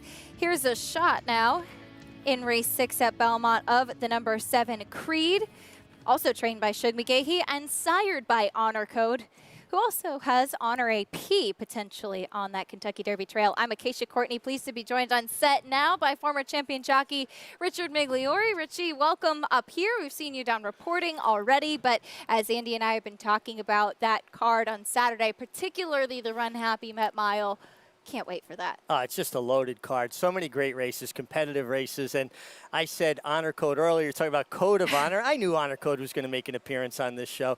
Very distinct stride on Honor Code. And it seems like he's passed that along to his offspring. You think about Honor AP running with his head out and down the way he reaches for the ground. This guy, Creed, coming up, he does exactly the same, too. That AP Indy influence on the top side. Creed for Shug McGahee, who won here at Belmont last time out. He is your 6-5 favorite now, as we'll head down to the paddock. Welcome back in Maggie Wolfendale. Maggie, this is an exciting bunch of 3-year-olds coming up next. Very exciting, and none more so than your current favorite in Creed. I got kind of chills when I watched him win last time, which he also gave Jose Ortiz his 2,000th win of his career. I'm excited to see Creed, but I'm not going to talk about him here in the paddock, as we'll touch on two horses actually, that emerged for their second starts out of sprint races to go this mile and a 16th for the first time against winners, and that includes number 2, Life Changer, as he was actually an upset winner going back to that day, opening week here at Belmont Park. And I had written in my notes that very good looking athletic horse, but looks as though he wants more ground. Well, I'm going to get my wish here, and he actually surprised me in showing the speed that he did. We'll see if those same tactics are employed here, but it was a good figure as far as speed figures are concerned, a good-looking win as well. He's a good-looking horse, so I'm pretty confident in him handling the stretch out and distance for John Terranova as well. Now, number 3 is Mr. Winston. Now, it wasn't as much of a surprise that Life Changer was a big price. For me, Mr. Winston being, nearly 10-1 when he broke his maiden, that was a little bit of a surprise to me. And I'm still not sold on the quality of the field that he faced going back to mid-April at Gulfstream Park. He kicked on well late, so there's really little doubt in my mind about him handling the stretch out. Looking at him here physically, he's really laid back as well. He's a good-looking horse. He's a little bit on the smaller side relative to some of his foes in here. We'll see. He's going to have to step up and prove to me that that was a legitimate win first time out, that he is the quality of many of the other runners in here.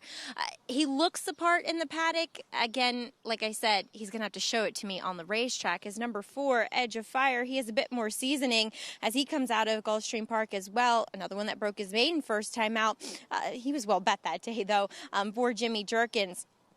A horse that is trying a little longer, but still only has to do it around one turn again here. He definitely looks like a distance runner, a very fit Jimmy Jerkins type of horse, where a lot of Jimmy's horses, they carry their weight, they carry their conditioning, and he is chiseled. He's fine-tuned here, to say the least, as far as fitness is concerned. So having those consecutive races coming into this one puts him possibly at a little bit of an advantageous spot against some others that maybe don't have the recency, such as Mr. Winston, who actually, looking at him upon further inspection, going back to Mr. Winston, actually looks as though he might need a race to tuck up, coming off a little bit of a freshening. So, Acacia, they all have Creed to beat, but I'm very interested in Life Changer as a possible upsetter. Maggie, thank you. Life Changer, super game upon debut. Here's a shot of Jimmy Jerkins, who has Edge of Fire.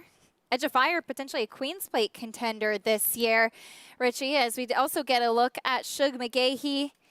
He's got Code of Honor waiting in the wings for the Run Happy Met Mile coming up. Creed, he did get a good pace set up last time out, but he was very impressive to pull away. Yeah, he did get a good pace setup, but I love the way he did it. Kind of made a long, sustained run and finished the deal. You know, when a horse starts marching from so far out, you expect them their stride to deteriorate a little bit at some point. I didn't see that with him. And again, there's that stride we talk about, that AP influence that you talked about. Horses run with their head out and down, and it just seems like they're very efficient with it. Another striking horse. It seems like Honor Code really stamps his offspring, as well as we bring in Jonathan Creed. He's a short price in here, and he did get a setup last time, Jonathan. But what were your thoughts on that race, and where do you go moving forward? I mean, the speed figure was fast, and as a horse player, I think that, everyone has the past performances, and they pretty much all say the same thing. That race was fast. You have to try to find some other evidence and some other things leading you to some other ideas. And for me, with Creed, the fact that Shug McGahee even uttered the words Travers for a very conservative trainer, I think is a huge endorsement about this horse and his expectations for Creed. He deserves to be even money on the board, but I do still find there to be a little bit of an interesting and compelling argument to be made for Life Changer, and it makes me feel a lot better hearing Maggie say that he looks great in the paddock as well. Changer getting a chance to stretch out now, as he got an 80 Beyer speed figure upon debut as well. Mr. Winston, meanwhile, he also won first time out. And just to touch on what Maggie said about him being such a short price, I'm a Pharaoh was the 13. He drew in off the also eligible list that day as there was a scratch. He took all the money at 6-5. Not to mention, this was a horse coming from Chad Brown's Pace and String, which I found, Richie, at that time was not taking as much money as the main Palmetto strain. Interesting, for you to have a finger on the pulse of that being down in South Florida all winter. This horse was impressive because he had to swing out 6 wide and was very resolute. And for a horse that looks like he'll appreciate more ground. Stretching out Jonathan, Mr. Winston, another first out winner. Yeah, it's tricky with I'm always a little bit leery when it comes to like late running horses in a sprint race stretching out. I think the expectation is that they're gonna appreciate the extra ground. It's one of the biggest misnomers in the Triple Crown when it comes to the Derby closers wanting the 1.5 miles of the Belmont. So I'm always a little bit concerned. And when a Chad Brown horse goes off at 9-1, to me, that's just a negative sign in general. At any point when a horse goes off to 9-1, especially a debut horse, people are expecting those horses to run well. And I thought that was a negative. He can absolutely win this race. I just feel like the 2 and the 7 are more likely winners. Some exciting horses in this field. Richie, as we start off our post parade, the number 1, Live Your Beast Life, is first. Yeah, he's a horse that looks like he needs to really improve off of what he's done so far in his career. He did break his maiden, but that was for first time out, but maiden 62.5. Here's Life Changer, who also had a very impressive first out win against maiden special weight a few weeks ago. And showed good speed, sprint speed, so you would imagine going the mile and a 16th, he would be right up on the pace again. He was part of a big day for John Terranova as well, who won a couple that day, as we check out the 3 Mr. Winston for Chad Brown. Yeah, a horse that was impressive, I thought, on debut, and will have to go forward. But Chad Brown, we've seen that happen, haven't we? We certainly have, that's for sure. Picks up Javier Castellano today as we see John Velasquez climb aboard the 4 Edge of Fire. Canadian bred, like you said, probably pointing towards the Queen's Plate Chiefswood Stables, based in Canada. That's certainly a big goal of theirs every year. A tremendous race postponed this year, of course, with everything due to the pandemic. Here's a long shot, the 5, Mr. Short and Simple. Yeah, a horse that would have to definitely improve. They thought enough of him to run him in the Withers, where he was unfortunately eased that day. Here is another long shot, switching turf to dirt, the 6, Liam's Fire. A horse that would have to improve vastly. Second off the layoff as well. As we get to your favorite Son of Honor code, the number 7, Creed.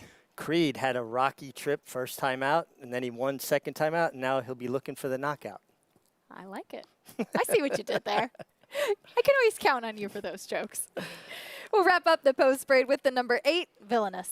Villainous has been very consistent, but is going to have to step it up to compete here. Jonathan, the 2, Life Changer. You mentioned we've been talking about potentially an upsetter in here. He's a nice 7-2 right now.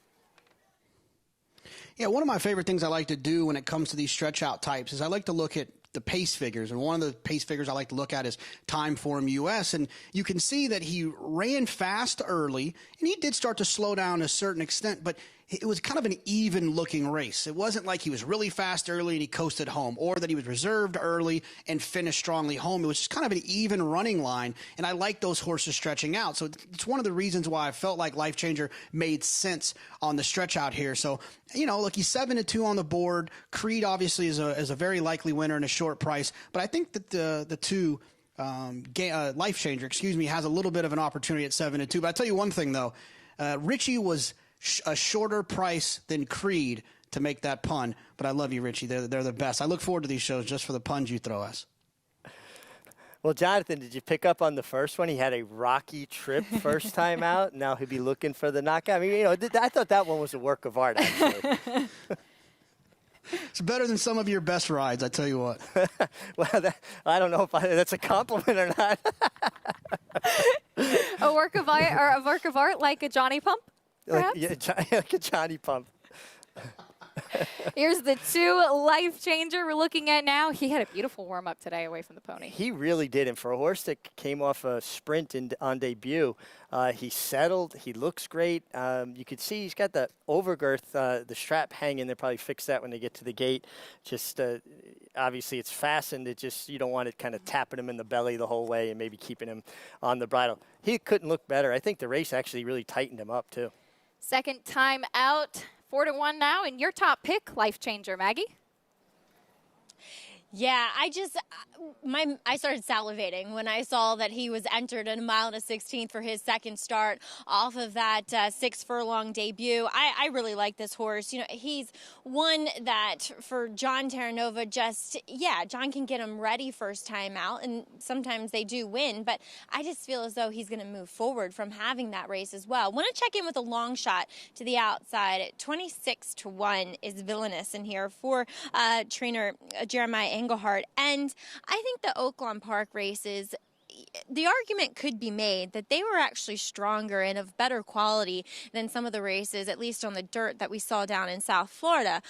Also, last time, at Gulfstream Park, I should say, but last time, Villainous as well was really bounced around at the start and found himself all the way back to last, where that race more so dominated on the front end with Rushy winning that day. And looking at this guy as he goes back to one-turn racing, which he's only done in a sprint race back here at Belmont Park, he's filled out quite a bit since when I had seen him late in his 2-year-old season and just looked good out there for Maya. And I don't know if he, obviously I don't think he's necessarily an upsetter of this field. I think he just could run better than maybe what his PPs are suggesting here, getting back to the one turn because he is that big kind of lumbering horse. He might appreciate the dynamics of this Belmont Park track. And two, I'm hoping that with that outside post, he breaks a bit better, breaks a bit cleaner. He doesn't get kind of bombarded by all the horses that he did last time. So I think he does run his better race, Acacia, when he can be forwardly placed. Maggie, thank you. And an outside post, a mile and a 16th, one turn. We'll see if he is able to be a bit sharper today. We've got a promo to mention for you, though. The Investec Derby at Epsom Downs is coming up on Saturday. It's a classic European race and annually draws a huge field. You can play the second chance cashback from Naira Bets to get your $10 win bet. If you lose, bet $10 to win on one horse in the Investec Derby and get $10 back if your horse doesn't finish first. Visit NairaBets.com for details on the second chance cashback. We'll be bringing you that on FS1 from 10 to 12 on Saturday, July 4th. I'm looking forward to being part of that coverage as well. I should say the Epsom Derby. I should say it right. And the Oaks. I'll have a hard time with that the whole way. So, yeah. But some important races for sure. I'm looking forward. And you have a nice second chance cashback to take part in that as well. Sixth race, though. The number 7, Creed, continuing to be your favorite, Richie. And talk about, at this stage of the game, horses that have had some seasoning going a little bit longer. He has a win at a mile and a 16th where some are stretching out. Yeah, and I think that's important, especially the one-turn mile and a 16th. It's different. It's the only racetrack in North America that can do that on the dirt, run a one-turn mile and a 16th, one-turn mile and an 8th. And those races are run fast because they pick up speed in the middle of the race because of the long straightaway down the backstretch. And that's what he did. He, in the teeth of a 45-3, now it was on a muddy track, and I understand that now he's got to do it on a fast track. But in the teeth of the pace, he was moving. He was, better than 5 lengths off the pace, and by the middle of the race, he was in front, and then he kept going. So I think that speaks volumes to the amount of fitness level that he had. It's a good point, too. He didn't wait for there was 4 horses in the front. He didn't wait for the pace to collapse. Made a kind of earlier move to get involved. Yeah, well, they were still fresh, and he took those horses. And I think that just speaks volumes to how much confidence Jose Ortiz had, how well he was going underneath him. When a horse is traveling, sometimes the best thing to do is just get out of their way and let them do what they do naturally. Beautiful, striking Son of Honor Code. We'll see if he gets the win here and potentially, he's saying, maybe onto the Run Happy Travers. The fact that he brought that up, and this horse is only making his 3rd start, does speak volumes to what he's seen from this horse in his training. Hall of Fame trainer for sure. We'll see if Creed can get it done as we'll send it up to Frank Miramati, the 6th at Belmont. Up next. They're in the gate. And they're off. Mr. Short and Simple with a little bit of a bobble. Edge of Fire on the inside. Live Your Beast Life. And Live Your Beast Life is battling it out in the opening furlong with Life Changer. These two speed away. 2 more back to Mr. Winston racing on the inside of Edge of Fire. Then comes Liam's Fire about 6 lengths off the pacemaker. Mr. Short and Simple is next. Creed is second to last and 4 in front of Villainous. The opening quarter went in a lively 22 3/5 seconds. Live Your Beast Life in front by 3/4 of a length. Life Changer cuts into the margin a bit in second. Mr. Winston is 3 wide, just in front of Edge of Fire, who's now only about a length and a half or so off the pace. Then it's Liam's Fire, 6 off the lead. Mr. Short and Simple is next. Creed has about 8 lengths to make up through a half and 45 and 4, and it's now a pretty decent gap back to Villainous, who trails. Live Your Beast Life has been prominent every step of the way, challenged by Mr. Winston, and Edge of Fire looming up 3 wide in third. Life Changer has lost some ground in fourth. Creed is starting to pick up momentum on the outside of Mr. Short and Simple. Creed has 4 lengths to make up and urged on for a bit more as the field turns for home. Live Your Beast Life trying to fend off Mr. Winston. Creed is on the far outside, and Edge of Fire, they're heading to the 8th pole. Mr. Winston and Live Your Beast Life. Creed is coming. He's a length and a half behind, has to get to Mr. Winston late. It's Mr. Winston, a tough Live Your Beast Life, and now Creed kicks it in. And Creed is up to take the lead close to home. Creed wins by a length. Mr. Winston a solid second. Live Your Beast Life third. Edge of Fire was fourth. Creed, strong, sustained move under Jose Ortiz, now 2 for 2 at Belmont Park. Another long, sustained run. He had to put him to a drive halfway through the far turn, and he just kept coming. Very resolute, very game performances by the 1, Live Your Beast Life, and the 3, Mr. Winston. They staged their own war, or their own battle, but Creed came along and won the war. And Rocky's trainer was Mickey Goldmill, so I guess we can call Shug McGahee like a good trainer like Mickey Goldmill, right? I like it. All right. I'm sure Shug will like that too. Creed galloped out well. We have a nice view from up here on the 3rd floor where we are. There he is in those pink silks. He has that low honor code style of running and relentless, really relentless to just keep coming. He was relentless, and Jose Ortiz had to tip him out a little bit early to keep that forward momentum. You don't want to stop and start a horse like this because they're not driving cars. You can't tap on the brakes and then just hit the accelerator again. So just a really good ride from him. This horse took a little while to get going today, but you know, he was facing a better quality field. 2 horses that really battled hard, and Mr. Winston improved in the 2nd start from his debut. Now I ask you this, the Run Happy Travers, August 8th. At Saratoga, now 1.25 miles at a distance. What are your thoughts about this horse going that distance? Oh, I think this horse will have no problem getting the 1.25 miles. You know, you think about his stride and the way he uses himself, the long reach. I don't think that's an issue. Would he have time to have another start in between? Probably not, right? I would think not. I would think not. So, I mean, it's still a tall order, even from a great trainer like Shug McGahee, to, you know, go 1.25 miles in a race like the Run Happy Travers in your 4th start. A tall order for sure, but one thing we know is that Creed is back to the winner's circle. That relentless running style for Shug McGahee and Jose Ortiz. Coming up, we'll talk a little bit more about the stakes action that we're going to be seeing here on Saturday.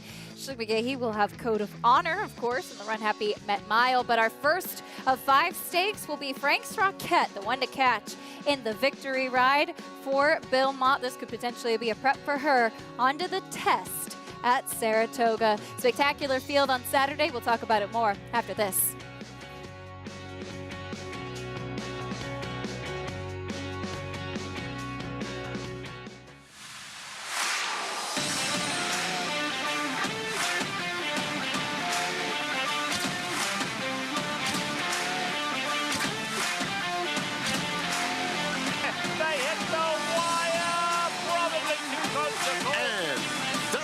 In the Run Happy Malibu. Nucky has won the Run Happy Del Mar Ventura Clear.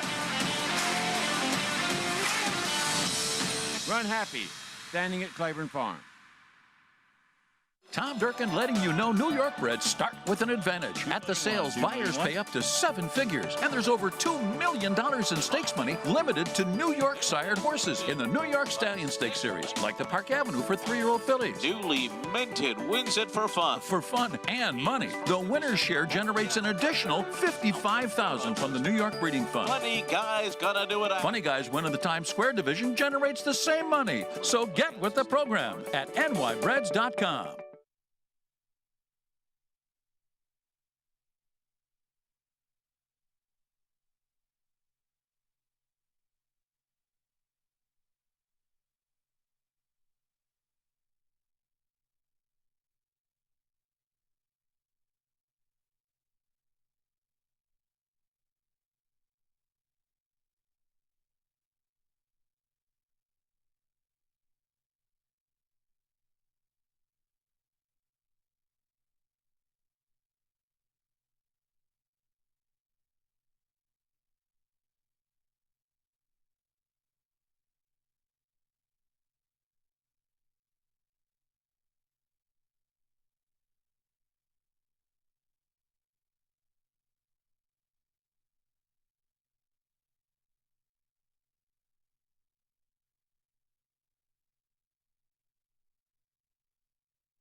Back on America's Day at the races, the number 7 Creed, winner of the 6th race at Belmont Park. He paid $4.90 to win.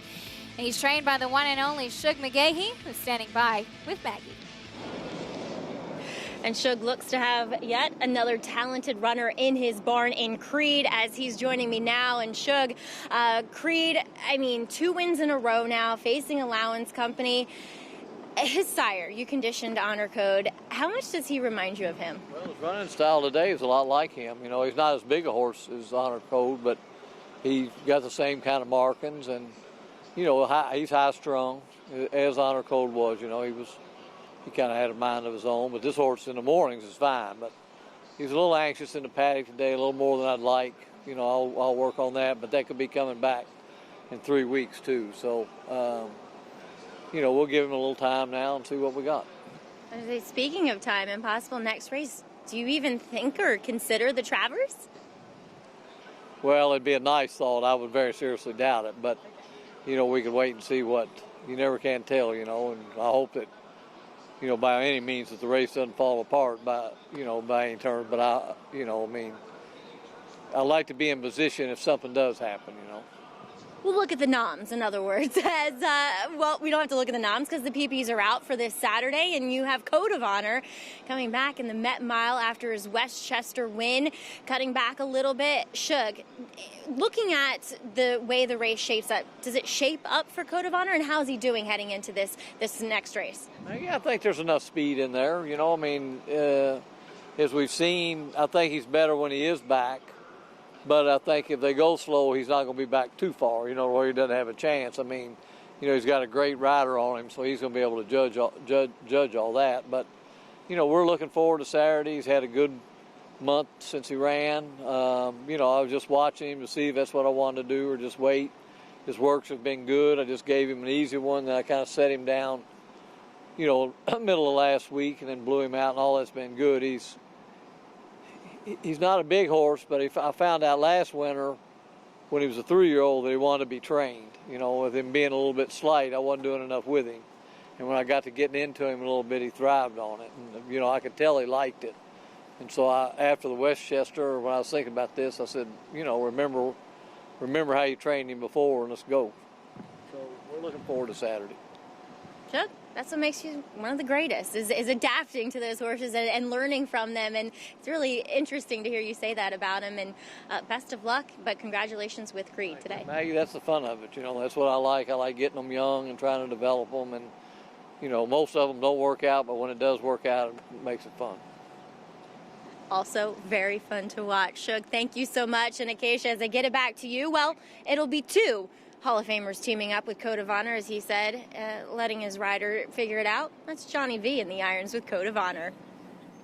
That's right. Maggie, thank you. Great interview with Shug McGahee. She got him talking today for sure. We had learned some things about Code of Honor as well. I loved what Shug was saying as we check out our Pick 5 follow along. A couple of decent prices so far, even though Creed, your favorite, Stay Fond at $8.80 should help a little bit. Good luck if you're still alive in the Pick 5.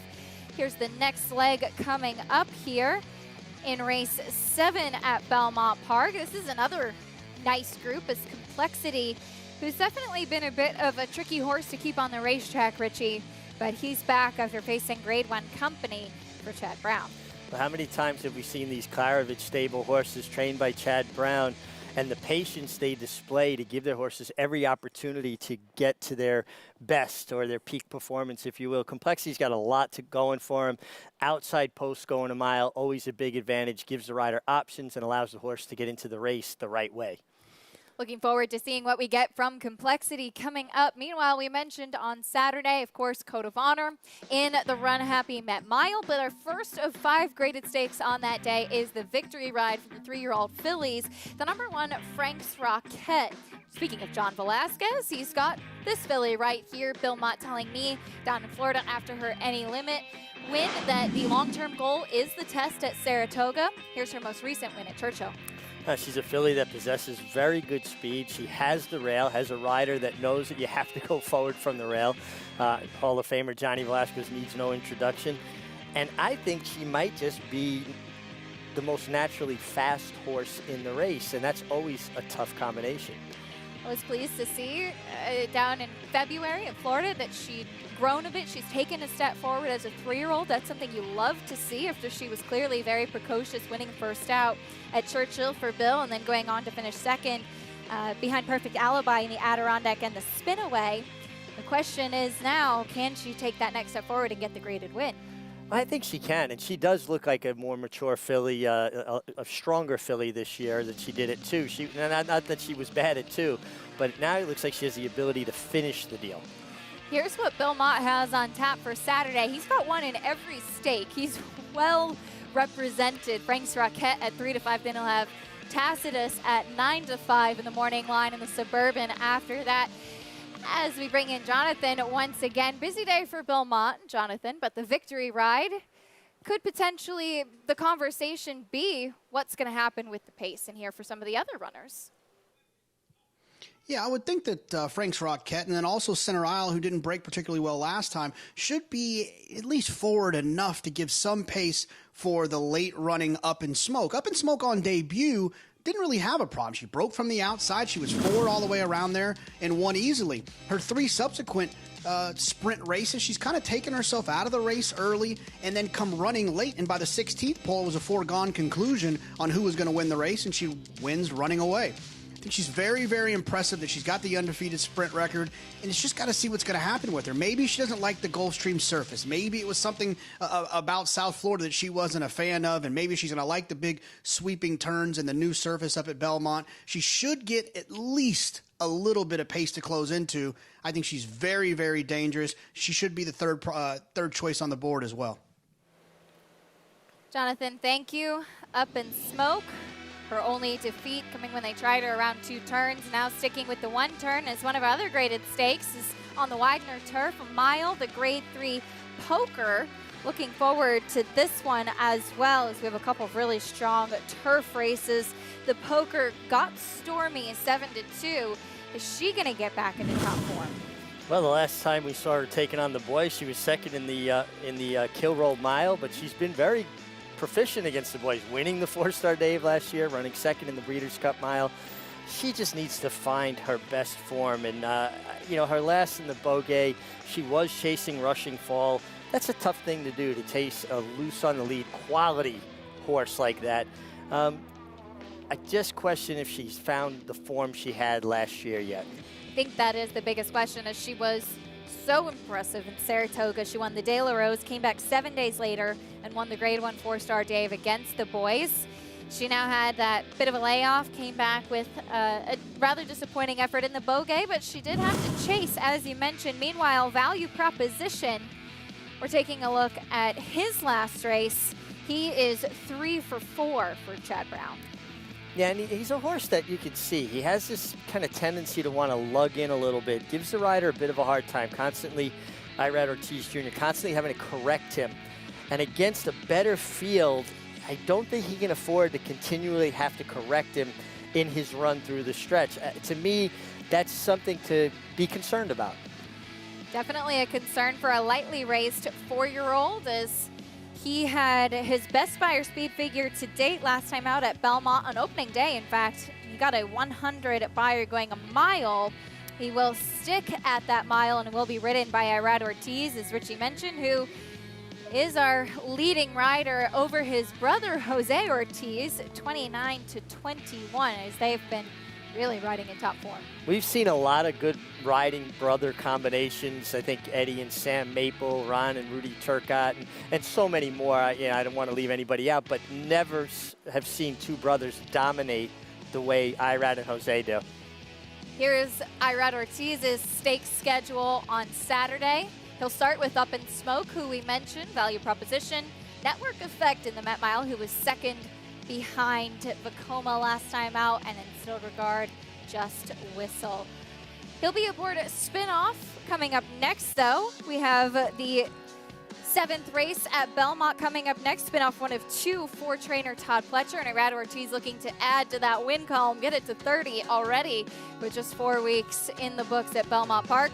Coming up next, the 7th at Belmont. Stay with us.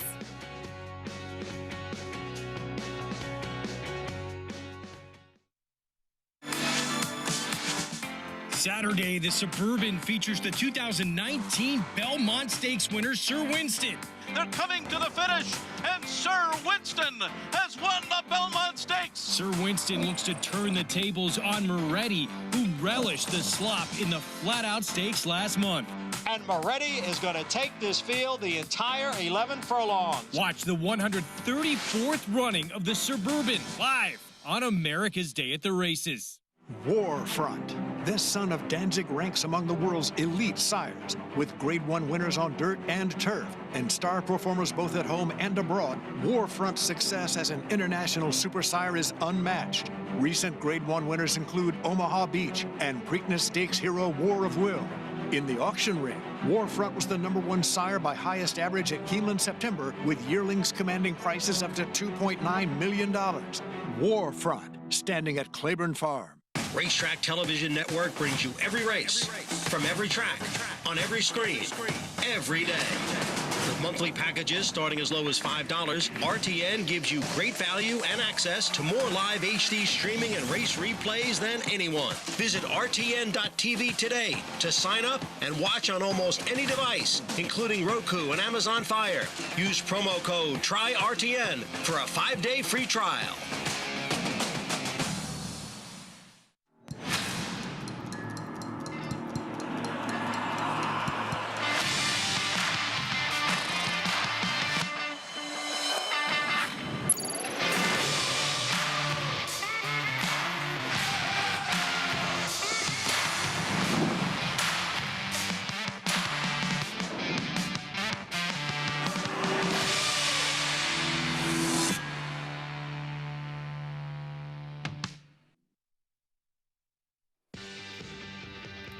Back on America's Day at the Races, brought to you as always in part by Claiborne Farm. 100 years of doing the usual unusually well.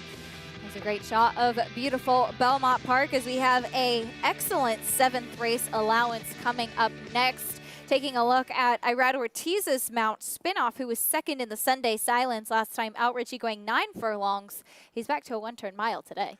back to a one-turn mile. He is 1 for 1 at the mile distance, albeit 0 for 1 at Belmont, but he actually ran well in his only start at Belmont, in the Belmont Stakes. Which is pretty funny, as he was running shorter distance, came back at 7 furlongs, and here he is. I thought these two put on such a nice show in the Sunday Silence with Just Whistle, who we'll see on Saturday in the Suburban. Yeah, a horse that's, boy, you talk about that distinctive kind of stride, head out and down. Just Whistle has that too, but Spinoff was very game, very brave. He's going to have to come from further off the pace. I see more speed in here today than what he faced in the Sunday Silence. I would totally agree with that. I also think it's interesting as a lot of his races have been a bit longer. Wondering, the slight turn back today. There are 2 horses in here for Todd Pletcher. Also has Sniper Shot, who does have quite a bit more speed, but certainly an interesting race as we head down to the paddock. And we'll check in with Maggie. Thanks, Acacia. And maybe you can add a little bit about what your notes say about the horse I'll talk about first in number 2, Sniper Shot. Well, he is... Wow, I think a bug just landed on my lips. That was kind of gross. And got stuck in my lip gloss. Anyway, Sniper Shot is your typical kind of Shackelford. They do tend to get a little hot. He did, and literally every single one of his progeny, they get hot. So, Acacia, you can comment if that's typical for him. It is hot here as well, as I'm sure it was in Florida, and I want to see a horse sweating. But it's not as if he's expending too much energy. He's actually really, really relaxed as he's going to try a one-turn mile once again, in which last time he was successful. But, you know, you have to worry that his 2 fastest races to date have come over sloppy racetracks. So he's getting a fast one here for his first try at Belmont, and there does appear to be, well, a little bit more speed in here. But he's a good-looking horse. I like him. I like the one-turn miles. I think as far as distance is concerned, that suits him. Moving on to number 6, Nicodemus, who did absolutely no running on the turf last time in the first defense, but kind of got that impression because he is your quintessential wet track horse in that he's very upright in his pasterns. He's a small kind of up and down type of feet. So his best races have arguably come on wet tracks. Again, a horse who's getting a fast track here. But then again, he got that race into him on the turf, as much of a maybe non-race as it was, but still, he came over here. He went out there and broke from the gate. He looks fantastic, though. He's super fit. He's really turned into a good-looking customer, this son of Candy Ride. So I know he's Andy Serling's best bet, as he's not on the show now, but we'll see what Nicodemus does. I think he looks the part here in the paddock. His number 9 is Complexity, your current favorite coming back here for Chad Brown, and I could not say one thing negative about this horse coming back. He's sharp. He's fit. He looks great now as a 4-year-old coming back. I think he's very intriguing as he'll look to make good on what was a disappointing effort in the Malibu last time out. Looks as though he's ready, though, Acacia. Maggie, thank you. And she's absolutely right. Faced company like Omaha Beach in the Grade 1 Malibu last time out.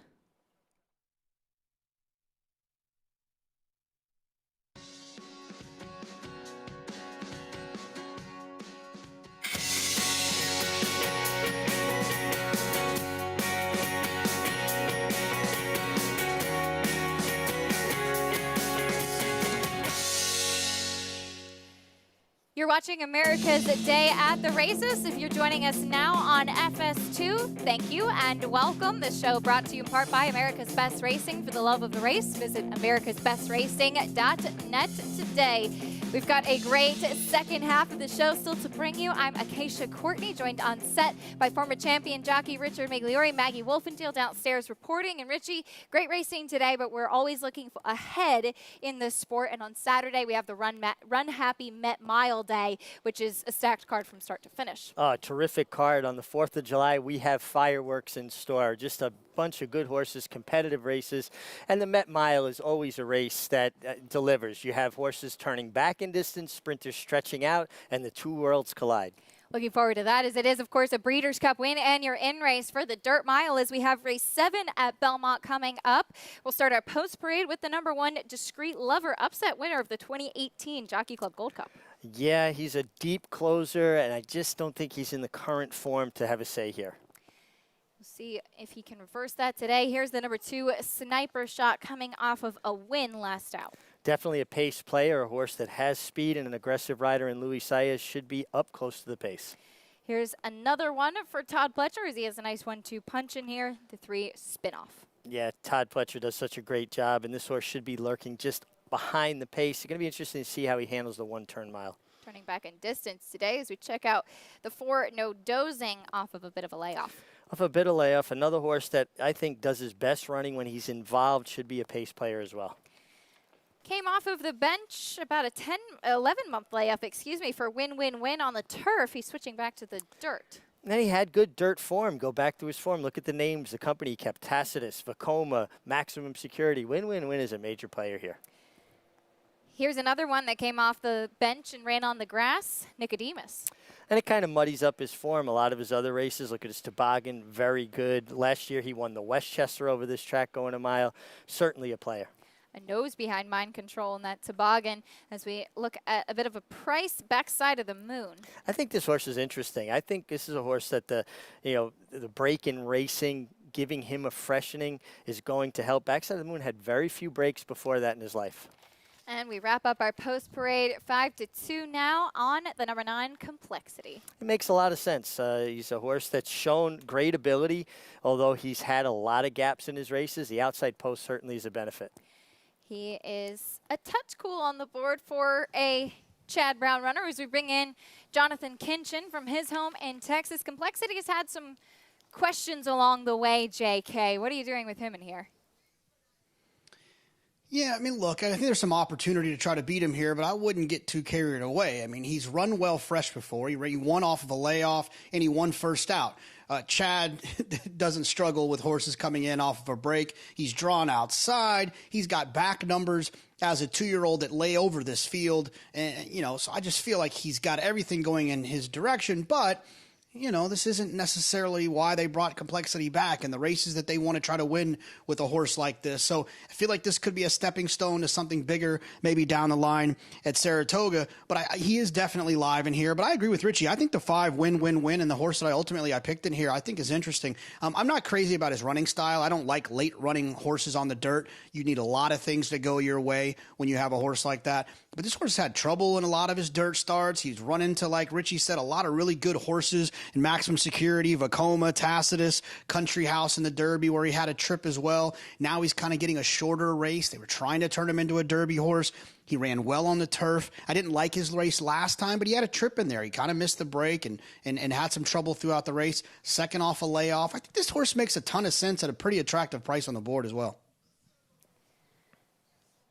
Jonathan, thank you. Win. 5-1 right now on the board. We'll see if he can get back to the winner's circle. He will have to do battle with Complexity as well. But the favorite right now, Richie, is the 2 Sniper Shot. Wanted to circle back to something, as we see Complexity acting up just a little bit there. Wanted to circle back to something Maggie had mentioned in her paddock report about the 2 Sniper Shot. He is by Shackelford. It's typical. Shackelford was of his offspring to get warm. Every time I've seen him, this horse has gotten warm on the track as well. The only time he didn't was last time out where it was completely pouring and much cooler down in Florida. So if you are seeing him get hot, that's a normal for him. Well, and that's the thing. If it's what's in or out of character for a horse that you have to pay attention to. Shackelford, his father, wouldn't run well unless he got worked up and hot and lathered up a bit. And this horse has a very much a likeness to his father, the chestnut white face. So if that's normal for him, that's fine. I just want to mention, too, Win brings along his regular rider, Julian Pimentel. Julian got a chance to ride him last year in the Kentucky Derby. His first ever Kentucky Derby mount. Was an apprentice right here in New York before settling in the Mid-Atlantic circuit down at Laurel, Delaware, that area. But a terrific rider. So anybody who's not familiar with him, you can bet on him with confidence. He's a guy who knows how to win. Don't forget, you can use that Match 200 promo code with Naira Bets, as we'll check in trackside again with Maggie.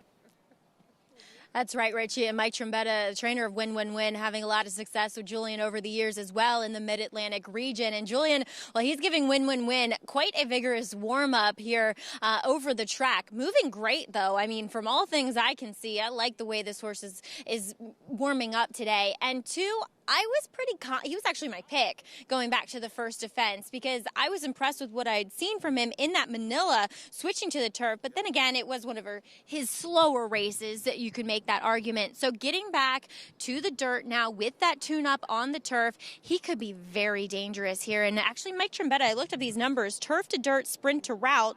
He's 9 for 24, 38% with a $3 ROI. So the numbers are there as well for this horse to be very competitive here as he is Jonathan's pick. And then a horse that's a long shot. That's number 4, No Dozing for a No Delacour. Comes back off of a layoff and disappointing efforts over there at Tampa. But if you look back further in his career, his previous Tampa races weren't that good. He might be one of those horses that just doesn't like Tampa.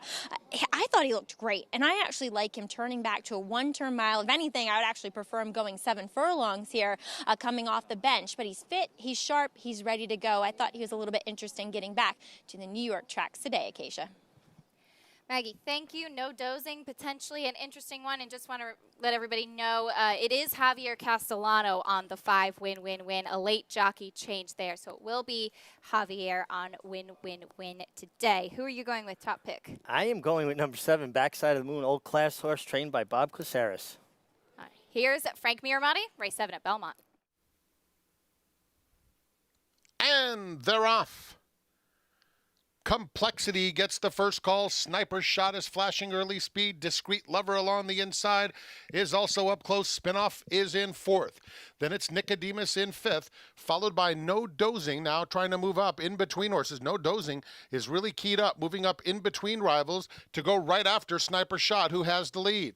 The 2 at the back are Win and Backside of the Moon. The opening quarter went in 23 seconds flat. It's Sniper Shot, the leader. At the rail, Discreet Lover is in 2nd, and No Dozing is just behind them. 3 wide, a length and a half off the pace in 3rd. Then it's Spinoff in 4th. Complexity is just outside of him. Well spotted, 2.5 lengths off the lead. Win is down at the rail. 3/4 back to Nicodemus, who's starting to make some progress in the yellow silks, leaving Backside of the Moon as the trailer. 45-4, a contested half mile. They're midway on the far turn. Sniper Shot just in front. No Dozing. Complexity on the far outside, and Discreet Lover just behind them. Win, looking for racing room. Nicodemus is on the far outside as the field passes the quarter pole and turns for home.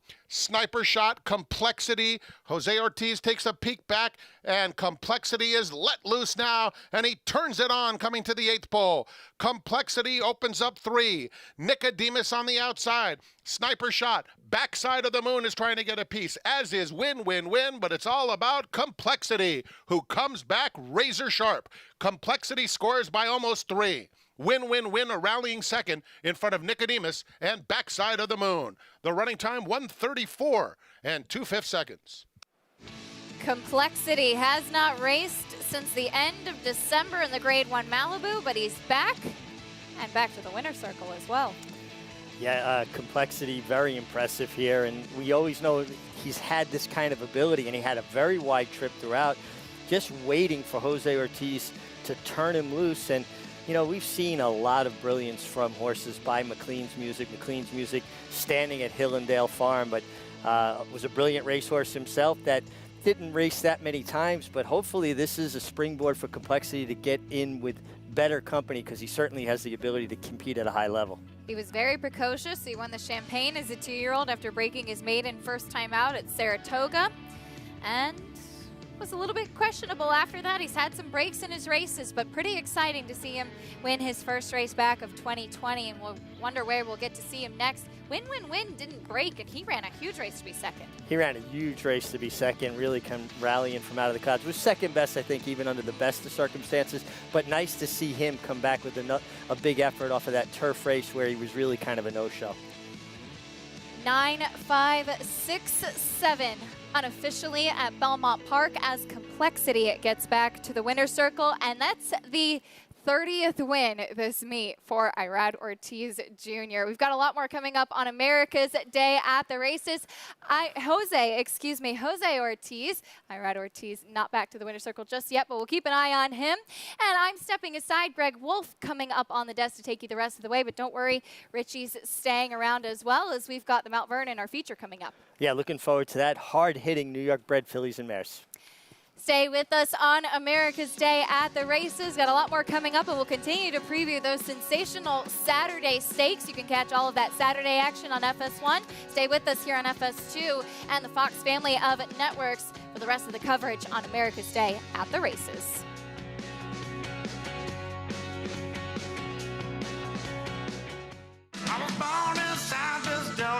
When you win, has taken command close to home. Win, you win.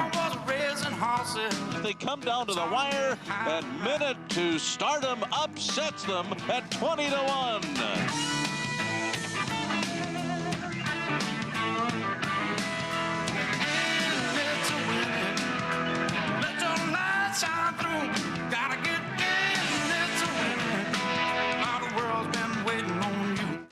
It only takes 20 cents to take down an Empire. The Empire 6 is the jackpot 20-cent pick 6 bet that's offered every day at Belmont Park. One unique winning ticket earns the entire net pool, plus the jackpot carryover. Without a unique ticket, 75% is distributed to winners with 25% added to the jackpot. Win big with the Empire 6. Next mandatory payout date Sunday, July 12th. Visit nyra.com/Empire6 for complete details.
Back on America's Day at the Races on Fox Sports 2. Greg Wolf stepping in for Acacia Courtney. Our program brought to you in part by Naira Bets. Bet any track, anywhere, anytime with Naira Bets. Get started with the Naira Bets app or at nairabets.com. Saw a big performance. Complexity, former Grade 1 winner on this racetrack as a 2-year-old for trainer Chad Brown. Looked impressive. Yeah, very impressive winner of the Grade 1 Champagne Stakes as a 2-year-old.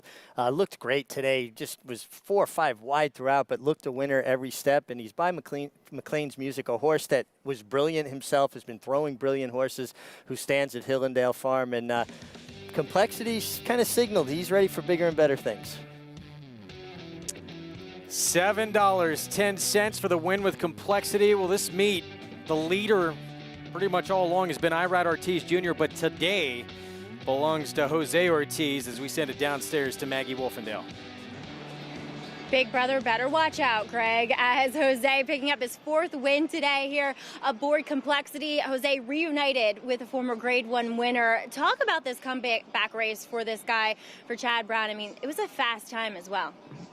Yeah, you know, he's a really nice horse, Grade 1 winner. He always showed that he have a lot of ability. Chad did a great job to have him ready of the layoff, you know. He was ready today and was just very pleased to be back on him. Jose, that, as I said, was your 4th win of the day. As a rider, do you go in thinking I could win 4, maybe 5 races on a card? Well, not most of the time, but like a day like today, I look at my horses and I really love all of my horses today. I like the card I have. I rode 6 horses and I really like all of them. I was expecting some winners, but not 4. You know, it's tough to win 4 races in a day, and I'm just blessed I was able to do it, you know. We saw you aboard Creed in the last race. He gave your 2000th win. So a horse that maybe has a little sentimental value as well to you. Well, he does. I win my 2000 on him, like you say, but I really like him a lot, and I'm very excited about his future. So I really want to win that one. I think it's a 3-year-old that is moving forward quickly, and I mean, the sky is the limit for him. I think he got a bright future. Those are the ones you got to jump aboard. Jose, congratulations on a big day so far. Thank you. I appreciate it. All right, as you heard him say, Greg, Creed having a big future. Well, looks like a complexity could be back on the scene as well. Again, another fast race from this Chad Brown trainee. Yeah, it is great to see complexity back. He wowed us. He was so precocious early on in his career. What about the Ortiz brothers? They have taken 6 of the first 7 on the card this afternoon. Of course, 4 for that young man. It feels like there'll be a day when they'll just sweep the card between them. They're just so good. And we've seen good brothers, riding before. Eddie and Sam Maple come to mind first and foremost to me. But I have never seen any 2 brothers dominate the way they do. Still to come, our feature, New York breds in the Mount Vernon, 1 mile on the turf in 55. Oh, she's been doing this for a long time, and she has been so consistent. Loves to find the winner's circle. 11 for 22 in her career now. She's already a millionaire, but now coming off the bench as a 6-year-old. Has she lost a step at all? Well, we'll soon find out. I tend to doubt it coming from the Chad Brown barn. And I like this trend where we're seeing owners and trainers keeping these mares around into their 5- and 6-year-old seasons, because it gives people an opportunity to latch onto a horse. It helps create a fan base. I appreciate the sporting gesture. And not only is she 11 for 22, but 4 seconds, 5/3. She shows up pretty much every single time. As game as they come, she has won her last 5 against New York bred company. This group, they all know each other pretty well. They've seen a lot of each other, so it's going to be fun to see the rematch here. 55 coming off the bench yet again for trainer Chad Brown.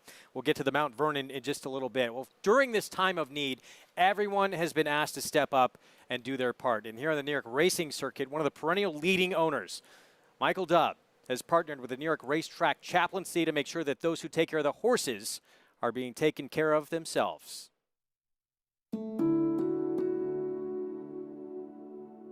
The true foundation of racing is the backstretch and the backstretch worker. And without the backstretch worker, we have nothing. So I would encourage anybody who comes to Belmont Park, Saratoga, Aqueduct, you might be looking at beautiful grounds, beautiful horses, but just remember the foundation, because these people are the foundation. And without a foundation, you have nothing. It collapses. So Michael Dubb, what an unbelievable person. He wanted to see the campground in Saratoga where the families are. So I had said to him, okay, Michael, when do you want to go? I'll meet you after the workouts. And he looked at me kind of like I was crazy, and he said, no, the families are much more important than my horses. You tell me when we're going to head out there. There is no way we can, in good conscience, race in the afternoon knowing that on our grounds with our treasured horses, that the people who care for them are being taken care of in any way less than first class. So during the pandemic, Racetrack Chaplaincy has been serving the backstretch community through many different avenues. Our number one goal was to make the people feel comfortable here in the backstretch by just having a friendly, familiar face. We never had one day where we were not in the backstretch here at Belmont, which was the only facility open at the time. The Racetrack Chaplaincy help people with housing needs, clothing needs, transportation needs, any kind of need that people have. And we'll really be giving people a sense of community. It's a sense that you don't exist just to work, but you are part of a community, and a community who doesn't take you for granted. And that's what's so, so important about supporting the racetrack chaplaincy. They do great things. They support people that probably other people don't care, you know, and they're always there with them. They do a lot of activities with them, so I think that means a lot to me.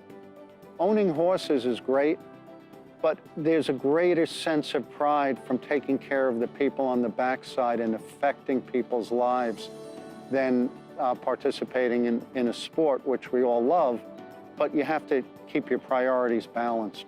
People come first. You should call Belmont, get contact with Humberto. He's the one in charge, and you should donate or bring something for those kind of people if you want to see racing too. So just support them, and because without them, it's not possible. So I hope everyone's do something, so we're going to appreciate that. Well, we say it all the time on this program, how much Michael Dubb has meant to racing out here. I mean, he's had so many big wins perennially. He's one of the leading owners in the sport, but more than anything he's ever done with his horses, the legacy that he has left behind helping the people in the backstretch is going to be what's most important. No, Michael Dubb is a man that, you know, he doesn't just talk the talk, he walks the walk. And the housing he's built on the backstretch for the backstretch workers, and you got to understand, this is a city amongst itself. All the people that take care of the horses, many of them live on the racetrack, as well as Anna House, what he's done for the children of backstretch workers that can clear their parents' minds to go to work knowing their kids are in a safe, clean environment, learning and you know, being taken care of. I can't say enough. My hat's off to Michael Dubb. And, you know, you root for him on the racetrack because of all the good he's done for the people on the backstretch. And coming up in this race, in our feature, the Mount Vernon, he is going to have War Canoe. Horse that was claimed last time out. Very sharp claiming trainer. Can War Canoe now in the Chad Brown barn make a dent against her new stablemate, 55, who's 1-5 on the board, is a heavy favorite. More on the Mount Vernon when we come back. Stay with us.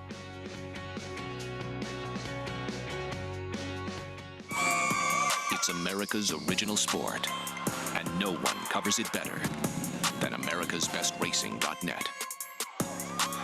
From the sport to the lifestyle, the best races, horses, and destination venues, cocktails, gambling, fashion, and more. America's Best Racing is a sport for you. Live it, love it, bet it. An undefeated graded stakes winner on the track, Algorithms has sired over 70% winners from starters. His top runners include multiple stakes winner and grade 3 victor Recruiting Ready, multiple stakes winner and graded stakes performer Taylor Spirit, and juvenile stakes winner South Bend. In the Pennsylvania Derby, Algorithms notched his first grade 1 winner with a thrilling victory by Matt Wizard. In the ring, his juvenile sold up to $275,000. Algorithms, standing at Claiborne Farm. Whether you like it hearty, hot and spicy, smooth and creamy, or loaded with veggie flavor, the Petaluma Creamery offers the highest quality 100% organic, non-GMO cheese money can buy. Made with the utmost respect for our happy cows and the land they roam free. Visit springhillcheese.com and shop our extensive line of delicious cheeses and dairy products. Pick your favorites and we'll ship them right to your front door. Petaluma Creamery, the best dairy products come from the happiest cows. As the world faces unprecedented challenges, our faith and resolve have been challenged like never before. But tough times never last, tough people do. Thanks to all the fans, the backstretch workers, trainers, owners, breeders, veterinarians, and countless others behind the scenes. We are inspired daily by your commitment, and we applaud your passion for this great sport. Together we'll rise above this, and soon we will all run happy again.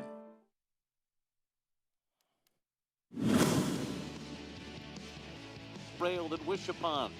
55 still has 5 lengths to make up on the far turn, and now is being pushed on to go. They're coming to the top of the stretch. Lady Joan grabs the lead outside of VIP Nation. Here's Vortex Road. 55 is coming now on the outside. And then it's Munchkin Money in behind horses. Creasy also weaving through traffic as 55 makes her way to the front. 55 takes charge, and at the 16th pole, pulls away from the rest of the competition. 55 to win it. That was last year's Mount Vernon. 55 had a race to prep into that, which was a win for her off the layoff as well, and plenty of grace. She beat Munchkin Money, she beat Creasy. She'll face those two again, along with some other familiar faces. Kind of got first run on Munchkin Money there. Not that Munchkin Money was going to beat her, but it might have been a bit closer.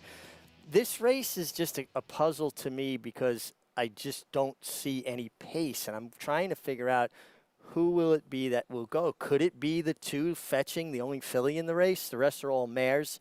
A female horse, 5 years old and up, is a mare. She's a 4-year-old. Kind of interesting. Yeah, who, by the way, has a comeback race already back on June 19th, just 13 days ago for Marcassi. 1-5 favorite. There is 55 as we send it downstairs to Maggie Wolfendale. Wow, that's a short price. The pressure is on you, 55, as if you know how much money you're taking. But looking at her here in the paddock, I mean, she's just a really cool mare. And that, I mean, she's been competitive and at the top of her game from the start of her 3-year-old season until now, coming back as a 6-year-old. And she's pretty fired up to do it. I mean, you want a 6-year-old coming back. You know, you always got to wonder with each layoff that you bring these older mares back if they want to do it. But Chad Brown said in a write-up that on the Daily Racing Forum that she acts like she does in the morning, that she still wants to do it. And I would concur with what at least I'm observing here with the last 10 minutes that I've watched her, because she has her game face on. She's ready to go. She's fit. She's solid. She looks strong. As Chad will also send out a horse not necessarily first off the claim. This was a horse that Michael Dubb and Connections claimed with Jason Service back in the fall of last year, but obviously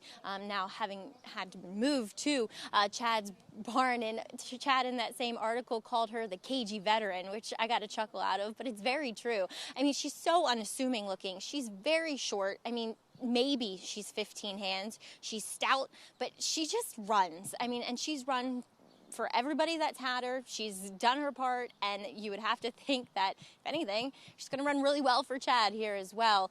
She looks ready. She's solid. She looks much the same, though, as what I've always seen from her. So I think War Canoe is just a really cool horse that we have running around here, New York bred. Let's also check out one of 2 Christophe Clement horses, and coming off a bit of a layoff here is number 4, Munchkin Money. But it seems as though Munchkin Money, at least in her last couple of efforts towards the tail end of 2019, has had some trouble getting out of the gate, and especially in her last race, she just never looked comfortable behind. She looked as though she was lacking some push there as I watched her go around Gulfstream Park. Now, she is a horse that in the past has acted up in the paddock, so we're keeping her off the walking ring here. She's with the pony. So far, she's actually been really well behaved. She hasn't gotten washy or anything either, so we'll see. I can't, she looks good here. Maybe I've seen her look a touch better in the past, but she's really going to have to refine her form. And Christophe Clement kind of hedging a bit as to whether she has or not, but citing that she has been training better since shipping back up here to Belmont Park. Greg? All right, Maggie, thanks. Christophe Clement with a couple in this race. We'll have Classic Lady the 5 as well, but there is Munchkin Money. Manny Franco, we're going to look 2 starts back. This was back on January 11th at Gulfstream and wound up a very close runner-up finish here to Magic Star. Yeah, you can see her. She's bottled up in behind horses, but that's part of turf racing. Everybody stays packed up. You need to save ground. Tyler Gaffleone, the rider aboard this day, kind of finds a good split in here, and it makes a good run. Looks like she could win it for a moment there, and just not quite enough late, but she runs this race, she'll put herself squarely in the picture. She's had numerous opportunities against 55. She's never beat her. She's a 7-year-old now, even though, you know, she has that start under her belt. A couple of starts this year, although it was the end of February we last saw her. Well, that's it. She hasn't been able to beat 55. If 55 is ready to fire off the bench, which Chad Brown seems like all of his horses are ready to fire off the bench, you know, she'll need luck, and 55 will need to have bad racing luck.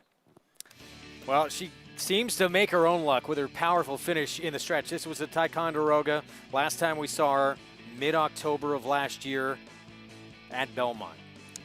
Yeah, in this Ticonderoga, we also see the other Chad Brown trainee in here now, War Canoe finishing third. But, you know, it seems like Javier Castellano on 55 knows exactly how much he has underneath him, and she wins by these margins. It always feels like she could win by more if he needed her to.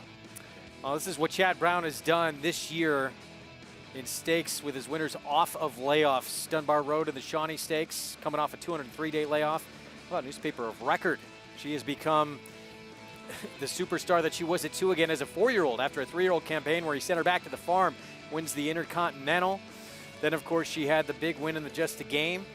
It's impressive, though, to win at the top level with horses off of those kind of layoffs.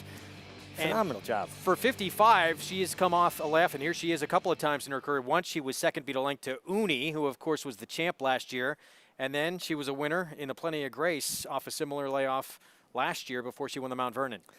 A 5-year-old mare, now 55, looks resplendent, walking out to the racetrack. And 6 years old now, yeah. Yeah, well, excuse me, 6 years old, but 55. She doesn't follow the speed limit that often. No, she does not. 2-5 favorite on the board. Here's the intriguing 4-year-old filly coming off the best performance of her career last start. Coming out of a sharp pace, 7-furlong race, obviously took a big step from 3 to 4. Maybe she's your pace setter, and maybe leads him a long way. Yeah, she's coming back in just 13 days rest. Here's War Canoe, was claimed, as Maggie mentioned, by Jason Service, now in the Chad Brown barn. Hard knocking, consistent, and certainly Chad Brown gets the most out of horses. So as a 7-year-old mare, she's going to have to show something extra special. 0 for 5 in her career against 55. Here's Munchkin Money, Christophe Clement, Manny Franco. Another 7-year-old mare. If she runs back to her Marshalls River, she puts herself in the game. But like you said, she just seems to not be able to get by 55. You know, Classic Lady has put together some really good races late last year. Now she goes to Christophe Clement. Can he get more out of her, perhaps? Well, she's going to need to. She's a hard knocker, certainly. But Christophe, maybe you'll find the key. And another old pro veteran that's been on the circuit for a while, 5-year-old mare Creasy's won over $300,000 on the turf. Yeah, Creasy, another one. Consistent, hard knocking. Dave Donk, a guy whose horses improved with the race. Where she had her race off the bench, she's going to need to step forward.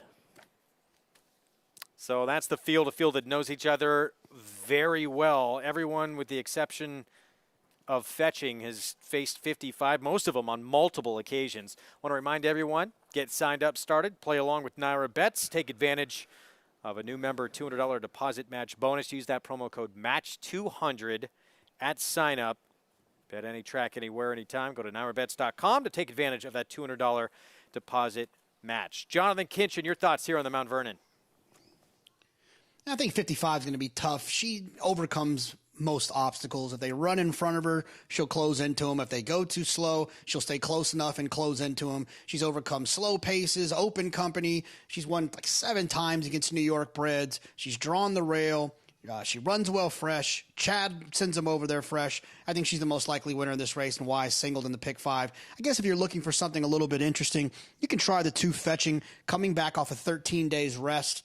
When I was looking, is just an interesting thing that I looked up when I was trying to figure out about Tap It to Win in the Belmont. I was trying to figure out how Mark Casse did with quick comebacks. And one of the things that I kind of came to the conclusion about is that he does it more successfully on turf and poly.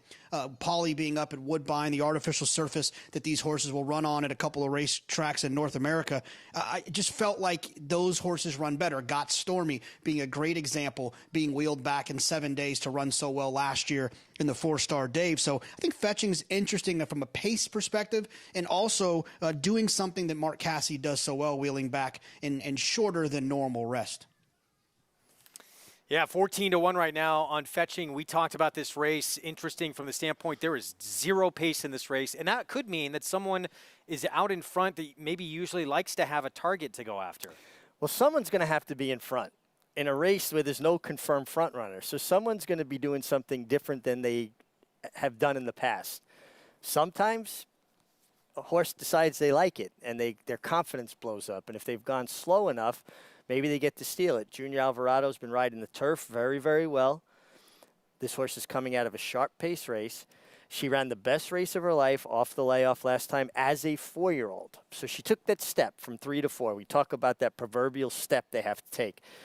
Well, if she's got another forward move in her and she happens to find herself in front on the soft pace. Now, listen, I'm reaching a little bit. I'm trying to beat a formidable 2-5 shot in 55. But you kind of made me take notice of it. The more we dug into it, and the fact that she's the youngest horse in the race and maybe has the most potential upside or potential move forward in her, let's take a shot with Fetching at 13-1. It's okay to take a shot when they're a big price. It's a sign of confidence for Mark Cassidy to wheel back this quickly as well. Let's head downstairs to Maggie. Fetching owes me no favors, as she got it done last time at 7-1, and go on, guys, take her at double the price this time around. I can't fault her, but I just kind of sided with the veterans a little bit more in this field. I'm ultimately going to pick 55, chalking it out here. She just looks great, but War Canoe is interesting to me because at first, going back a ways in her career, she seemed like a horse that could be very pace dependent, where she just wanted to make that one final run, kind of come more from out of the clouds. But in her more recent starts, she has been able to lay a bit closer, which I think should be effective in this race here that's crying out for an early leader, which, as you guys mentioned, very well could be Fetching. So War Canoe got a great warm-up as well with Irad Ortiz, away from the pony, just first one to gallop off over to the backside, nice and energetic. I think War Canoe's interesting. Now, Crystal Clement's other horse in here is Classic Lady. First off, the trainer change. I've always thought that she was one where the flat mile was maybe best. She is 2 for 6 at it in her career, but incredibly fit coming back here. I mean, she looks ready to go, and good energy as well. So maybe not quite on par with the other horses that, have run consistently in the stakes races, but I thought it was a sign of confidence that Christoph, A, puts her in this race. Then again, where else is he going to go? But B, he also gets Joel Rosario in the irons, and that can never hurt, right, Greg? No, we talk all the time about Joel Rosario, one of the best in the business, no question. He is on Classic Lady. You don't see horses like this all that often, though. 55, 11 wins from 22 starts, 7 for 11 on this turf course. She will break from the rail. This is the 6-year-old debut. Has she lost a step, or is she as good as when we last saw her? That was winning the Ticonderoga in mid-October. She has been a fun one to watch over the years. The return here in the Mount Vernon. We send it upstairs. Frank Miramati with the feature. They're in the gate. And they're off in the Mount Vernon. Fetching is going out for the early lead. War Canoe is right up alongside. Those two race together as one. Creasy is third, covering Classic Lady along the inside. Then it's another length and a half to 55, and Munchkin Money at the back of the field. Fetching will be the pacemaker. Opens up nearly 2 lengths on War Canoe in second, and then it's Classic Lady along the inside. Creasy is fourth, 3 lengths off the lead. Heavily favored 55 is fifth. Through a quarter that went in 24 3/5 seconds, 55 inching a little bit closer, and Munchkin Money is at the back of the field. Fetching the controlling speed in front by a little more than 2 lengths to War Canoe in second. Classic Lady along the rail, Creasy 3 wide. 55 is about 4 lengths off the lead, still on hold, and Munchkin Money, the half went in 49 3. Fetching still there a length and a half. War Canoe trying to get closer, as is Creasy on the outside. That group followed by Classic Lady in fourth. 55 will try to come around them, has work to do, angling to the outside for the drive. And then it's Munchkin Money there at the top of the stretch. And it's a wide open scramble, but 55 is suddenly kicking into high gear on the far outside as Classic Lady comes through at the rail. In between them, War Canoe fights on. 55 is up to take the lead. A tough Classic Lady is going to make her work, and she's going to make her work hard. 55 or Classic Lady, photo finish. 55 and Classic Lady hit it together. Behind them, it was War Canoe in third, and then Munchkin Money. 55, she doesn't lose many of these photos. I thought she was in front at the wire. Let's take another look. Yeah, it was heads up and down on the wire. The inside horse, Classic Lady, got a dream run when the Fetching was trying to get out on the lead. And Joe Rosario is such a strong finisher, but these two are going to hit the wire. Noses up and down, and usually a head bob It looks to me like it was 55, but let's wait till the camera bears that out. Well, it's either 6-1 if it's Classic Lady, move into the Christophe Clement barn, or 1-2 if it's the outside runner here, 55. If it's 55, the 12th win of her career, but as they bob back and forth, the lead changing hands. Yeah, and you know, it's not where the riders are, it's not where the horses' bodies, it's where their nose is on the line, and you can see that heads up and down. And that inside horse got a good bob at the end, but I don't know if 55 hadn't already surged barely to the front. You can see when that nose goes down, Greg, right there. No, according to that, it looks to me like 55 got it done. What a fun mare. I mean, just incredible. You know, she's earned over $1 million. You can go back to the mid-'80s when the first New York-bred millionaire was a horse named Win. Now it seems like they're breaking through that threshold pretty often. One Camera's more on the look. 5. She has just an incredible will to win. She knows where the wire is and she reaches for it. There it is. Really, 55 put up as your unofficial winner. Just a terrific comeback run from her. As slow as they went early, they came home in better than 22 and basically 22 and change the last quarter, and she was making up ground into that. What a great horse race. Oh. Wow, 136-2 final time, 55.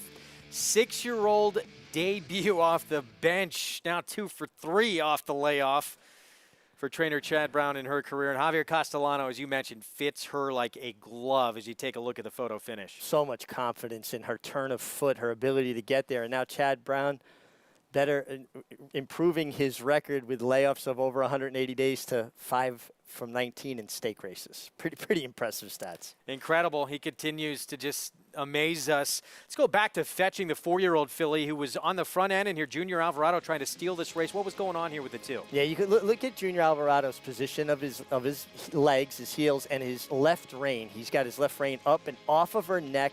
You can see her head's cocked to the inside. He's looking around. She's trying to get out with him, and Junior's very, very strong rider, very physically fit. He could not just put his hands down because she was trying to bear out to the right, and that really illustrates clearly how much she was trying to get out. When a rider has to lift his hands up off their neck and physically hold them in, she was giving him a hard time from the start, quite possibly because she's not used to being by herself on the lead. Meanwhile, here comes the old pro, 55. Wow, she had a battle to the finish that time. She's had a lot of battles in her day, and yet none of these have ever got the best of her, and not today either. She repeats in the Mount Vernon at 1-2, $3 for the win, owned by Peter Brandt. This supposed to be a real fun one to own here, a daughter of Get Stormy. Peter Brandt, good to see him back in the game and doing as well as he is. He's, has campaigned so many great horses over the years, going back to Just the Game and Way Gulch, horses like that. But 55, as classy as they come. Javier Castellano for Chad Brown. Again, Peter Brandt owns this 6-year-old mare, 12 wins now in her career. She's 8 for 12 at Belmont. Prices when we come back. We'll talk the nightcap as well right after this.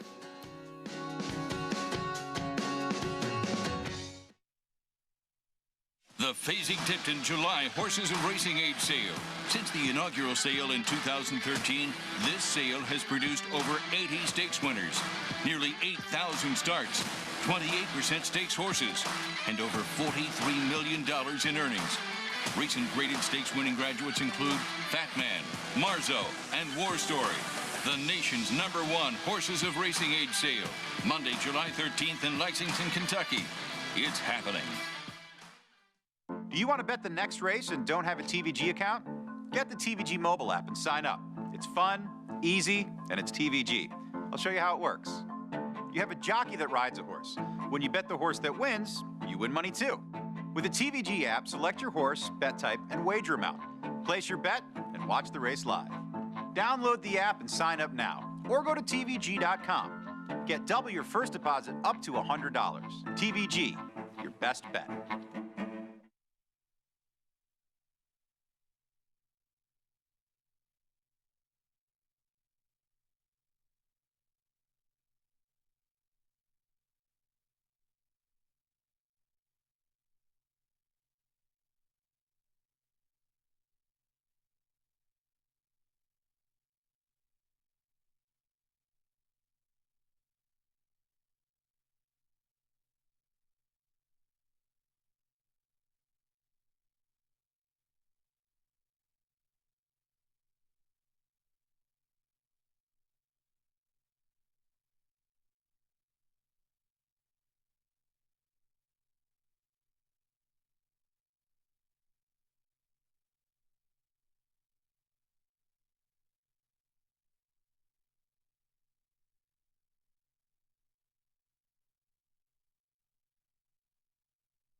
Welcome back to America's Day at the Races, as we just saw the venerable 6-year-old mare 55 make her seasonal bow in today's Mount Vernon, a winning one. And I'm here with her winning regular rider, Javier Castellano. And Javi, we were talking about before we came on during the break that the pace was just so slow today. So don't let that narrow margin of victory fool you.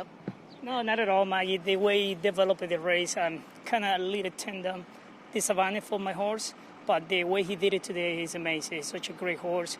I think Mr. Brown, he did a good job with the horse, bring it to lay off and put a mile race. And the short distance, no pace in the race, no matter what, the horse is still kicking. In the end, I like the way he did it. I think I'll give all the credit to Mr. Brown. I just enjoyed the ride.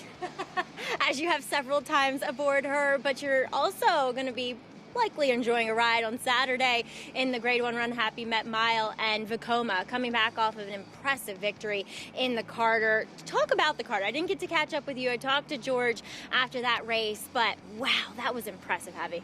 It was. It really was, Maggie. I think unbelievable. The way he did it, the horse, I know I have a lot of confidence because the way I rode last year in the Bluegrass State race and Quinella, the way he developed the race, the way he did it was amazing horse. I always have a lot of thoughts about the horse. I have a lot of high expectation. I know it's going to be a good horse.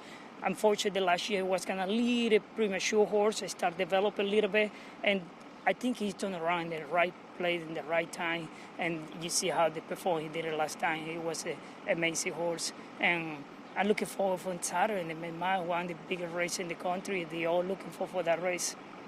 It's a stallion-making race, Javi, so best of luck. Congratulations here with the Mount Vernon win. Thanks a lot.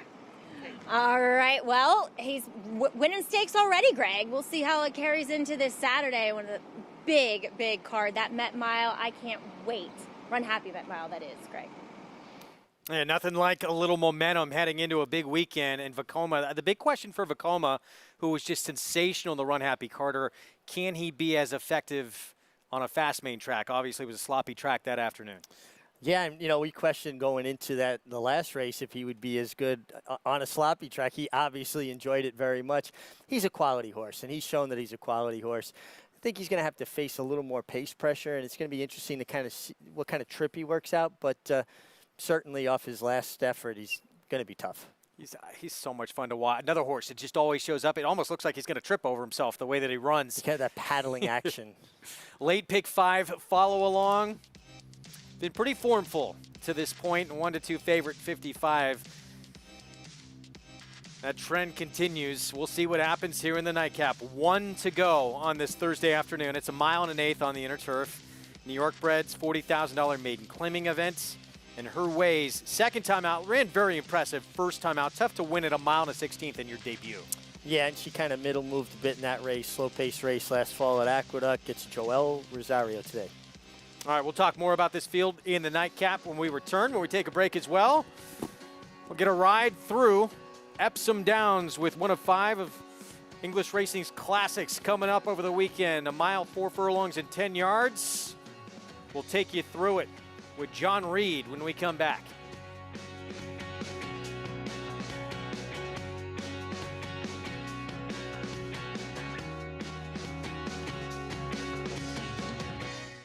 Undefeated Grade 1 winner Mastery won impressively in his 2-year-old debut at Santa Anita.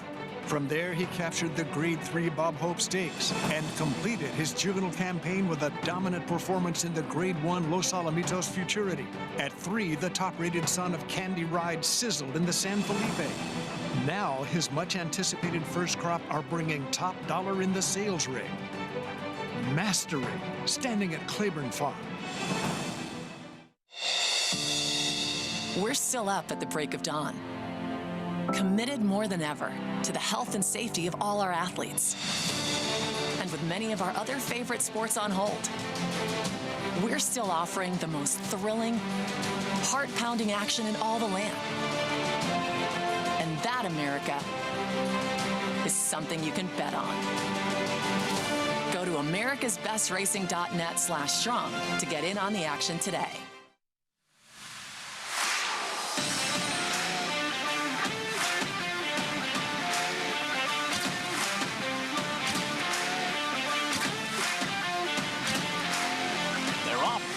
Challenge Circuit presented by Run Happy. Running away in the Run Happy Hopeful. Mentoli wins the Run Happy Med Mile. Have won the Run Happy Grabbers. Run Happy, standing at Claiborne Farm. Saturday, the Suburban features the 2019 Belmont Stakes winner, Sir Winston. They're coming to the finish, and Sir Winston has won the Belmont Stakes. Sir Winston looks to turn the tables on Moretti, who relished the slop in the flat-out stakes last month. And Moretti is going to take this field the entire 11 furlongs. Watch the 134th running of the Suburban live on America's Day at the Races.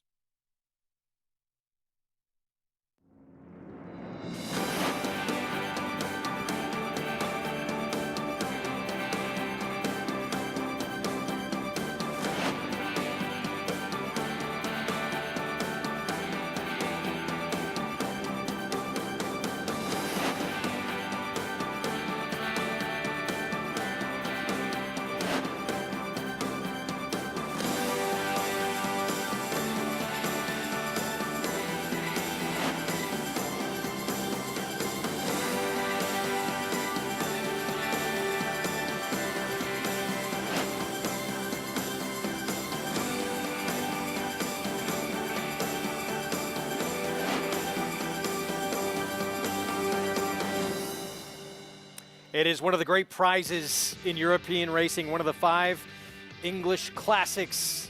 Group 1, Investec Epsom Derby. We will have live coverage Saturday on FS1 at 10 a.m. Eastern Time. English King, maybe the horse to beat. Frankie Dettori, 2-time winner of the Derby, will be aboard. Of course, Aidan O'Brien sending out 6 in the field as he bids for a record 8th Derby success.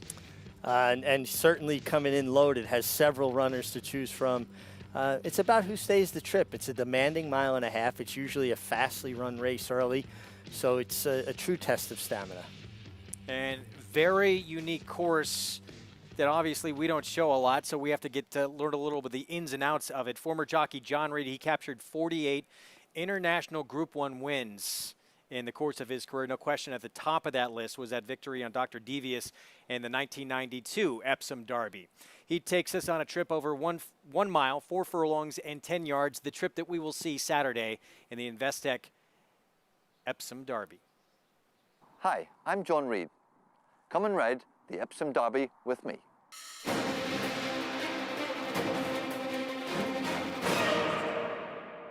Ready to go, and we're off. When you come up here, we'll be heading over towards the right-hand rail. So according to where you're drawn, but you'll have horses coming in from the right. They'll be heading over right to that rail. The horses on your left will be coming right, so you got to be careful that you're in the right position and don't get in trouble when they come across. Now we're heading over to the right rail. And they'll be right under them trees when they go past here, and you got to be careful when they come back. In a minute or two, we'll hit the left-hand rail just at this second crossing. Once we're over here, we'll get on the left rail and we'll get our horse in a nice rhythm and hopefully settled. I almost lost the race here on Dr. Davies when it won. He was very keen the first bit and I couldn't get him switched off. But once I got him over in the rail, got a bit of a lead, he switched off really well. Now we're getting up here. Track starts to go left. In a minute or two, we're going to come past where the 7 furlong start is. Now we're on a nice, even pace. My horse is travelling really well, and the race is settled down.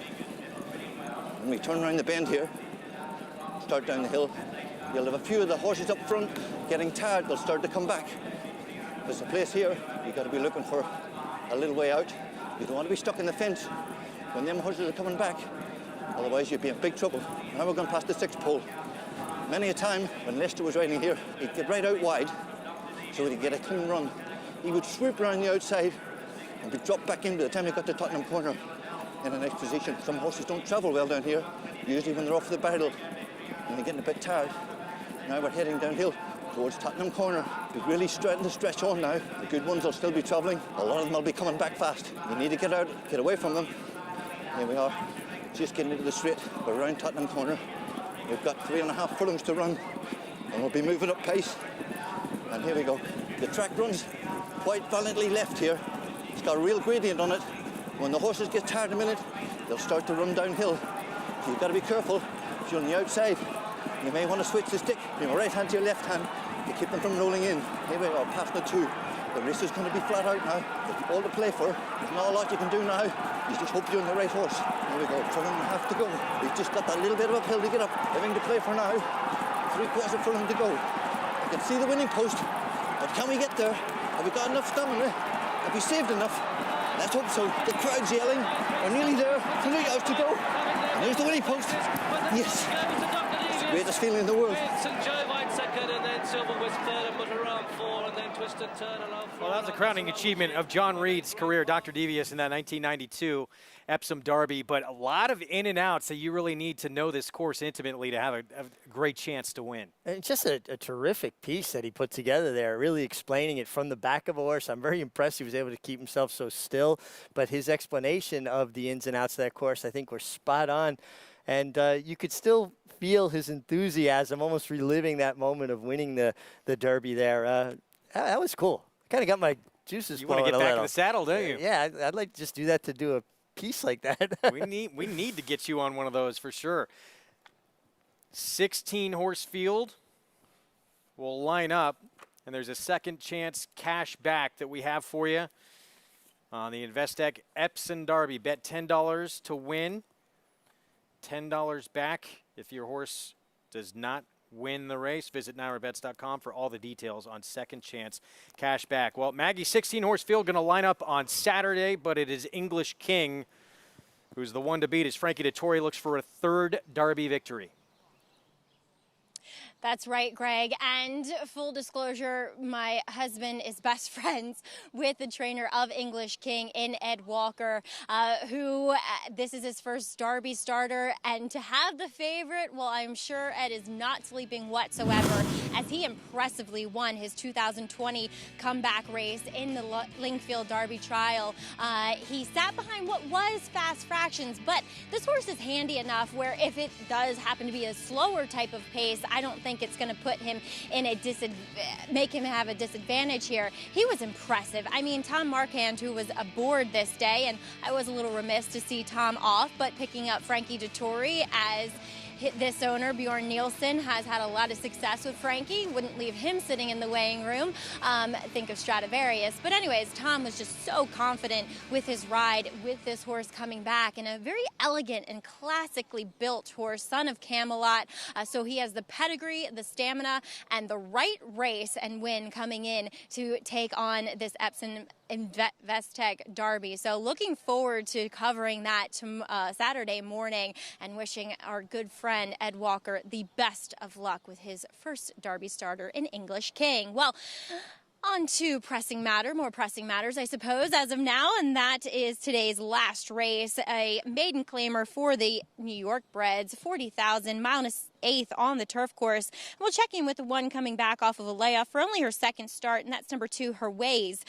She was involved in a bit of a pace duel up front in her debut, and she was really keyed up pre-race for that effort. She was very green as well, and it seemed as though her nerves got the best of her, which may have led to how she ran out on the racetrack. Well, I'm looking at a completely different character this time around. She's so relaxed here. Physically, she looks fit and strong and very poised here in the paddock, which I really like to see. The only drawback with her, and while I like the mile and 1/8, despite tiring in that debut, she really looks like that physical type of wanting the 9 furlongs, comes back with the front wraps on after that long layoff. So that puts some questions in my mind, but we'll move on and take a look at number 6 in here, the lone first-time starter. This one for Arch Kingsley, and by Americain, and she's actually half to a horse who broke her maiden on the turf, as well as the dam breaking her maiden on the turf. She looks like a turf runner through and through. Also looks like a mile and 1/8 runner. I wouldn't be surprised if Arch is possibly thinking jumps with this one eventually. I wish she looked a little stronger across that top line. I think she'll just need a start to really develop, but no doubt she finds the right spot to make this debut. And then number 11, Pay Night for Dave Donk. I thought you know, she ran well considering what kind of transpired in that race. She broke well, then was taken all the way back to last. And with these types of horses, you must have that forward momentum, you know, because they're not ones that necessarily want to pass others. And I thought she was the only horse making up any kind of ground late. She looks great here. I know she was gaining on leaders in that last race, but looking at her physically, I'm slightly dubious about her handling a mile and eighth. She just doesn't physically look like a horse that wants to run this far. She's very short coupled, nice round hindquarters to her, but that doesn't say 9 furlongs, at least to me, Greg. Maggie, thanks. There's the 6-horse moving by. I love this horse because I have a history with the family. You do? Well, the Dam, she actually won her debut, going a mile and 16th on the turf. A New York bred maiden special was at Saratoga, but the one Maggie was talking about who's related in this family was a winner on turf, Bourbon for me. I liked when she won at 73-1 at Saratoga for the same trainer, Arch Kingley. That was back in September 2017. So I gotta ride back here. I like that. I with like Can that You a Do the lot. Twist first time out. Here's Molly's Nighthawk for John Kimmel. Filly that's kind of been searching for what her best go is. This is the furthest she's ever run. Taking a little money on the board.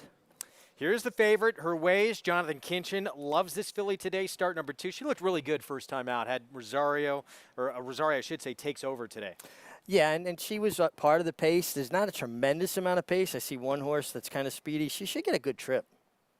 Here's Gen Z, James Ferraro, 21-1. Would have to improve. 4-horse, Apollo's Abraxas should be alone in front. This is the horse I think that will be alone in front, stretching out to the mile and eighth, has speed sprinting. Here comes Bubbles, 6-year-old mare making just the 4th start of her career. And her one turf start left a lot to be desired. Here's Can You Do the Twist. Again, her mom won the debut, going a mile and 16th on the grass at Saratoga. For Arch Kingsley, a very underrated trainer, comes from, he was a top steeplechase rider, so he knows how to get one fit. 30-1 on Peerless Dylan Davis. Another one that will have to improve off of her debut. Central Capital, 12-1, blinkers on Leah Giaramatti. Thought this horse actually ran sneakily okay in the only turf start so far. And Pay Night, David Donk, this was the morning line favorite. And this horse is, I think, very logical. It's going to have to work out some kind of trip. Mile and an eighth, you break very close to the first turn here. Miz in the mark, Dominic Schettino got this filly on the turf last start. She was 8th, beat about 9 lengths. And another one, kind of an odd post, gets an aggressive rider. She's going to have to work out some kind of trip. 5 minutes to post. Nightcap coming up. Jonathan Kinchin. This is the one you talked about earlier in the day. Her Ways coming up. Here's the 2-1 favorite. Yeah, if you play the $15 pick 5 with us today, you're alive for about $117. It's not life-changing, but I think it's some bullets is what I like to call it. Some bullets, some ammunition for the Run Happy Met Mile day. So just start kind of accumulating. You can fire a little bit harder then. So hopefully we can get this horse home. Look, I just felt like this horse made a lot of sense. Ran well on debut for Dermot Magner. Like I said, Dermot entered this horse in a maiden special weight and scratched. And now they're going to run this horse for a maiden 40. Just the idea that this horse was ever even being considered for a maiden special weight, I think gives her a little bit of an edge. And there's a couple other horses in here that make sense. You know, obviously you guys have made a compelling case for the first time starter. You got to see what happens with that one. And then the 10 and the 11 drawn towards the outside, both kind of made little runs in maiden 40 races, but didn't really, didn't grab me and say, oh, I want, 4-1 on the 11. So this is where I landed on the 2, Her Ways. Hopefully she gets a good trip and she can get away from there running, and maybe that kind of hidden class angle can get us home and close out this pick 5. Yeah, her debut, too. It's not easy, as we mentioned, to win going a mile and 16th first time out. Sat just off the leader in that race early on, and then she actually dueled head-and-head with a filly named Go Zap 'Em for quite a ways before she finally packed it in. She got a lot out of that race. Yeah, she had to get a lot out of the race, and Dermot Magner does a fine job. And the ground you get at Aqueduct in the fall, even though it was labeled firm, is a different kind of ground when it's labeled firm at Belmont this time of year. And it's more demanding. So even from that point, it kind of reinforces the thought about her, getting a lot out of that race. She is the 2-1 favorite. The 2, Her Way, second time out for Dermot Magner. Meantime, the morning line favorite, the 11, Pay Night, 4-1 on the board. David Donk, quick reminder to everyone, too. 100% deposit match for new members at Naira Bets. Use that promo code MATCH200 to take advantage if you want to bet this race or any of the action we have coming up this weekend or all summer long at Saratoga. Pay night, David Donk, second time out, puts her on the turf this level, mile and a 16th, and from off the pace, started picking off a lot of horses late. Yeah, and I thought that race was interesting. Dave Donk's a guy whose horses get better with a start. This horse had one dirt start. Obviously, he's not a dirt horse, especially with that pedigree by Data Link out of Chrysolite, who's a Freud mare. Bred by the owners, Phil DeLeo, William Punk. They've been long-time supporters of Dave Donk.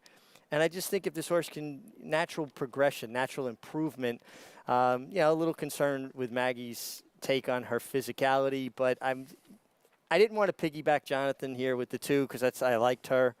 So I went this direction. I tell you, the 6 has taken enough money to make her interesting. Arch Kingsley does a great job. I visited with him last year down in Camden, South Carolina, horse heaven. And he knows how to get horses fit.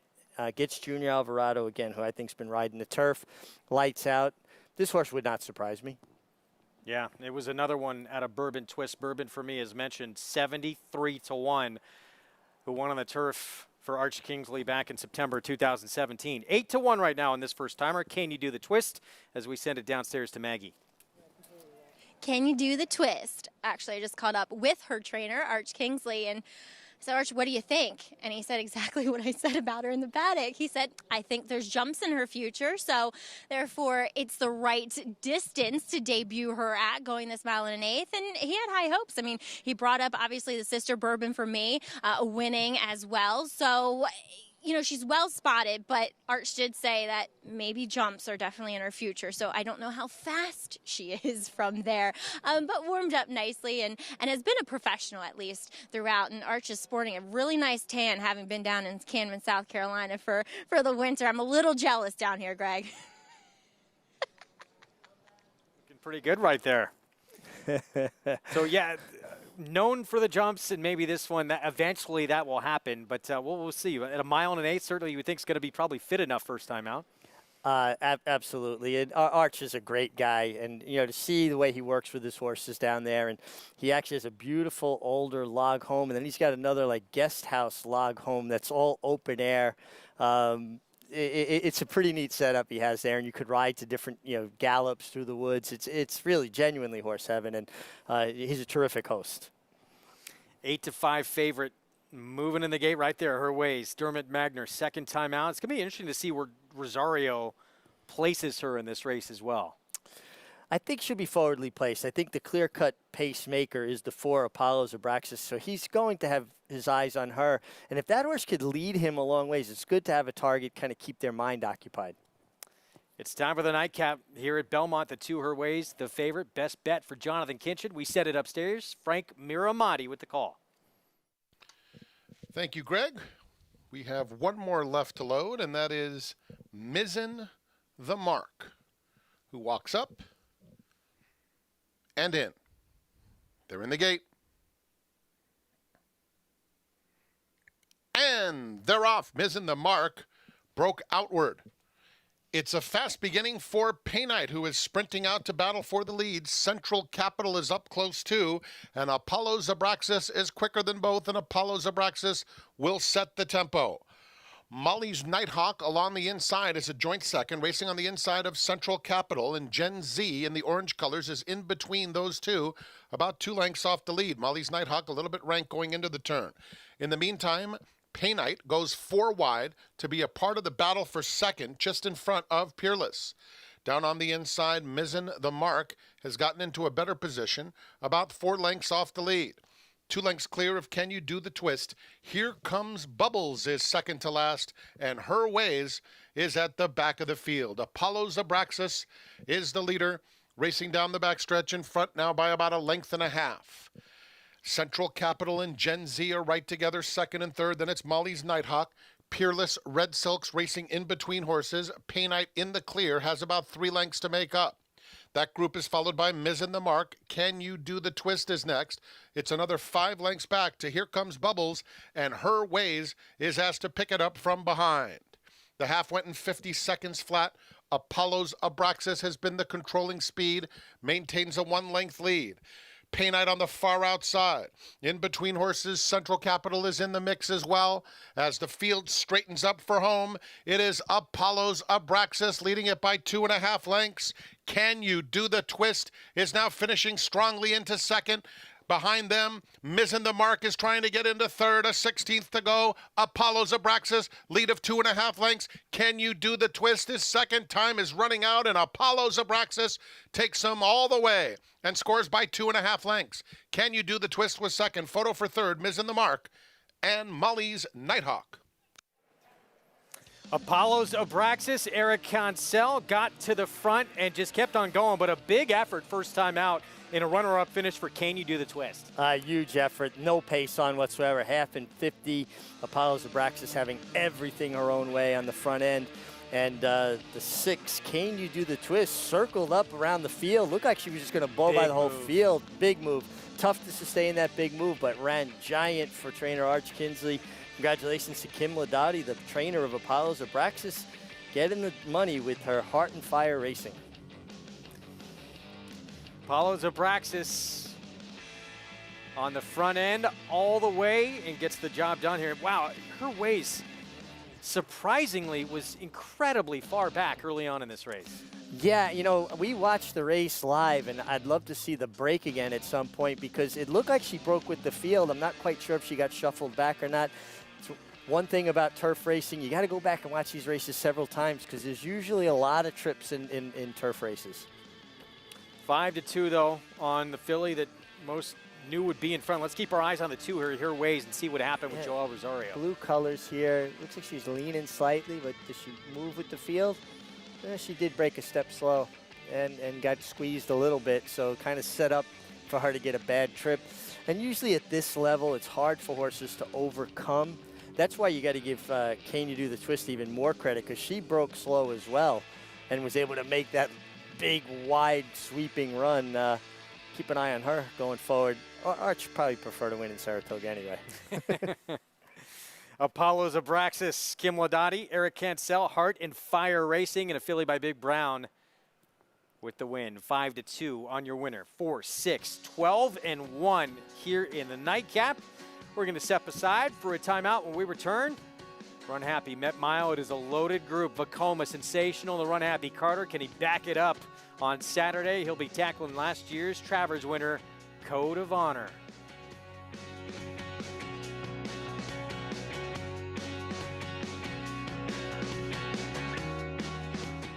Good Magic's in front. Good Magic pulls away from Somomini.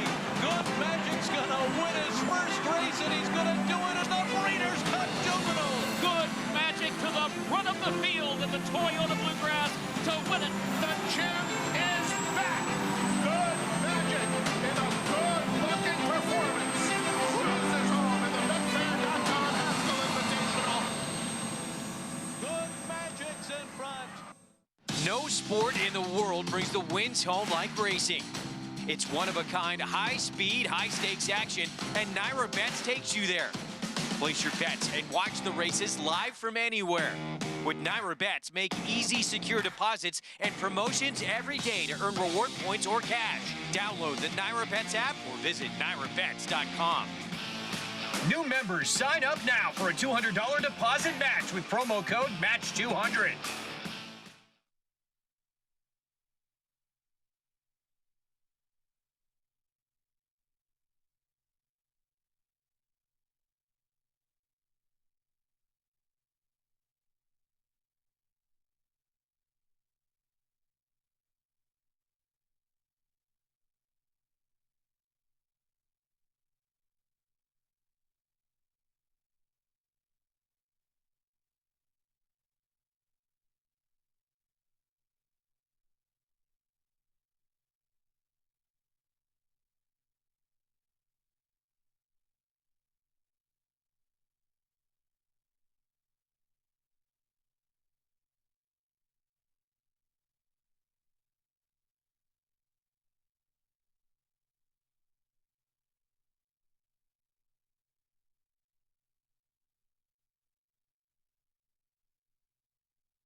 Back in Belmont, New York, Thursday card in the books, but we got plenty more show coming up here. Our program brought to you in part by the champion sprinter. Run Happy never lost in his career while sprinting, and he did it all while racing medication-free. In the nightcap, Eric Cancel on the front end on Apollo's Abraxas. 8th time out. Not only hits the board for the first time, breaks her maiden. $7 for the win. 4, 6, 12 finish as we head downstairs to Maggie Wolfendale. Well, the best hop is often a drop, and that was the case with Apollo's Abraxas, as I'm pleased to be joined by his trainer, Kim Ladowdy. And Kim, a decisive move by Eric Cancel, just put him on the lead, dole out those fractions, and congratulations, getting this guy to win at 1 1/8 miles, too. Thank you. She's actually bred more to go a distance of ground, and she's been training for that. So I'm very ecstatic with the way everything worked out. Eric rode a great race, and, you know, controlling the fractions the way he did was a gift. There wasn't really any speed in this race, just one other horse, and I thought that horse was going to go. So we were yelling like it was a Kentucky Derby. As you should. Sorry, girl, I pulled an Andy calling her a him. But as you were saying before, during the break, you've been in this game for 37 years. You definitely don't look like you've been in this game for 37 years. But you trained for a bit, then you had about a 9-year hiatus, and now back into it. How rewarding is this win today? Absolutely fantastic, because for everyone involved with the horse, you know, from the groom, for myself, to go back to the breeder, to go back to, I'm very good friends with the person that we bought her from, the pinhooker. It's exciting for everyone. You know that, being in the business yourself from top to bottom, everybody is just completely rewarded, and it's so exciting. I mean, it's totally a team effort as well, and you get on your own horses, too. How much of an advantage is that oftentimes? I think it can be a great advantage to ride your own horses when you have a small barn. Or if you have a big barn, it's also fantastic where if you can't quite figure out what's going on, you know, your rider says, I'm not quite sure, but I think it's this, and then you can jump on. But, you know, like you said, team effort. So it is an advantage to be able to ride, but I enjoy doing it from the ground, too. Well, it all worked today. Kim, congratulations with Apollo's Abraxas. Thank you so much, Maggie. Appreciate it. Thank you. And you can tell by looking at Kim, Greg, what a win can do. It just makes you so happy. It makes everything right in the world.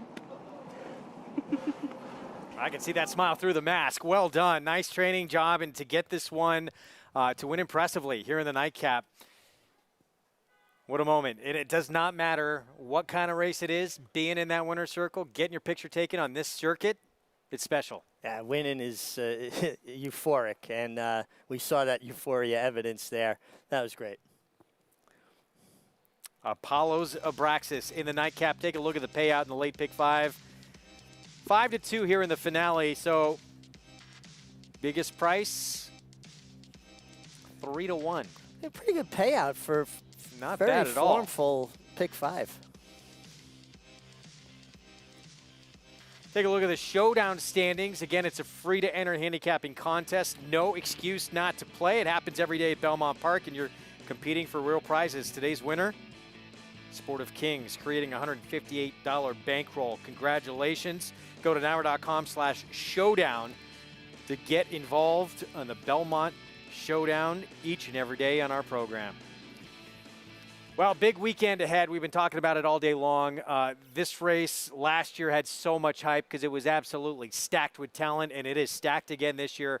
Run Happy, Met Mile Day, loaded program, but the Run Happy Met Mile itself, Vacoma, Code of Honor, McKinsey, tremendous supporting cast as well. This is a look at the day we're going to have on Run Happy Met Mile Day.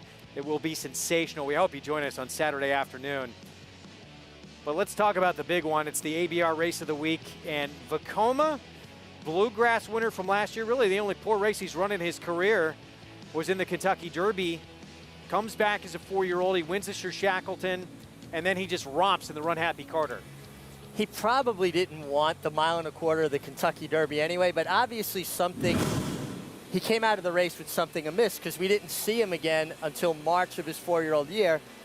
And he came back with a big win in the Sir Shackleton. And now the Carter was sensational. He's just hydroplaning here. He's just gone. 110 buyer figure, dominated the field. He's a horse that creates his own trip because he's fast. He doesn't need the lead, but he puts himself in the race. He was very impressive here. If he could do that going a mile on a fast track, he's going to be very tough to beat. Look, he's won at 6 furlongs. His two comeback wins. There's a 4-year-old at 7 furlongs. He's won, obviously, the Bluegrass at a mile and an 1/8. But, yeah, he puts himself into contention early in a race, too, so he does not need to work out his own trip. Yeah, creating the trip is such an important factor, especially in dirt racing. Well, he's going to tackle quite a group on Saturday, including last year's Travers winner of the Jockey Club Gold Cup as well. Code of Honor for Shug McGahee, the Hall of Famer, and his comeback race in the Westchester. What'd you make of it? I think it was a terrific comeback race. You know, he's coming off the bench here, hadn't been seen since last year's Breeders' Cup Classic. Makes this kind of wide, sustained move under Johnny Velasquez. But watch how confident Johnny is. He basically goes hands and heels all the way to the wire, has this victory measured. Now, he's beating Endorsed here. Endorsed is a long shot. But the margin of victory doesn't tell the whole story. This was a starting point for this year's campaign. Of course, you want to win that prep race, but really what you want to do is move forward off of it. And I think there's a lot of forward movement here. Heard Shug McGahee on the show earlier talking about he trained him harder into the Met Mile because this horse seems to thrive on a workload. And again, you see Johnny giving him a couple of underhanded love taps, keeping him to his task, but it seemed like he always had Endorsed within his sights, too. He had the race won pretty much from the 8th pole to the wire. And listen, Johnny Velasquez, Hall of Famer for a reason. He's that kind of a cool customer. Bring in Jonathan Kinch, and JK, we know he loves Belmont, too. He's done some of his best work on this racetrack. No, he has. And, you know, before I was fortunate enough to be a part of broadcasts like this, I used to love to watch them. Today, what Maggie got out of Shug was very, very valuable. I used to hear all last year about Code of Honor being a smaller horse, and that's why he had spacing in his races. Shug announcing today on the show that he's learned that that's how you have to train that horse. It makes me feel so much better about the direction that he's going in. He's actually upgraded just in the last couple of hours we've been on this show on my list of horses. I think Code of Honor likes it at Belmont. I think this one-turn configuration, going the one-turn mile, is going to hit him right between the eyes, and I loved his prep race last time. McKenzie's another one that I absolutely think loves the one-turn. Look, I love Matoli, so I don't really want to say this, but McKenzie was probably best last year based on that. Matoli, don't get me wrong, was a wonderful horse. I think McKenzie's sitting on a big race as well. Kind of got that nice prep race into him last time. McKenzie's Malibu, if you've never seen it, is still one of my most favorite races that he's ever run. People think McKenzie's got some kind of distance limitation. Maybe he doesn't strive at the 1.25 miles, but the 1.8 miles, the 7 furlongs, and the one-turn mile I think are perfect for him. And when Bob Baffert puts a dirt horse on an airplane and sends him to the East Coast, they run well. Ask Gamine. And add to that when he puts Mike Smith aboard too, lethal combination. His trip in this race last year was brutal. Yeah, and he still ran huge to be a runner-up to Matoli. Yeah, he was running into everybody's pocket but his own, and finally Mike was able to kind of weave through traffic, and he finished best of all. He was very, very unlucky last year in the Met Mile. Something that jumped off the page of me that I hadn't noticed earlier, just getting back to Code of Honor briefly, go back to his Champagne. The only time he was beaten at Belmont Park. Who won that Champagne? Yeah. Complexity, who we saw with that big win earlier today. Yeah, announced maybe with that performance, finally he's back. You'd have to think so. Hopefully that he can stay together and have some continuity, some consistency with the campaign.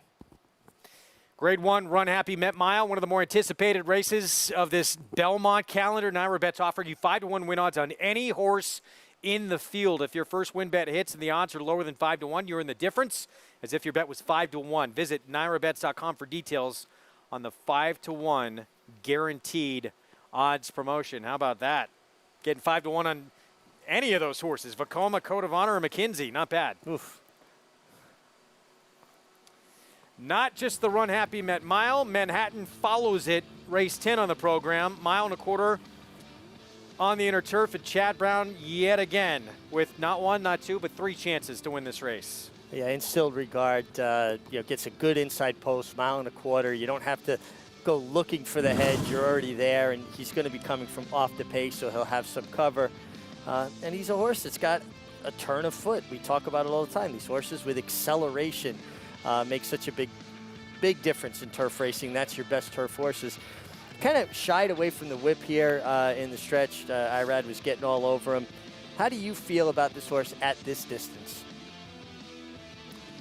Well, he beat Devon Monty, his stablemate now. They were 1-2 in that Fort Marcy, and they'll both wheel back for Chad Brown. Chad also sending out Rock Emperor, 5-1 on the morning line, who just missed in the Grade 2 Charlie Whittingham, although he's DQ'd to third. Yeah, but I think this horse is truly wants the 1.25 miles. And I think that could be maybe the equalizer here, gets Johnny Velasquez. He did kind of bump into the 6-horse here a couple times through the stretch under right-handing urging from Irad Ortiz, but Chad Brown, he's loaded again. Obviously, the path to the winner's circle is through the Chad Brown barn. As it usually seems to be, especially in this race. He's won 5 of the last 8 runnings of the Manhattan. It's just phenomenal, the string of multiple Grade 1 races that he's won multiple times. Go back to Just the Game. And obviously a guy who, it doesn't feel like he's been training that long. Obviously he has been now as we look at it, but a first ballot Hall of Famer, much like Todd Pletcher will be. Might do what Derek Jeter couldn't. First ballot? Derek Jeter wasn't first ballot? Unanimous. Yeah, he was. No, Oh, unanimous. Oh, I'm sorry. Yeah, I was going to say, hey, wait. One voter, I think? Yeah, well, who was that guy? That person needs their vote revoked. I agree. I think everyone agrees. We also have the Suburban on the program as well. Grade 2 features a rematch of the top 3 finishers from last year's Belmont Stakes. Sir Winston, Tacitus, Joe Villa all lining up in the Grade 2 Suburban.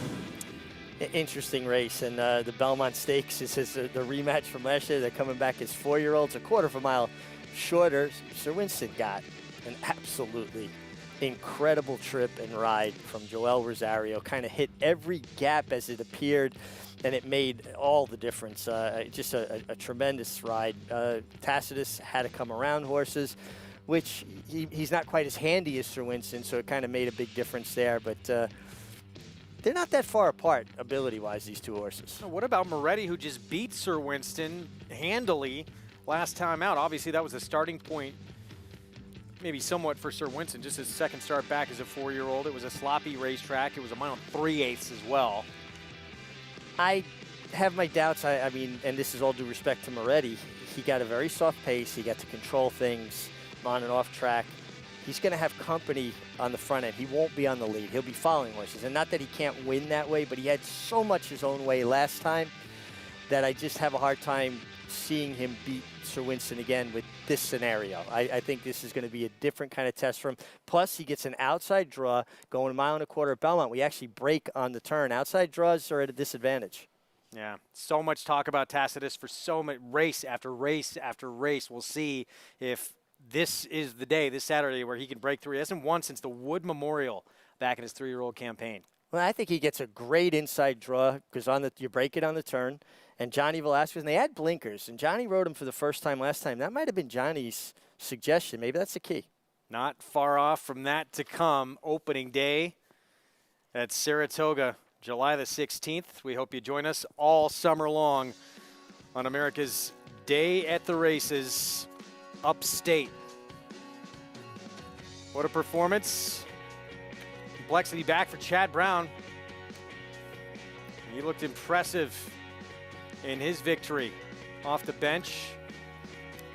We'll have more coming up tomorrow. We're back at 1 Eastern time. 55 doing her thing again in the Peter Brandt Silks. See you tomorrow, everyone.